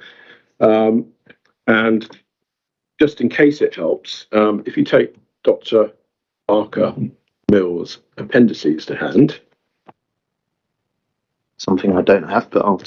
Yeah. So a hard copy, or I'm sure there will be, yeah.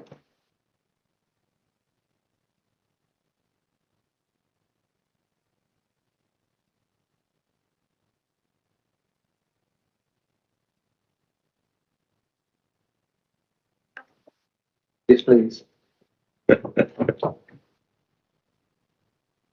Okay, thanks. If you go in the appendix to page 26, it's the penultimate page. Page 26. Yeah. It's in his, he's got an appendix, very helpful appendix, I would say, which tracks this very point about the strengthening of the London Plan policies. And if you just go to paragraph, if you'd be so kind, paragraph 415 on page 26. Yeah. Yeah.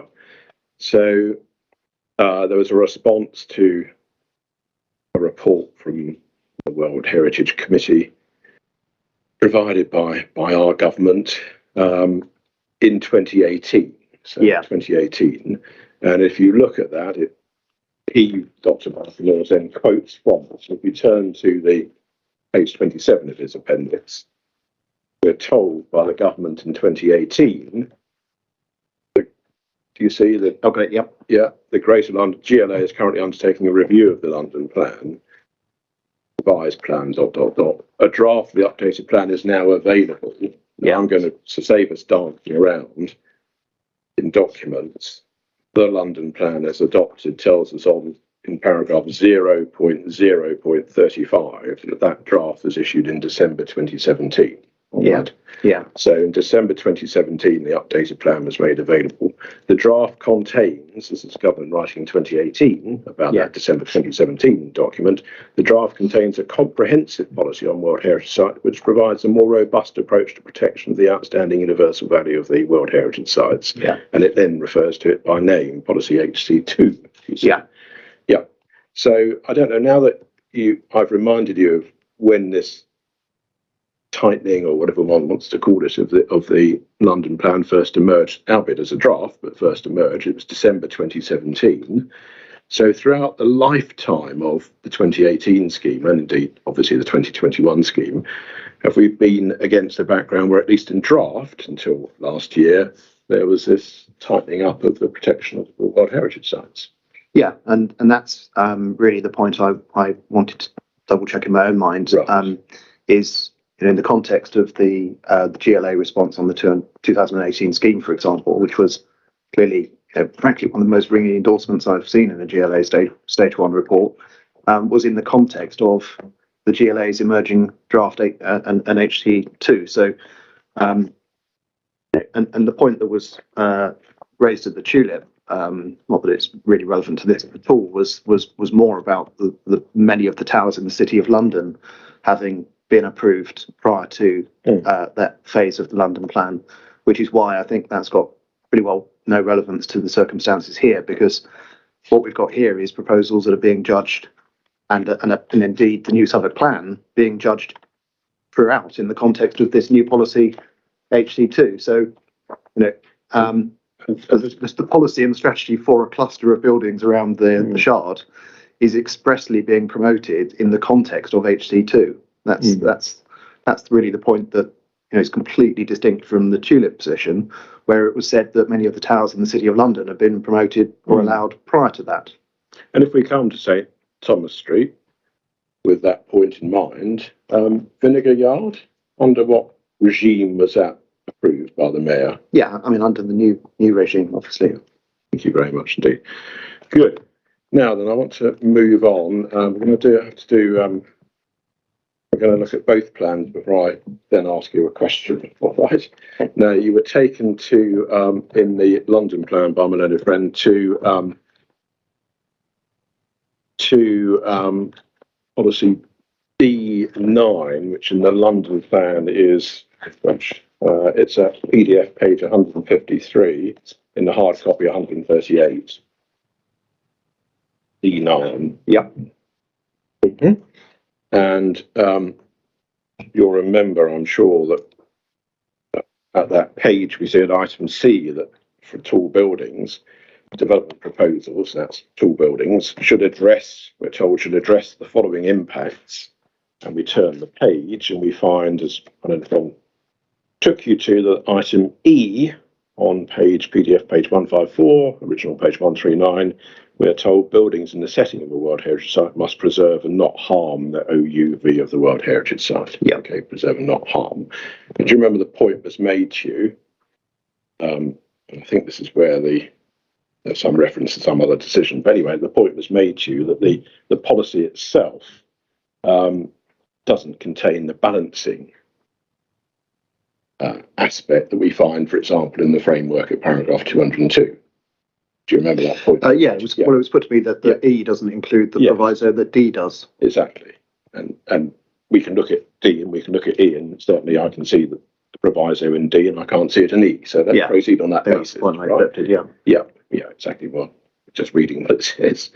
Can we, with that in mind, the proviso isn't in the London plan in that buildings policy at E. Can we go to the Southwark plan and the equivalent subject policy, that's the tall buildings policy, P17 at page 133 of the Southwark plan. And I think we've seen this so many times now, but P17 tall buildings, page 133, sub 3, the design of tall buildings we're required to, and within that sub 2, do we find the balancing, the NPPF 202 aspect in there for where there's harm to heritage? Where the proposals will affect the significance of a designated heritage asset, etc., clear and convincing justification in the form of public benefits will be required. Yeah. Yes. So in the London plan for tall buildings, we don't have it. In the Southwark plan for tall buildings, we do have it. Yep. Which is the more recent of these plans? Well, the new Southwark plan, so section 38.5 of the Act would obviously suggest that if there's any conflict, you'd look at the most up-to-date plan. Thank you very much indeed. Good.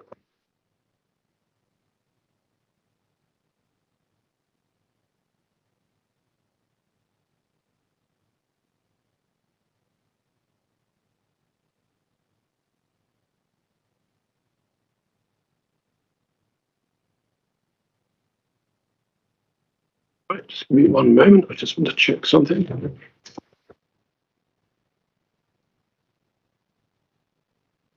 One full moment, you write something down about 3 hours ago, and then 3 hours later you can't read your own notes. So just give me one moment. Oh, yes. So London Plan Policy D4, original page 117. Oh, I'm not trying to give you a PDF for this one. So page 117, D4. Sorry, ma'am. No, this is the London plan. Oh yeah, so it should be 132. Should be 132. Is that where you've got policy D4? Great. So policy D4, do you remember you were asked quite a few questions about design review, etc.? Yeah. Going back to CABE and all that. So policy D4 sub D, can we just look together at what it tells us? So in sub D, we are told in the relevant sentences just before the indented items, development proposals referable to the mayor, you know we're one of those, don't we? Both schemes are, must have undergone at least one design review early on in their preparation before a planning application is made. And so that at least one design review early on, etc., was a message referred to by my own friend. If we read on, or demonstrate that they have undergone a local borough process of design scrutiny based on various principles which are set out later. Now, in the case of the 2021 application, can you just remind us what you said yesterday about the council's position on this matter? Do you recall about going back to CABE, not going back to CABE, doing something else? Yeah. Dates for meetings, etc. Yeah, well, the point, so I understand the situation, was that there was a suggestion from the authority that there was no suggestion that the 2021 scheme should go back to CABE. There was a suggestion that it might go to the local design review panel, and a date was suggested, which was a matter of a very small number of days ahead.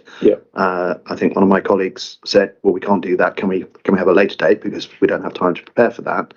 That request went unanswered. Okay. But to the point was, it was superseded by an email from the council saying, "Look, frankly, even before you submit this, we're not going to support it." Yeah, thank you very much indeed. And would that process have been in the second alternative in D4D? In other words, would that have been a local borough process? Yes, yeah. Yeah, exactly. Yeah. Good, thank you very much. Right. Next, I want to go to the GLA's Stage 1 report on the 2021 scheme that we were taken to. So that's GO3. GO3.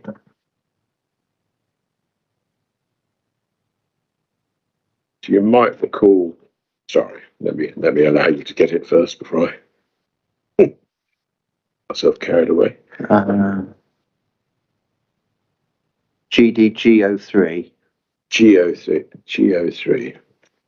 ZD, G for George, O3. Yeah, got it. Yeah. Okay. Do you remember amongst various passages you were taken to some passages in the heritage section? Yeah. For example, at PDF page 17, I think everyone might be using the PDF original page 15, and paragraph 90, there was a comment about the criticism of the 2021 scheme vis-a-vis the conservation area. Do you recall? Yeah. So I just want to do what perhaps wasn't done, which is to just read on later on to see what the GLA had to say about what happened, if you like. So if we go to original page 16, PDF page 18, yeah, do you see at the foot of the page there's a summary? Yeah. So can we just look at that together? Whilst it's welcome that the current scheme has sought to explore an alternative configuration to mitigate the harm caused by the previously submitted scheme through a reduction in height to 108 metres, it's noted that the increase in width partly undermines its attempt. It's also noted the scheme of 108 metres would still have significant impacts on the surroundings. At this stage, it is acknowledged that Historic England raised an objection to the scheme, and further detailed comments will be provided upon discussion at the next LAC meeting. Then at 101, a summary of some key heritage impacts has been provided above. However, further consideration will be given at the Mayor's decision-making stage to the level of harm caused by the proposals to the numerous heritage assets surrounding the site and to the public benefits provided by the scheme, following a review of the detailed assessment of the heritage impacts by the Council and by Historic England. Yeah. Did that stage ever happen? That's the point. There's further consideration by the Mayor once Southwark and Historic England had their say about the degree of harm. Did the Mayor ever then carry out that stage of saying, well, now I'm going to look at what's been said about harm and I'm going to weigh that against the public benefits? No, because obviously Southwark never proceeded to a decision, and this wasn't therefore referred back to the Mayor at a stage 2. And so, as this paragraph makes clear, this is very much a sort of provisional, and it highlights some of the impacts. But I think the thing that's interesting to me is that and this is perhaps conjecture, but between the very strong endorsement from the DLA on the Stage 1 report, and as we've discussed, the policy situation didn't change materially between the 2018 and the 2021. And so whilst some of those concerns are highlighted, I mean, the interesting point is that the 2021 scheme raises substantially fewer heritage concerns, for example, in relation to Southwark Cathedral, heights in relation to the Tower of London, objections from the City of London, a whole raft of issues that obviously the reduced height was intended to address Southwark's original concerns. So whilst this letter does highlight some concerns, and it may be a matter of conjecture, many of those previous concerns were addressed, in my view, by the reduced height, particularly Southwark Cathedral sending a letter of support, whilst the public benefits of the scheme were broadly comparable. So, I mean, as I say, this is conjecture on my part, but I think if that second stage process had happened, I'm not suggesting that the mayor didn't raise some concerns about design at that stage, but I'd be surprised if it didn't reach the same balance in the circumstances of this case as they did in the 2018 scheme. Thank you very much indeed. Good. I want to move on to jobs. So we're chugging along quite nicely. Jobs next, please. 2 references, and I'll ask you a question. I want you in the Southwark plan, to open it at page 45, which are the development targets. Do you remember? ST1. Yeah. Development targets.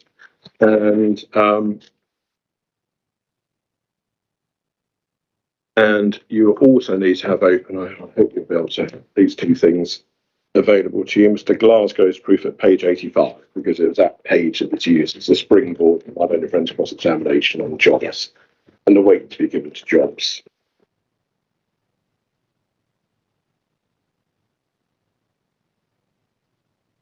All right, so on page 85 of Mr. Glasgow's proof, at paragraph 8.9, he sets out his 2 points which lead him to say moderate weight to the jobs. Do you remember? Yeah. We're going to come to those particular points, but especially the one about the wider London area. We're going to come to that in a few moments' time. But while we're on page 85 of Mr. Glasgow's proof, he, in the previous paragraph at 8.8, rehearses arguments made by the appellants, by us, in relation to jobs. Yeah. Do you see? And do you see that one of the points he rehearses as having been made by us, making this inquiry as well, is that the uplift of approximately 2,000 jobs and just under 3,000 in the 2021 scheme would make a sizable contribution towards the target for the opportunity area. Yeah. And do you remember my cross-examination of Mr. Glasgow, where you'll see in ST1, obviously, there's this target for 10,000 jobs in the opportunity area in which we sit. Yeah. 10,000 jobs in the opportunity area in which we sit. That's item 3 at ST1, the table. And you'll recall, when I put to Mr. Glasgow, that's maths, that the 2018 scheme would, on one site, achieve 22% of that jobs target in the opportunity area. And the 2021 scheme on this single site would achieve 30%. Yeah. Now, that's a point which Mr. Glasgow doesn't comment on in terms in his 8.9, but is it a point of significance in the great scheme of things here? You know, he's keen to talk about the London-wide situation. Yeah. What about the opportunity area in one site delivering 22% or 30% of the job? Well, exactly. I mean, it's pretty fundamental because if you have an area vision for an area to support jobs, to suggest that something in the scheme of things across the whole of London is not very significant as a benefit, but it's delivering 20 or 30% of the target within an immediate area is pretty fundamental because, frankly, other boroughs and other areas also have their job targets, but 2,000 to 3,000 new jobs in Southwark and in the London Bridge area, supporting the area vision, supporting the local economy, supporting Guys Kings. That's well, I think it's a very substantial public benefit. Okay. And it's a tangible point. There is this temporal aspect that if Secretary of State, Inspector and Secretary of State support this scheme, this scheme is tangible, and on the basis of my evidence, every likelihood that this will come forward quickly, which is very important because planning and the property market's inherently uncertain. Thank you very much indeed. Good. Now, in that context of 22%, 30% of the opportunity area's jobs just on this single site, let's have a crack at Mr. Glasgow's point about the wider London area. Do you recall the scoping? Yeah. The scoping report is relied upon, which states you were taken to, remember in environmental terms, it's unlikely to be materially significant in the context of the wider London area.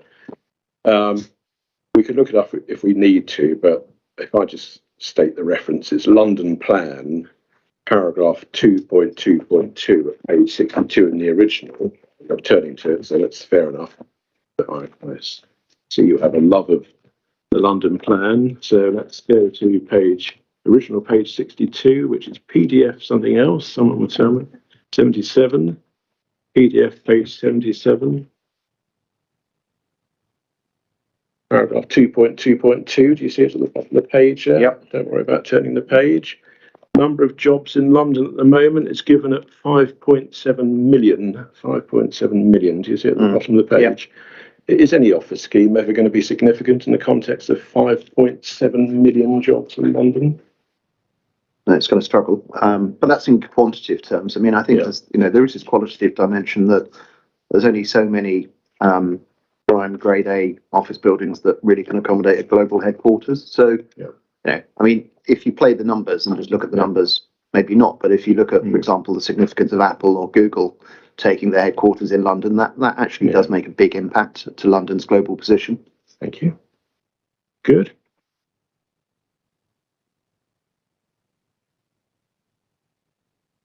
Thank you very much indeed.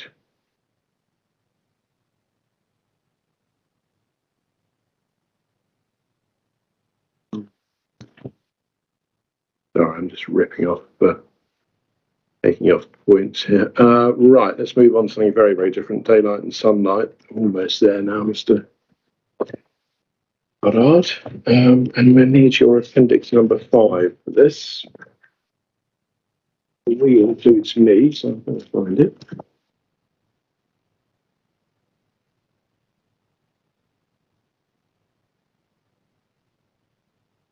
Yep.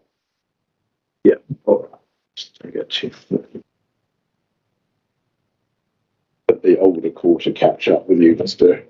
Goddard. So, your appendix number 5, and within it, you were taken to using its pagination, page 8 of that appendix. You remember this is about light and the youngsters and the student accommodation. And 3.8. Do you recall? This is all about whether you should give weight to this point. Yeah, noticeable reduction. Noticeable reduction. So you remember all of that. Now, again, can we just read on in paragraph 3.8, if we might? A noticeable reduction in daylight amenity within student housing blocks, as outlined above, and I spoke more about this earlier on. The dense urban environment in central London in relationship with neighbouring development site means that even small increases in the massing of buildings is likely to result in impacts to the daylight amenity in some neighbouring properties. 3.9, the student accommodation it's then all explained. Number of campuses in Southwark associated with King's, that's all explained. We've reviewed the daylight amenity of student accommodation in Southwark, found a range of vertical sky component values in these buildings. The retained VSC values are found in existing student accommodation in Southwark. 3.10, it's clear, therefore, that the schemes don't produce values which are unusual in comparison with other student housing blocks in Southwark. Is any of that relevant to the point about whether you should give this much weight? Yeah, no, it's highly relevant. I mean, it's it's recognising the character of the area, these the much cherished alleyways and historic layout of the area means that many of these buildings, including many of the sort of heritage buildings, have very challenging levels of daylight sunlight, and in an area where policy expressly supports the development of tall buildings, that nature of change is inevitably going to lead to changing those values further. But I think it is relevant to say that those are not dissimilar to values already achieved by student housing elsewhere in the borough. Thank you very much indeed. Right, last point. So not that much over the half hour. Last point, the characterisation study. It's called on E13. Don't really need to look at it particularly for my question, but if you want to touch it for good luck, then you're very welcome to. Even leaving my own advocate, I still quite like to look at the actual document just to make sure. Not that I don't trust you, but Comes to something when even my own witnesses are suspicious of me. That really is a worry. Anyway, now that you've touched the front cover, the characterisation study, do you recall, this is both my own friends, both Mr. Philbott, my own friend, String took you to the characterisation study that, as we saw latterly with Mr. String, there are various passages in the study about things that you should do and shouldn't do in the conservation area, for example, in our very conservation area that we've been discussing at length at this inquiry. Now, just help me, please. Sorry. I hope this isn't too blindingly obvious a point to finish the re-examination on, but is that study and all the other studies that my own friend, the tall building studies, my own friend, and you took him to, he took you to, etc., are any of those part of the development plan? No. No. Do any of them set out development management policies? No. No, thank you. Good. If we want to find out what you do about heritage impact from tall buildings in cases like these, where do we look? You look at policy, well, in Southwark Plan terms, you look at policy P17. Good. Thank you very much indeed. Those are the questions in re-examination. Thank you, Mr. Goddard. Okay, thank you very much. Well done, Mr. Goddard. Got your name right. I'm just on the last page of my book as well, so that's quite neat. I was excellent. Okay, well, thank you. So that's the formal evidence giving all done. I've got to turn my microphone back on. It is, ma'am. That's right. So that's good. I'm taking my jacket off, by the way. Sorry. Oh, that's fine.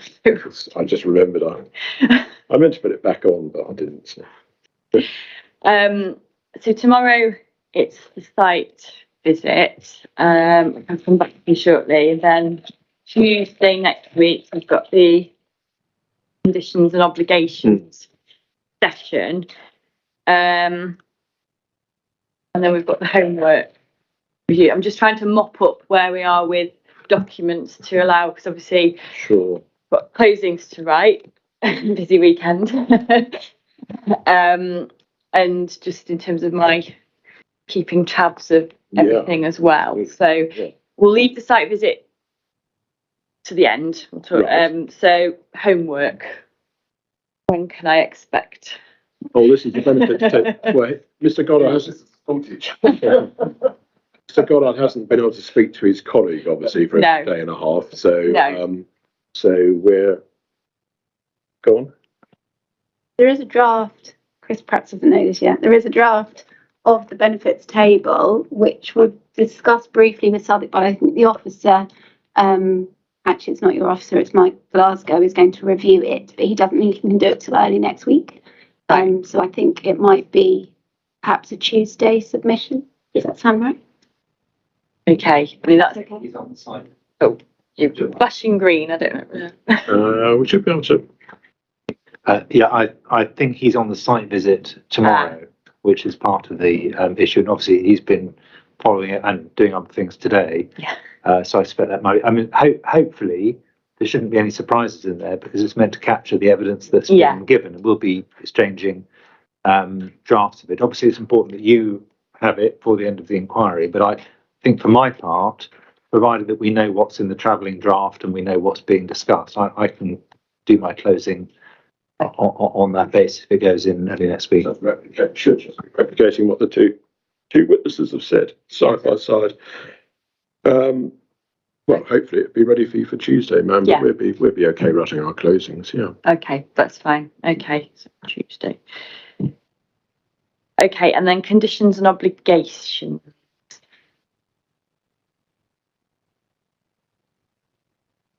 Okay, so on the conditions, we've just submitted an updated set of conditions to Joanna, which take into account that they're agreed between the parties and they reflect the 2 points that were outstanding previously with the set of conditions that you had seen.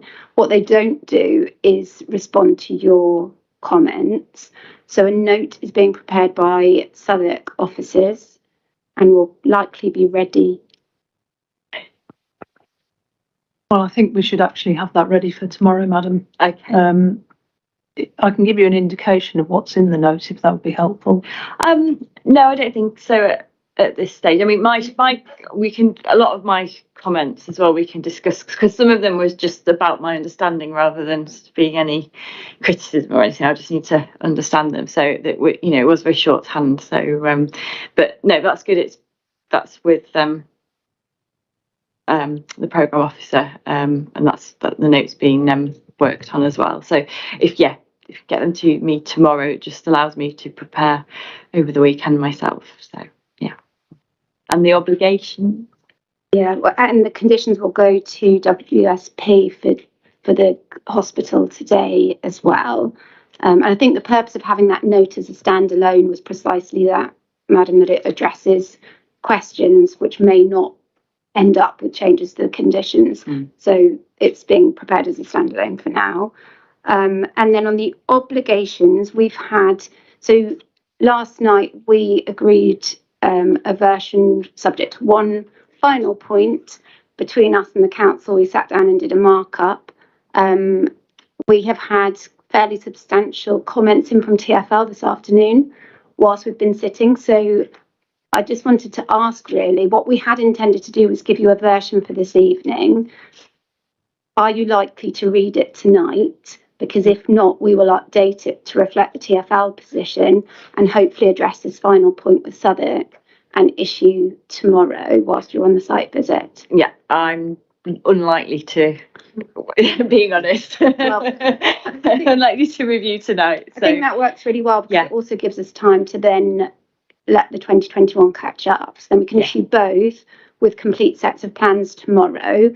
I think, to be fair to all parties, it's all been done in a bit of a rush and without printing facilities. So over the weekend, I suspect on Monday, I'm looking at Margaret. Margaret and I are likely to do a clean review. So there may well be drafting tweaks that follow in a version on Monday, I suspect. But we're hoping that substantial points, perhaps subject to TfL, because there are still some bits moving on that. But we should be very nearly there, such that ready for the Tuesday, there wouldn't be much, I would hope, of new to read Tuesday morning. Okay, thank you for that. That's helpful. Okay, and then the site visit itinerary.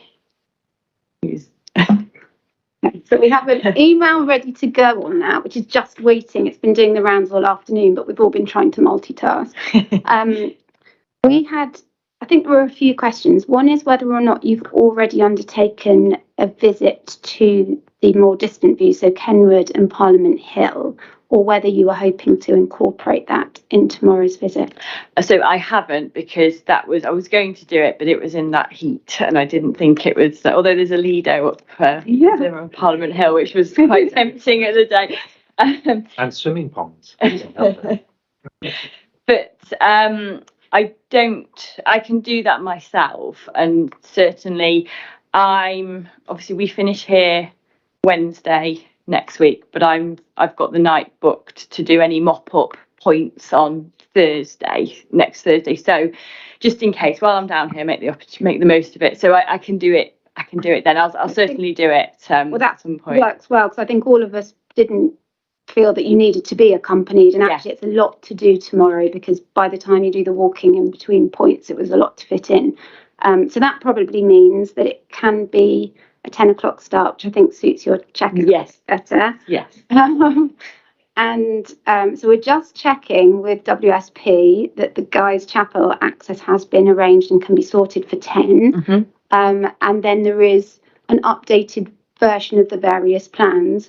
They're a little bit on the hoof. They've not been all sorted by the architects, but I think between everybody and the heritage consultants that will be there, there's an agreed route. There are a few circular laps where to get all viewpoints in, you might end up feeling a bit dizzy, but we're there, and I'll send that across to Joanna shortly as soon as we've got the WSP confirmation. Can someone bring me a paper copy to the site visit tomorrow as well? Of the map? Yes. Or so I've got a record, and I'll get that as an inquiry document as well. So we've got a formal record of the final sort of review that we've all done.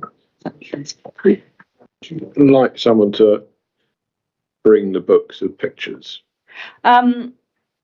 Well, yes, if anyone's going to carry them, not me. Well, I think they have to be really, to be honest. I think there is a site visit book of pictures. We did prepare an extracted version, but what needs to happen is a check that still reflects everything that's on the latest.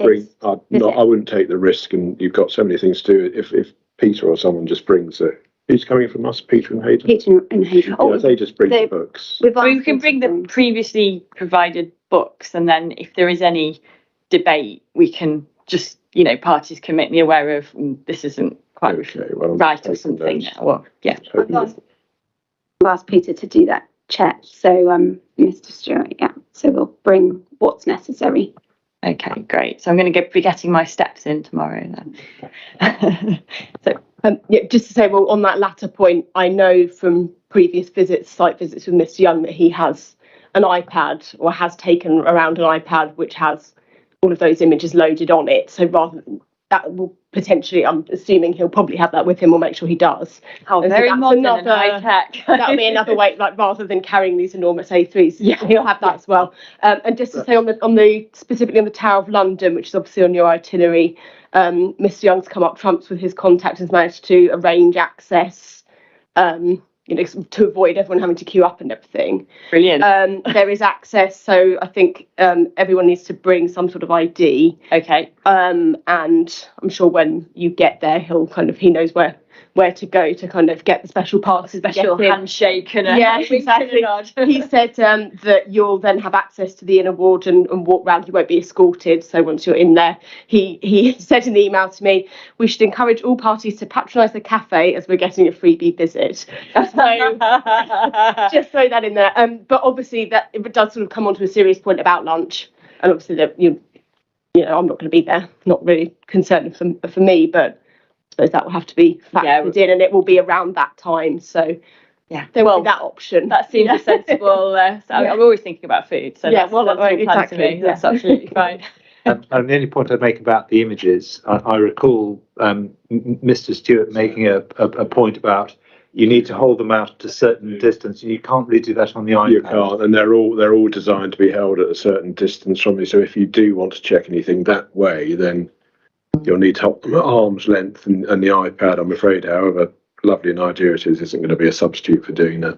That's why there was a separate document prepared, because they're site visit images as opposed to the TVIA, so they're full, so you don't get the edge and you can hold them at the appropriate distance. Brilliant. That does make a difference. It does make sense. It makes sense. Yeah. Okay, that's fine. Well, if someone can bring that along, that'd be great. Thank you. Anything else site visit-y that I think? There's site visit, but it's not site visit per se, but it's sort of related, which is right at the beginning of the inquiry, ma'am, you mentioned about going up the top of the Shard, and none of us know whether you've done that. Not yet. Next week. Are you? I'm going with the programme officer. Oh, lovely. Jolly good. Jolly good. So we've not been yet, just because it's been quite busy. Sure. So, okay. So that's all. I'm going to go. I was thinking. I haven't booked it, but Tuesday after the conditions and obligations. You'll probably need a visit to the top of the Shard. but I would. Sorry, ma'am. I really would suggest you book it sooner. Yes, no. I've checked the availability of tickets. But, that's fine. If you do it on the day, you'll be stung. And I know we've talked a lot about, churches in Rome and New York. Are you sure I don't need to go abroad to do any site visits? Because but accompanied by the QCs and all the Fine, great, okay. Any other housekeeping point? Just check, did the TfL for paper go in? Okay, so that's in. That's off our list. The note on the 70%. So the one thing that's outstanding, I think, ma'am, added to the points you've made is that point about the pedestrian flows. So that's all. That's still going on, as I understand it. So about what this note's going to be. Well, no, to cut a long story short, ma'am, there was a meeting between Strawford's assistant and Mr. Glasgow. Mr. Glasgow raised some questions, queries, etc., etc. He was provided with some information. I think there might have been a yet further turn since then, information backwards and forwards. So it's all. I don't think this is going to result in a lengthy additional note. It's just a provision of information backwards and forwards. And Mr. Glasgow will either reach a position where he says, yes, I agree the figures are A Or and no. B, or he'll say, no, I think the figures are X and Y, and there you go. That's a fair. I don't think you're going to get anything voluminous. Hopefully, what you'll get at the end of it is something which allows you, as well as having in the meantime allowed us to understand the figures, and if there are any differences, why there are differences and whether they matter. Right.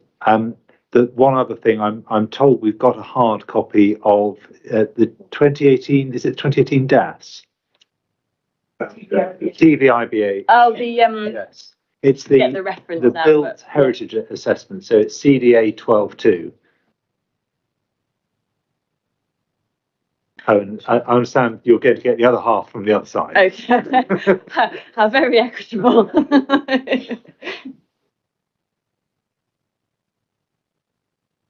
Yes. That's the heritage assessment. That's quite slim, and then the TBI. That's the. Okay. Oh, well, thank you. That's you've rustled that up quite quickly between. So thank you. That's great. Okie dokie. Well, thank you everyone. So for those that won't see you tomorrow, have a good weekend. And You won't see me on Tuesday either, because I'm going to be tapping away on stuff. So I'm sure you won't. You certainly won't be hindered by my absence for the conditions of a Section 106 session. I'll leave that to people who know what they're talking about. Make a change on my part. And so, ma'am, I'll see you next on Wednesday when we close. okay, great. Well, thank you everyone, and we'll reconvene here on Tuesday at 9:30. Okay, thank you.